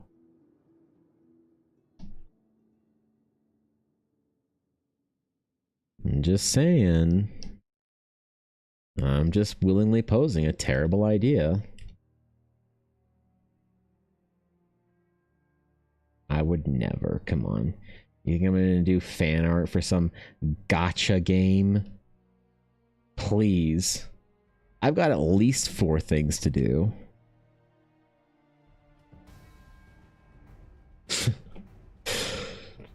Popular photo of the dice bag that I'm using to carry the new dice around from Gen Con. Good idea of taking this many that I'm less likely to buy excess dice while there. All right, what do we got? That's a good bag, man. That right there is a good bag. I got, bro, Ella, did you, where's my fucking tiki bag? I got a dice bag that I love, made by one of Ella's friends. That's all tiki and shit. Dude, I love my dice bag. She made it with fabric we brought back from Hawaii. That's a great bag, though. What the fuck, man? The embroidery on it and everything? That's sick, dude. Man, I need to design some Blackwood dice bags that Selena can make, so that we have like good bags like that for like with Ella's branding. Could you imagine like a dope bag? It's all like dark blue with like gold cord and like the gold embroidered Blackwood dice on it. Oh my god! Is that my tiki dice bag? Yes. Check it out. Look at my tiki dice bag. Of holding. Check my tiki dice bag. Look at this shit. Look at it. Look at it. Look at how tiki it is. Look at it. I love this shit, bro. That's my tiki ass dice bag. You need to show the inside. I see. Show it. What's on the inside? Oh yeah. It has pockets. Yeah, it's got pockets inside. I guess that matters to people. Look at that, man. I love this bag. So we need to figure out how to get her to make this in the Blackwood dice. Can. I know, but the problem is I haven't designed it. Yeah, what the hell? I took responsibility for this not happening or not having been done long before. Yeah, it's cool. I love this. I love this dice bag. We brought back this fabric from a fabric store in Hawaii, in Maui, in Kahului, that I really enjoyed being in. Okay, goodbye, Ella. Still taste cat when I hold that bag. I get itchy tongue when I'm around cats or things that cats were around, like that. I shit you not, my tongue's itchy now. Yep, that's awesome. And I'm going to see Ella's family, and everybody owns cats. So wish me luck. Wish me luck. I went to my doctor and I'm like, hey, do you have a more powerful antihistamine than the one you gave me for allergy medication? He's like, oh, you can take 4 of those. And I was like, what? He's like, yeah, that super powerful antihistamine I gave you, you can take 4 of those at a time instead of 1. Bro, I'm gonna, if I need to, like, Ella's gonna have to wheel me out of Saskatchewan. I'm gonna be on so many antihistamines. I'm not gonna remember my name. Like, I'm gonna need to go to fucking rehab after that. I'm gonna be on antihistamines. I gotta be careful with that shit, bro. It's like, don't do it for a long time, but if you need to survive the weekend around cats, you don't want to be on fire and with your fucking itchy tongue, you can take 4.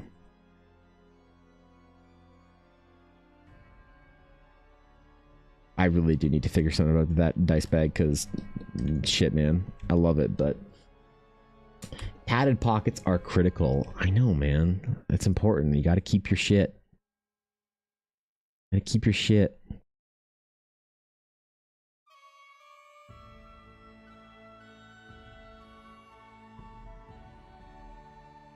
Yeah, there's a bunch of stuff that I could probably do, like the whole product line for that Selena has.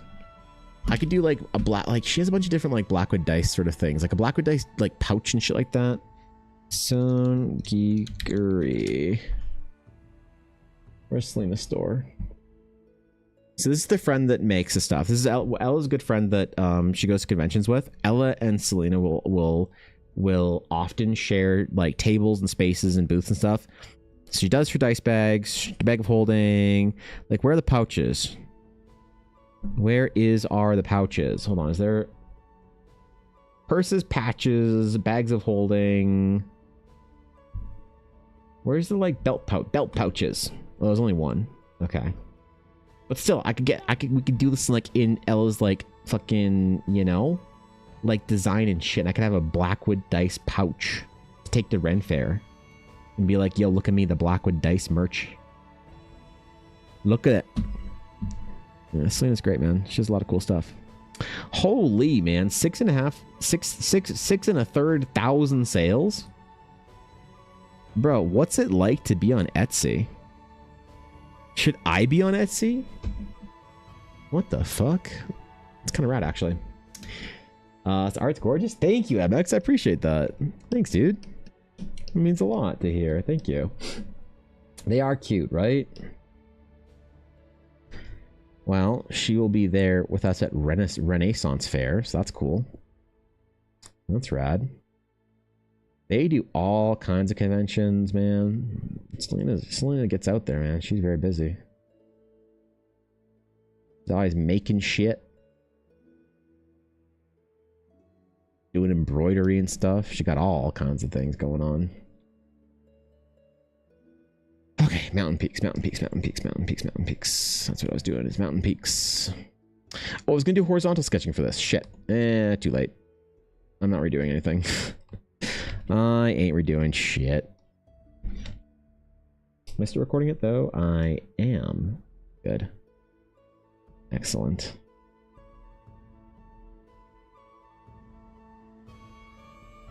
Excellent. Okay.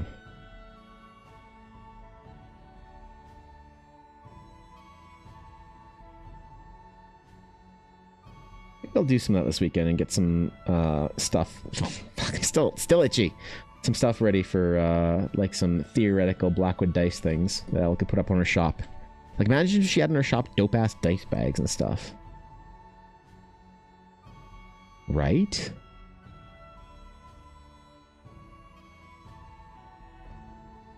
There's a chance that we might do all of, like, my keychains and stuff like that through Ella's shop.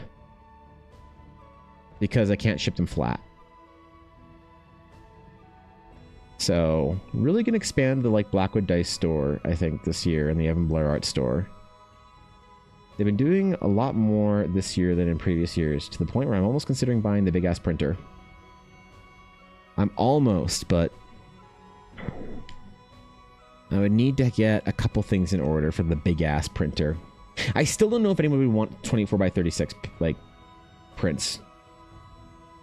Or if, like, the current sizes are all people want for shit. Visitors, how exciting. Oh, shit. Yo, dude. Yo, what is up? Brushfire, thank you for the raid. I appreciate it. Oh, my God. What's up?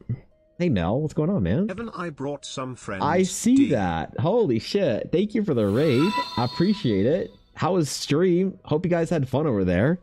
What the heck, man? Y'all made my day. What's up? Thanks for the raid, guys. Yo, if you guys are from my chat, you're chilling, please go follow our new friends over at Brush for Hire. Seems like a good bunch, especially if Mel was over there. Hell yeah, dude. Y'all, wait, what are y'all working on today? Oh, shit, dude. Wait, what were y'all doing over there? What is... I see sprues. Holy... Bro, thank you so much for the raid. I appreciate it. Welcome, everybody. I'm honored. Please go give a huge follow and your Prime if you have it to Brush for Hire. You know, go share some love, yo. An absolutely amazing miniature painter. Smile I can does a fucking bunch see of that. Let's go. With absolutely amazing Jeez, man. combos. Smile. Holy shit. That's so okay. I'm so glad. Unironically, I'm so glad that you guys stopped by.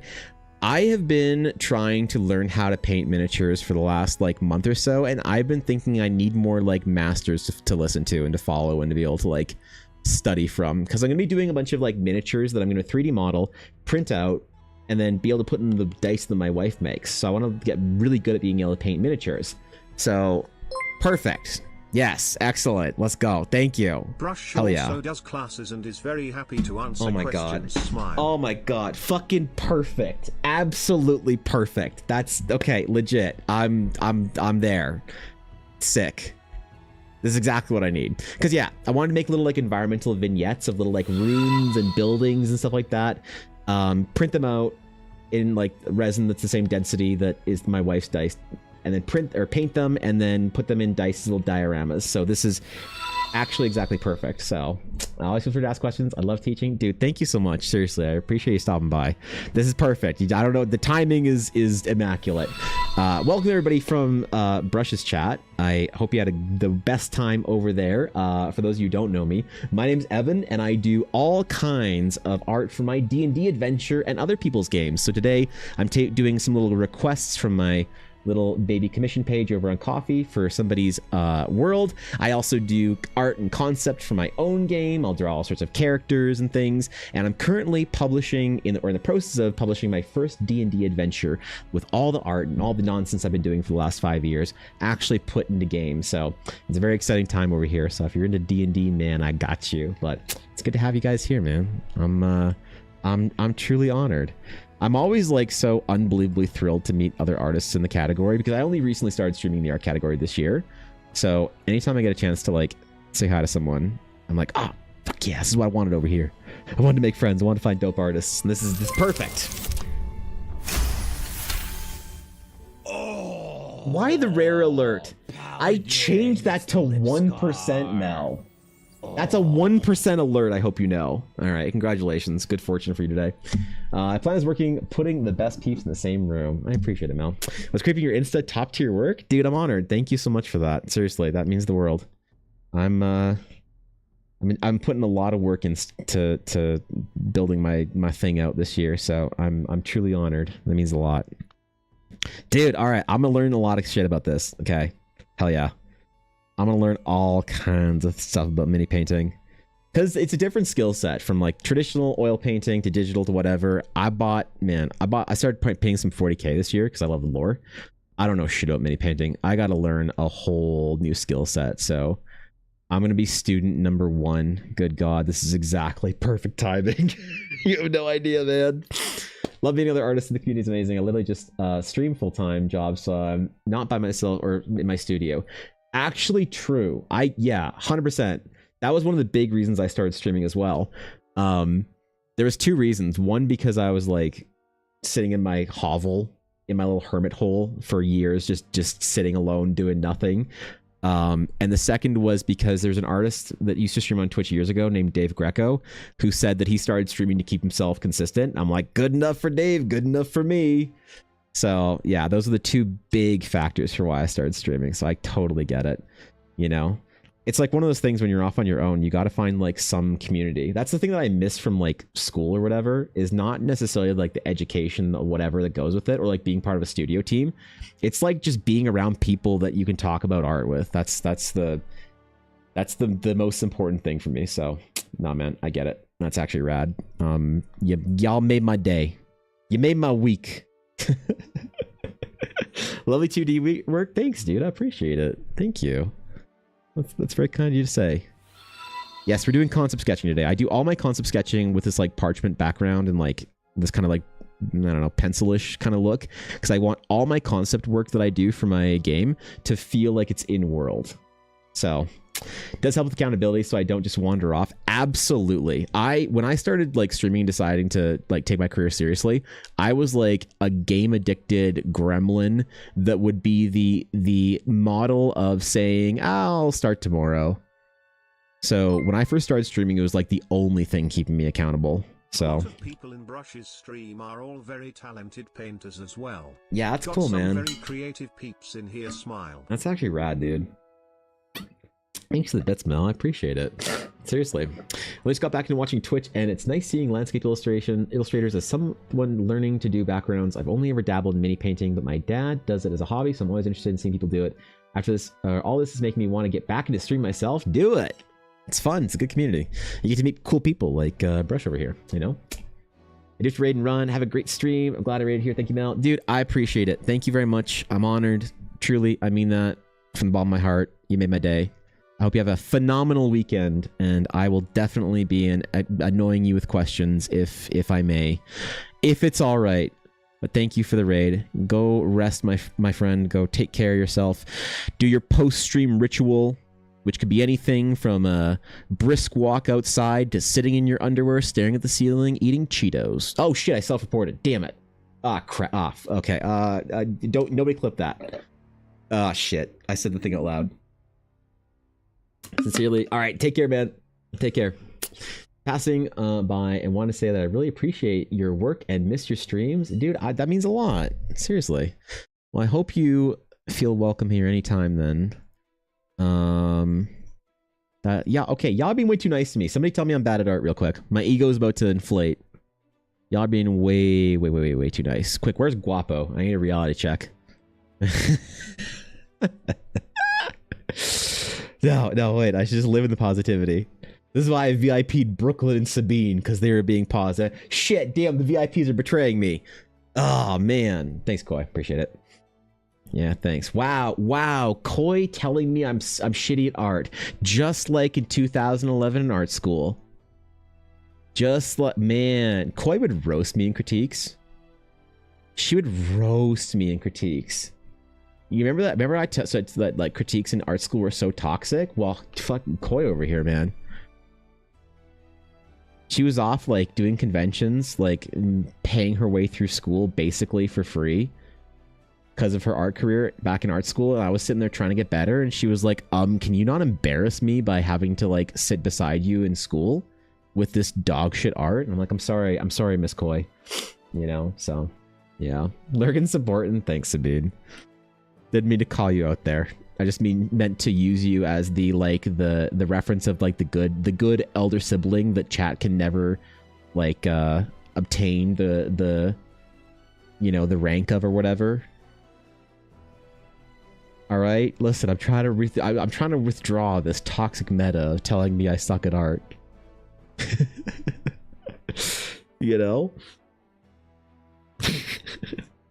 All right, I'm good. Yeah, reality check back in place. All right, yep. Okay, let's finish the mountains. 3 Peak Mountain is what Samurai asked for, and 3 peaks he shall have. So, thanks Pink for the follow as well. Shit, man, appreciate it. Thank you guys. If I missed any follows, I'm sorry. I was a little stun locked, but thank you, Brush Guy, Epic Duck Studios, and MX, and Kugnar. I think I missed all those, so I apologize, but thank you for the follows, guys. It means the world to me. Hope you enjoy your stay at the Dragon's Claim. Whatever the rumors are about our Adventurers Guild, unfortunately they are true, but I will still deny them. That business with the Paladins a couple weeks ago where they had to purge the guild basement of Eldritch Icker, I think was what they said. That was overblown, okay? The reports of rituals and cultists in the guild hall are completely unfounded, except for the ones about the basement. Those are all completely legitimate. Just ignore them. Yeah.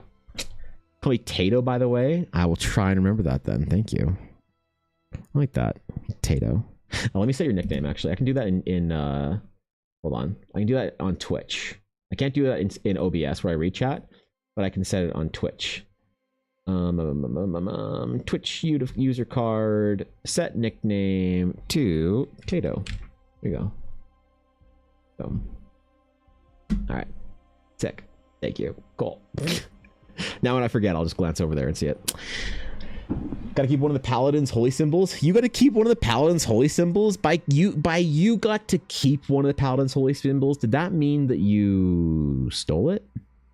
If I have Paladins knocking on our door because they're looking for stolen holy symbols, I'm giving you up immediately. Don't think I won't. What's up, Red Bean? Yo. Alright, mountains. Mountains. Mountains. Mountains. I fucking love drawing mountains, dude. I love painting mountains more, but like sketching them is pretty satisfying. Anything you can do a big dramatic shadow shape in is like, I'm Gucci. Gucci with that. All right. Because like, that was one of the only compliments I ever got from an instructor in school that really hated me. She did not like me. She was like, you know, Evan, I know I'm hard on you. I'm like, yeah, you are. She's like, I know I say that you disappoint me so often. I'm like, yeah, you do. She's like, that's because you do. But I legitimately have to say, when you draw mountains, they turn out lovely. I'm like, wow, I know you're sincere about that because you didn't want to say anything nice about my work. That's how you know when you earn some real approval. And my little broken people art heart was still broken, but we are getting Gucci with it, right? You never know. Okay, good. Plausible deniability. If I don't know what you stole from the Paladin Order, then I don't have to report you. When they come knocking. Just keep me in the dark for whatever. That's what I said. Whatever rituals you guys use to summon ancient old ones or fucking demons in the guild basement, as long as I don't find out about it, I'm not mad. But if I have to find out about it, ooh, you're in trouble. You're all in trouble. Yep. It's over for you at that point in time. Wow, nice backhanded compliment, Mom. I mean, how I don't care about your opinion. I mean, Survey says the answer hasn't changed, lol. Like, I kind of had to though, right? She was my instructor. I had, like, since I had a bad smell, I had to care. She literally was the one giving me my grades. That was back when I thought grades mattered in art school. You know what the best choice I ever made in art school was? Tanking my fucking children's book grade into the dirt in favor of making a better portfolio. That was one of the best decisions I ever had. I tanked my letter grade in one class. I think I got like a C in it or some shit. We used letter grades for whatever reason in art school. I don't know why. Wait, am I in different? Oh, I'm on a different layer. Okay, I don't know why that happened. So I don't actually know what a C is, but apparently it wasn't good, you know? Children's book, yeah, we had a class that was like a course in our character design program that was about children's book illustration, because that was like a common, you know, like 20 years ago, that was a common way of doing a career is children's book and illustration like that. And so when I was in school, it was a little bit outdated by the time I got there, but it was still like somewhat valid, and all of our instructors were a little old school. Vidori, thank you for the follow. Appreciate it. Welcome in. So in that course, we were given the basically the assignments of making and writing children's books and doing illustrations for them and things like that, so that we could consider it as a career pathway. Now, the instructor we had was a very well-known children's book illustrator. So like, seems good, man. You know, you get the children's book illustrator to teach the course on children's book illustration. She was very accomplished and if you were in that world and cared about that kind of thing and publications and whatnot, she was like a big name. I forget. I remember her name, but I forget what her last name was. It was something Polish. Her first name was equally like unique. So I could probably look her up, but she was like a really, you know, well-known person. She wasn't though a great teacher. She wasn't great at instruction, which was like a general case for a lot of art school problems where the instructors are good at what they do, maybe not great at instructing. And so she was like very much like, stick to the curriculum. We're going to do this thing. You're going to learn how to draw children's books and then you're going to like it. But it's so far away from like the concept art sort of development thing that I wanted that I didn't want to spend an entire class like wasting my time on fucking like a different style that was supposed to be, you know, muted and blunted so that it was easy and accessible for kids, which is like fair enough as a skill to learn, like, you know, sure. But this was in our 4th year, so we were no longer learning shit for the sake of getting better. Your 4th year, your last year as an artist is like, you're trying to build a portfolio that you can get hired with, man. And so a bunch of the other guys and I were like, man, we should just do like stuff for portfolio reasons instead. And we told her that. We're like, hey, this is what we want to do. We want to do this as portfolio projects for whatever. We don't want to do this project, so we're going to do it we're going to do the project as it is, write the book, do the whatever, do the whole project, but we're going to do it stylistically in kind of the concept art, fantasy, sci-fi styles that we had. And she's like, all right, you can do that, but if you miss that part of the assignment, you're all going to be dropped by 2 letter grades. And she was serious, and we're like, okay, fine. And she couldn't fathom that we'd be willingly taking hits to our grades. But by that point in time, you learn that your grade doesn't fucking matter. The only thing that matters is that you get the piece of paper. And even then, that doesn't really matter all that much. Nobody, like, when you apply to a game studio or whatever, or like a publishing company, or you even have like independent whatever, like nobody's asking you for your grades in school. Maybe if you're going into like software engineering, they might ask you for your last term of grades or whatever. Who knows? But certainly not for art. So that was one of the best things I ever did, was tank that letter grade massively, and actually do a portfolio and that was like, you know, related to the kind of work I wanted to get. Tried getting into art school, but quickly found out it wasn't for me at all. Killed my motivation to draw. Oh, really? Well, school wasn't the only culprit. When I get back into it, I'm going into physics. That's cool. Leaving the bad place behind. That's awesome. Yeah, physics was also a thing that I thought, you know, would be. I like. It's kind of funny. Art and like math and physics were the passions. Which one do I want to spend my life doing? Obviously art. But it's funny that I'm going for my degree online slowly over time in physics, specifically astrophysics and astronomy. But that's like the passion project, you know? So I love that shit. That's an awesome career field. It's an awesome career field. So I get it. I get the allure. For me, there wasn't an option though, really, when I think about it. There was never a choice. I never had to make a decision that I wanted to be an artist.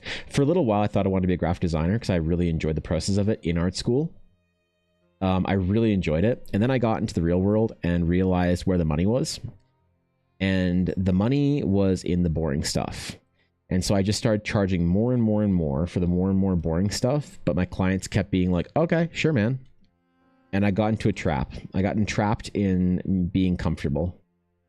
And that's one of the culprits for why I stopped making art for years. Obviously, there were other things there as well for me, but that was one of mine, was comfort as a graphic designer.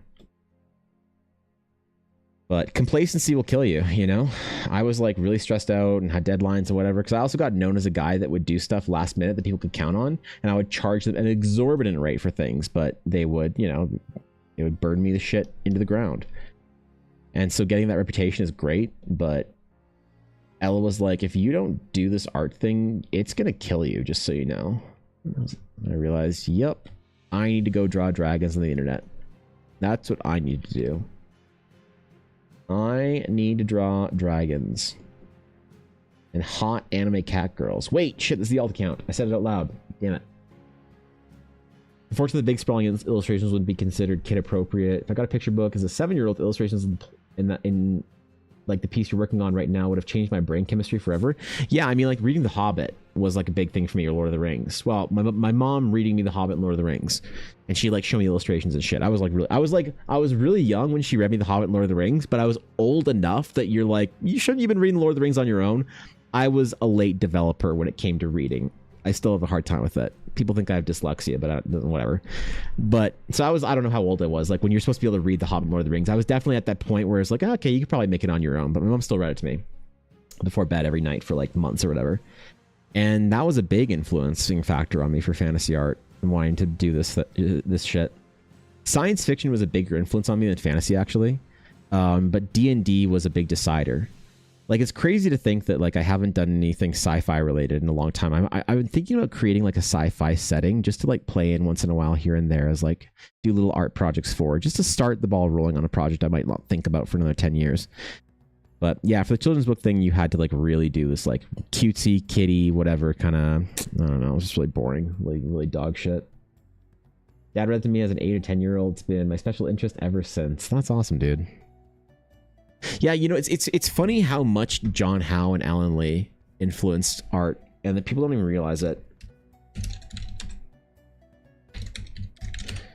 Like, fuck, man. I mean, like, how many people saw an Alan Lee illustration of like this one was really influential to me. I remember the trolls, the stone trolls, like, you know, Minas Tirith.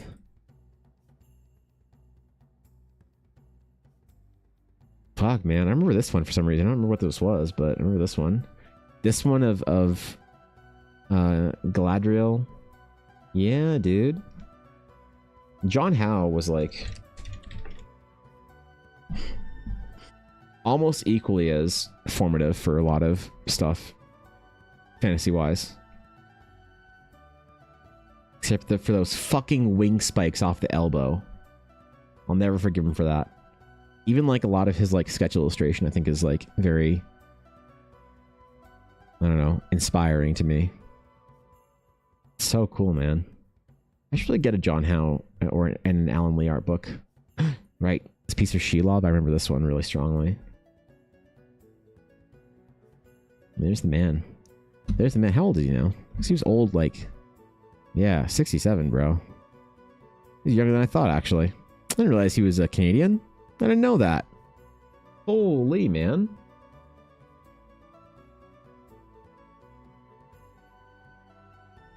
Wow, dude. What a career. What an artist. I'm glad he's so young. Goddamn. Concept. Book illustrator and concept designer. I love that. I love when people are respected for their concept work they do. That's actually just my favorite thing, so... Let's honor the concept artists for doing the thing. Doing the difficult thing. Yeah, well. All right. Where are we? We're doing it. Where are we? Mountains. Okay. I said we're going deep today. We're finishing stuff. We're doing work. I do the mouth of this cave though. I don't really know what to put in it. I think we might just do a fill layer and then I might hatch it the fuck out and see what happens. And that could also work. We could also see that about that, doing that. Ooh, wait.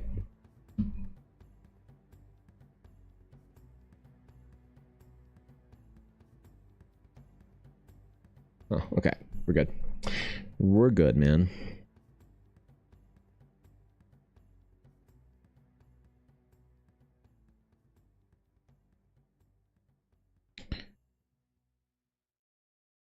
Do some nice little clouds, man. Bob Ross the shit out of this. We won't put any, like, worlds in the sky. This is not an Eldara piece, okay? It's not an Eldara piece, man. Let's relax here.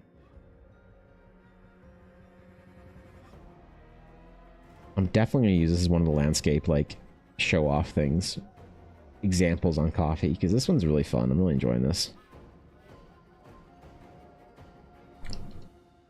I'm really having fun with this shit. Samurai kind of knocked it out of the park with the concept for it, so...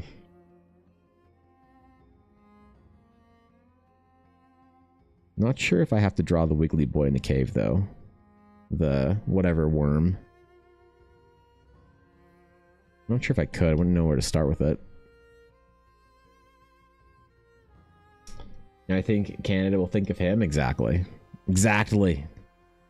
One day when people think of Canada, they'll think of me and John Howe. No longer will they think of Justin Bieber and Mike Myers. I don't know who else is Canadian. Celine Dion. They'll think of John Howe and Evan Blair. And say, ooh, one of those was actually good. Yeah, I don't know what the other guy, though. That John Howe guy, though. Ooh, man. What an artist.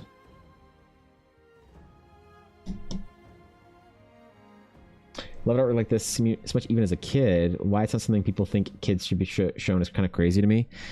Yeah, I mean, I don't know. What is like the idea of like children's book art? It's like very, I don't know. It's very weird.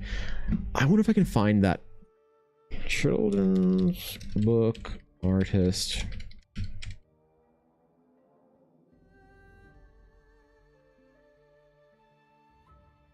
Like this is the kind of work that the artist that taught us how to do children's book did. This is her work. Right? So it's like pretty, you know, it's like pretty cool. It's like pretty good, but it's like definitely made to communicate like you know what I mean? It's not like John Howe's Hobbit artwork and shit or whatever. It's a different taste, I suppose. I don't know. I say just let them have their metal art. Give the kids their dope knights and shit. Let them enjoy it. I got so many tabs up here, bro. I gotta kill this shit. Oh my god.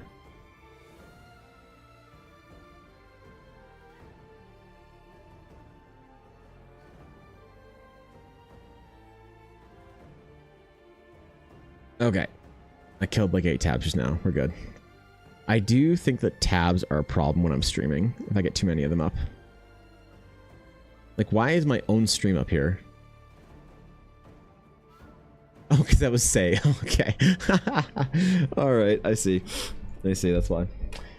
Like, wasn't so sanitized. I grew up with the rainbow fish. We used to be a real country or something. Is that how it is? Yeah, I don't know. Gotta be an age where you gotta offer them an option of reading books about cool nights, surely. Mm-hmm.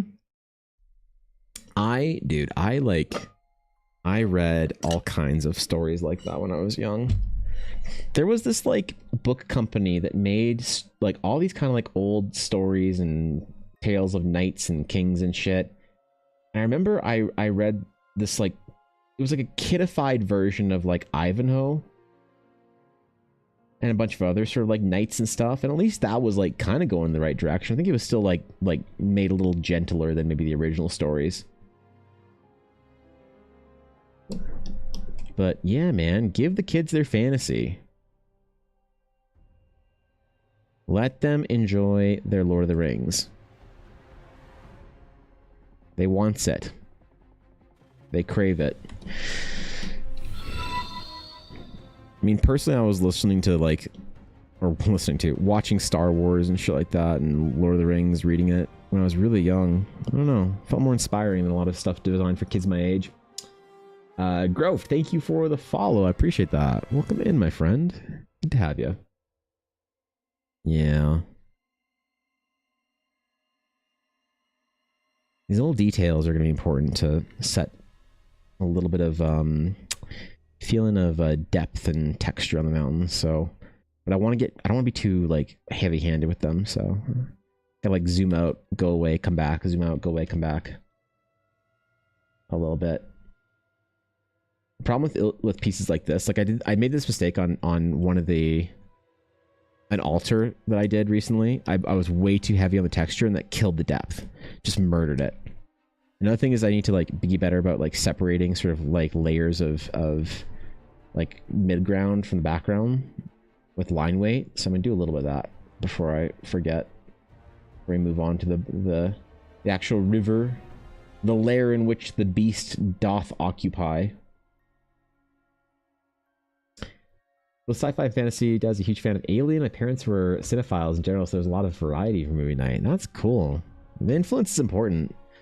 Yeah, like my grandpa on my mom's side was the thing that got my mom into D&D. My mom was always like a really huge supporter of that, you know, for me. James, thank you for the follow. I appreciate that as well. Welcome in. So like my mom took me and my friends out of school because we were in junior high when most of the Lord of the Rings and Harry Potter and Star Wars prequels were coming out. She would take us out of school, you know, and she'd be like, no son of mine is going to sit in some dreary classroom on the morning of Return of the King's release. Like, what the hell? It's like important, you know?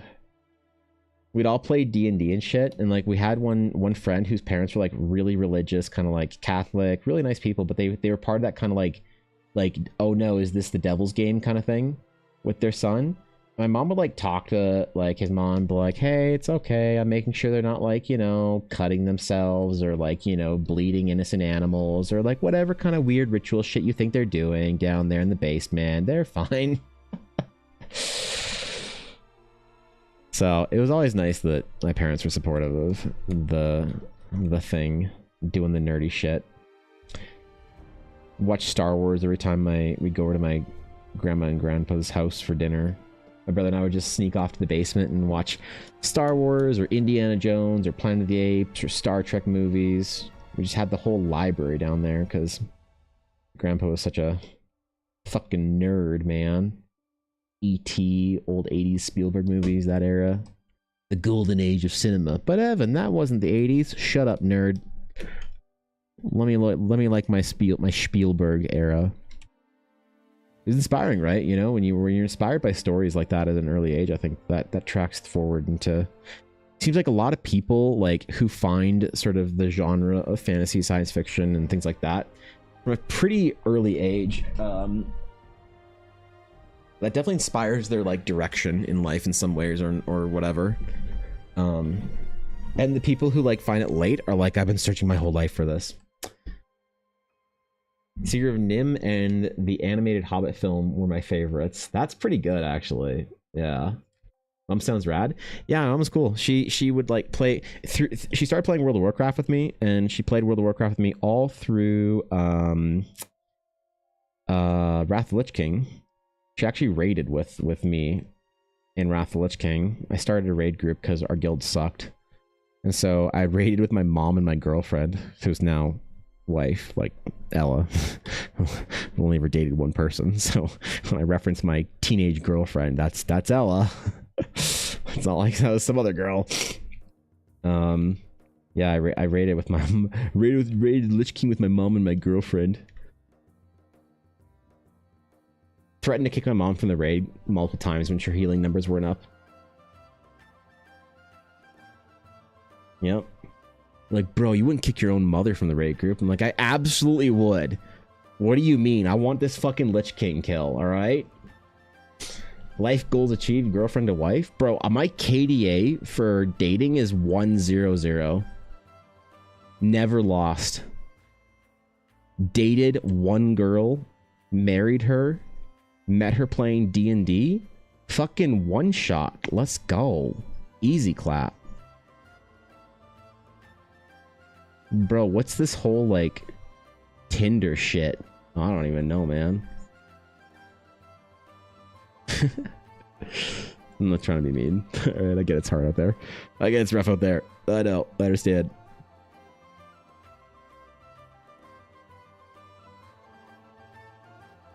The mouth of the cave, in which the Lambton worm resides.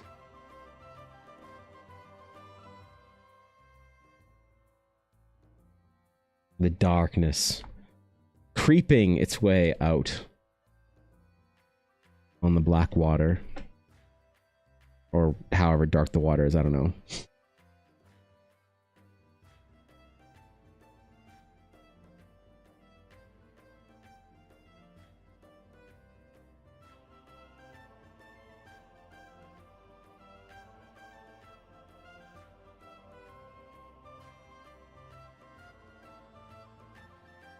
I don't know how dramatic it's supposed to be, alright.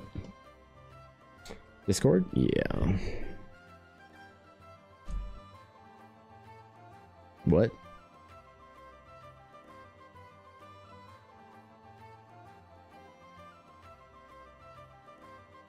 Oops. Whoop, whoop, whoop, whoop, whoop.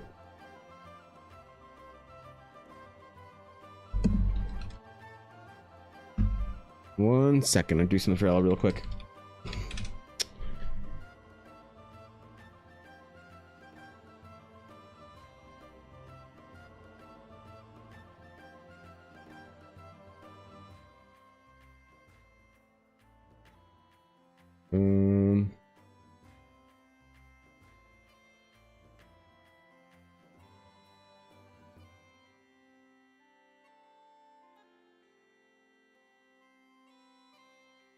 Good? Good. Alright, cool. Yeah. Let me know if you need something else, Ella. First try speedrun strats? Actually, though, right?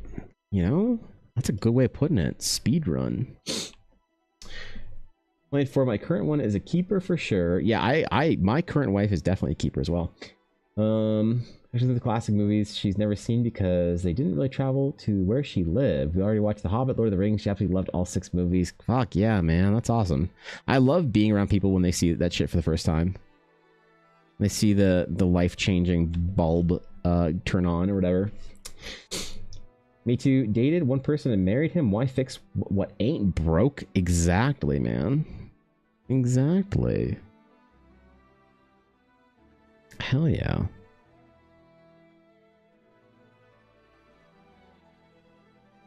All right, cave looking crisp. That's a good descriptor for a cave. All right, I'll take it. I'll take it. Okay. All right.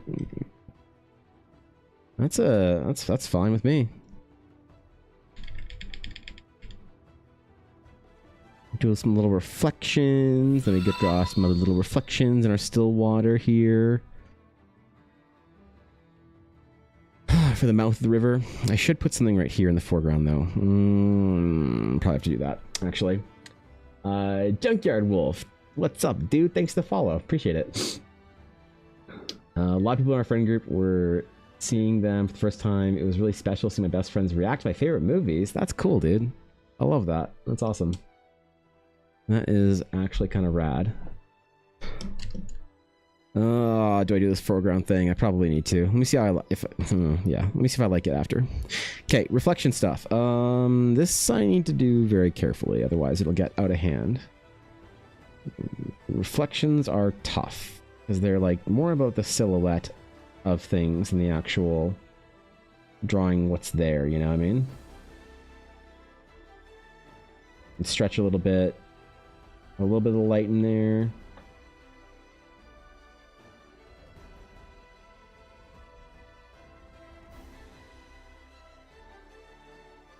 Obviously, you go the entire way up, but it's a little difficult to draw, so if we just imply the reflection, that's good enough.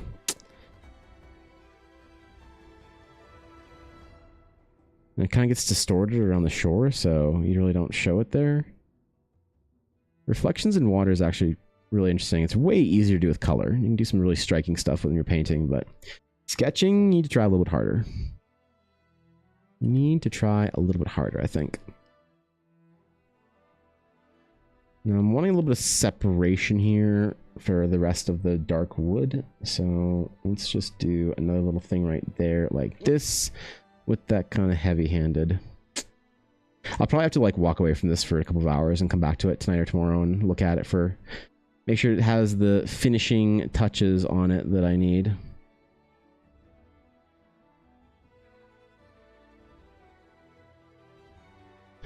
But I think we're about good there. I think we're about, let me see, hold on.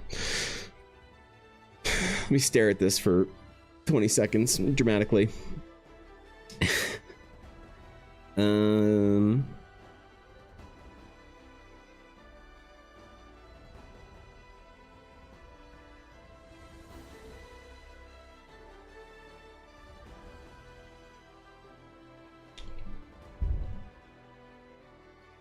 Okay, I'm going to darken some of this up a little bit.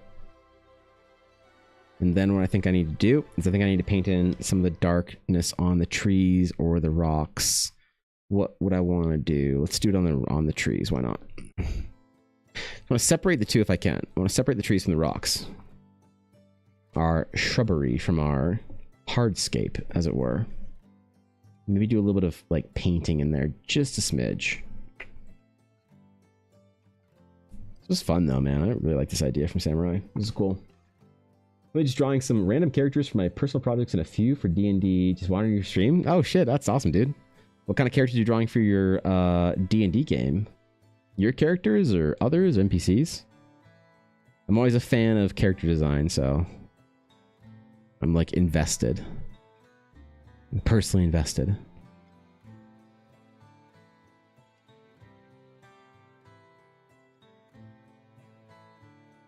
Okay, we're doing that thing. I think that's, yeah, that separates it out a bit more. I think I need to paint it in there as well. But you know, these are supposed to be like really like comprehensive location sketches. So if I spend the extra time doing that, that's probably healthy for me to do. Let me go deep on a project like this. The whole point of them. Remaking your current character, Warforged. Can't call him that anymore since he got changed a lot after being revived from death. Yeah, that changes you. I have a one Warforged that I have to draw coming up here for a request for somebody. And honestly, I haven't ever really drawn a Warforged for anybody, so I don't really know what to do for it. Give me some references for how he wants the face to look-ish. Not too many, obviously, because that's like the point of the request, is that people don't give me too much information. I kind of create a new design for them, but I don't know. I'm going to try to do my best for it. Hopefully I please the clients, as it were. Hopefully we can keep them happy. And I just see an area of missing shade there, or texture. Ha!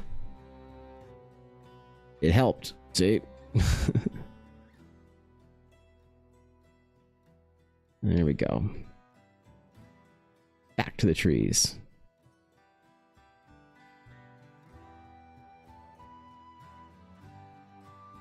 Part of me always wants to paint these out, though. Maybe I'll try it with Samurais here. Maybe I'll try painting it, because it's very easy for me to like paint out like rocks and trees and shit like that. See if I can do these in color and see what they would kind of look like, you know? They'd be cool, or if they're best left in the pure sketch aesthetic. The nice thing about this is that the line work and the hatching stay the same. So if you want to like paint something in later, you can always do that. And it looks like one of those kind of like hatched, painted, sketched things, like some Final Fantasy Tactics looking art or whatever. Which is pretty cool. Helps communicate things. Definitely like stuff in color always like hits people differently. Makes a bit of a different impression, you know what I mean? Only part of him that's still a Warforged is his skull, and his skeleton frame's upper body is more plant, while his lower body is more, it's that of a lion. Oh, that's cool. I like that. That's neat.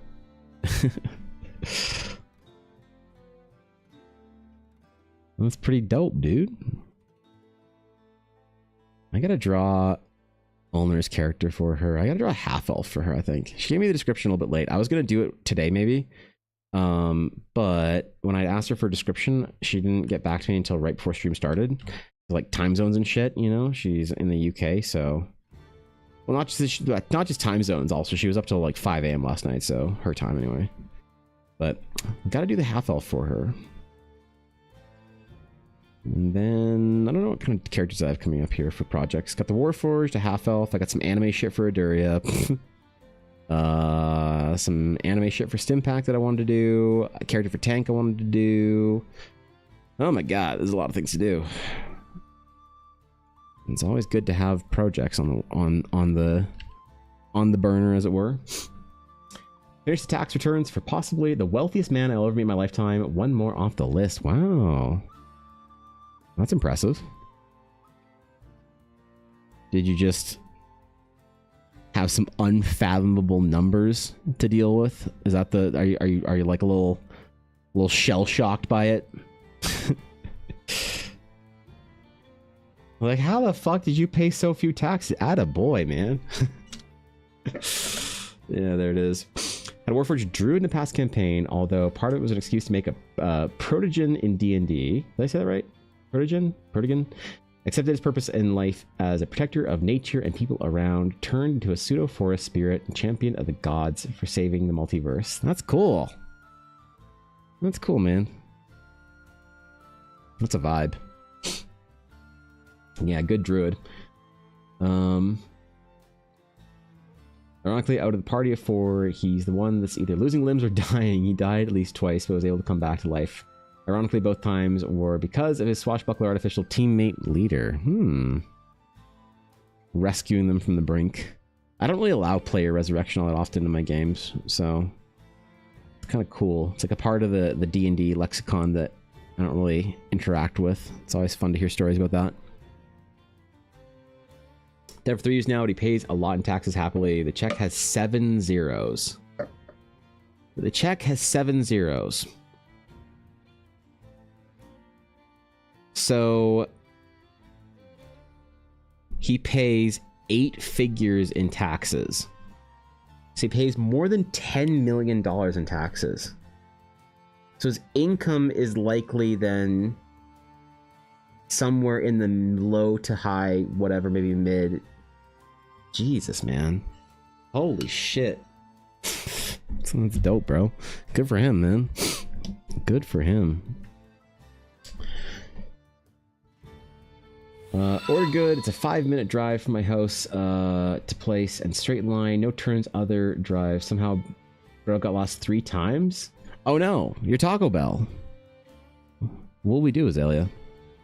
Time to go out and redeem yourself.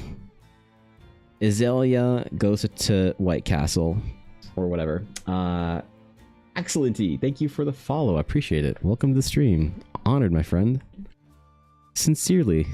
Appreciate it.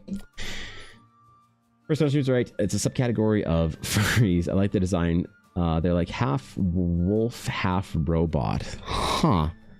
That is something new then. I didn't know. Okay, cool. Protogens. Killed me, he was possessed, and his weapons became instant kill lethal. My character took a shot from his gun. I see. Alright, yeah. That'll get you. I want to darken all of this just a little. Oh, that's nice. That's nice. I like that. Means the mouth of the cave needs to be a little bit darker. Maybe not so, actually. It's not bad like this. The problem is whenever I have these really dark fills in any position of the piece, I usually need to do more like heavy hatching on them here and there, just to really push those like dark shadows back into space or whatever. Be more aggressive about them. Just in a couple spots where they like really fall into a little bit of black space. So a little bit of really messy kind of sketching goes a long way to help with that.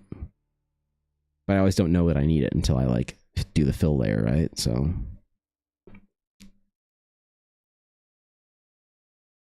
can see why this take me so long, hey? Oh God, wrist. All right, see you later, Nick. Have a good weekend, man.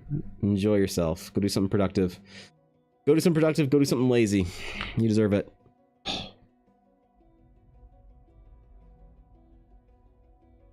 Yep. Oh, that's a stretch and a half. Oh my God. Okay.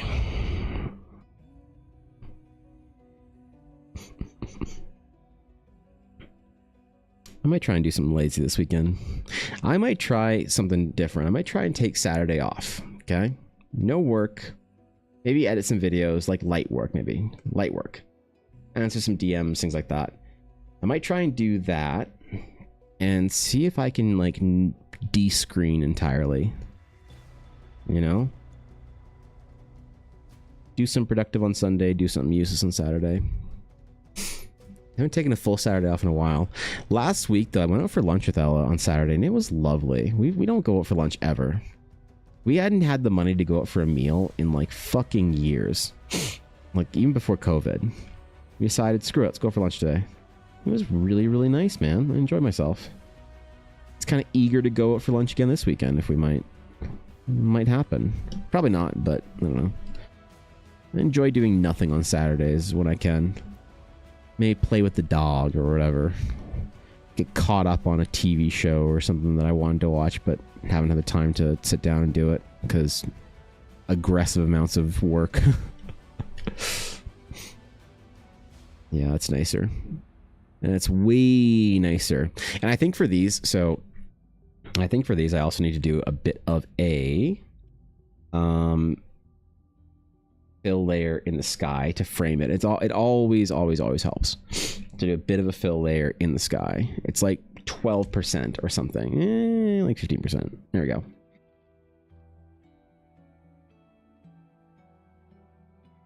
And then we can just use that to help highlight the difference between the clouds and the sky.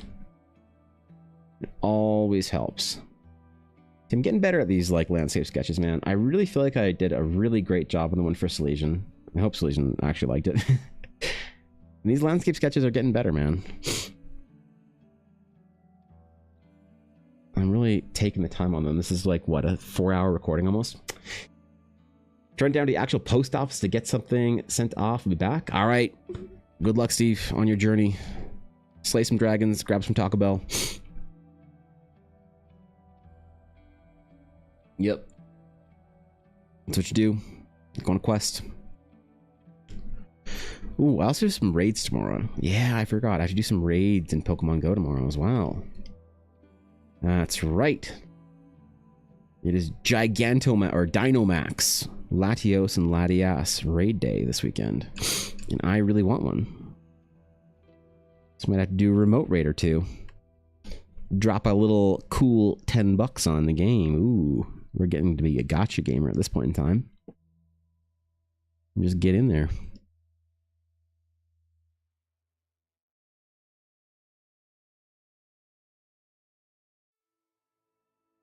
All right. All right, let's see how this looks. Oh, that's so much nicer, hey? Okay. I'm gonna sign it. Time for sign. You know what? I like the way it is. I like the way it is. No need for extensive reevaluating. We can post it to Samurai. I'll send it to him after stream. So, okay, so current this one complete. Right now, what do we have on the list for coffee for requests? We got. So, next up is going to be a portrait sketch for a Warforged. That's this person. A Durius sketch. We finished Samurais. Steve supposedly has a character in mind, I think. He said in chat. I haven't checked my DM, so I'm not sure if he messaged me. And then 3 Eldara projects. That's fucking rad, dude. I'm honored you guys wanted to sponsor an Eldara project. We have Steve wants to sponsor basically whatever. I'll maybe ask him what he feels about a couple of different ideas that I would want to do. Cobalt wanted to sponsor the consortium development, which is going to be awesome. We'll do some concept art for him. And Azalea wants to sponsor the Rokari developments. That's going to be a substantial piece right there. And I'm going to try and do some really cool stuff for them, because as my first official Eldara, like whatever idea, something or other sponsors, I want them to be really, really excited about the stuff that they get out of it. So that's gonna be dope. But got some cool projects. I don't think that there's any more room for characters and stuff, right? I think that Yeah, so it's basically, I think I might close this last location sketch. Actually, I'm gonna do that. Unless somebody wants a location sketch right the fuck now. If you desperately want a location sketch right the fuck now, let me know. Actually, I'll give it till the end of the day, actually. And then I'll probably close the slot so I can focus on the adventure and stuff, unless somebody really wants something from stream. And I'm always happy to do stuff for people for stream. Like, I will always open a slot, typically open a slot for somebody from stream, but I can't have them open for like TikTok and the greater multiverse of EBA. So there's that. Good luck at work, Legion. Thanks for chilling. Have a great weekend. But there it is, man. Got a lot of stuff done this week, hey? Some serious project stuff. Dude, I've had so much fun with these coffee requests and these coffee sketches. Oh my god. It's been fun, man. You guys have been way too supportive. It's been like the honor of my career to do like cool art for you guys. So get the top clipper badge? Oh shit, bro. Forgot that was a badge. Hell yeah, man. Hell yeah. Cool. You know what? I think if Quincy's still live, let's raid Quincy. Quincy, I am doing work for Quincy. So we're gonna raid Quincy right now. We're gonna do it. We're gonna do a thing. We're gonna go say hi to him. He's playing Wildgate. It's fucking rad, dude. Is that the new Dreamhaven project? We're gonna go say hi to Quincy. So Quincy, you might know him from Quincy's Cat Tavern from TikTok and YouTube and everywhere and social media. I'm doing illustrations for his book. And if I can get some approval for some stuff over the weekend, if I can get my shit together in time, we might do some serious stuff for Quincy. So I think that is it for today. Thank you guys very much for hanging out with me. Thank you for all the raids and everything. You guys are awesome. Outro. Where's our outro? There we are. We'll send a big old raid over to Quincy and show some love and say what's up. And yeah, man, it'll be good. Okay. Black Dice Advent calendars still up for pre-order, things like that. The print store is cracking. We'll have the bookmarks and keychains that I did for conventions up there probably on Monday, hopefully by then. So it's cool. Y'all are amazing. Thank you again for the raids. Thank you again for all the follows, all of the subs and bits and everything today. You guys are amazing. You make my day. You make my week, in fact. So I'm gonna go. Yoto Mel. Thanks for the 100 bits. I appreciate it. Cool. Go say hi to Quincy. Quincy's amazing. Go ask Quincy for some recipe ideas for your own D&D taverns. Quincy's really good about that. But yeah, man. I'll see y'all later. Have a great weekend. Until next time, my friends. Farewell.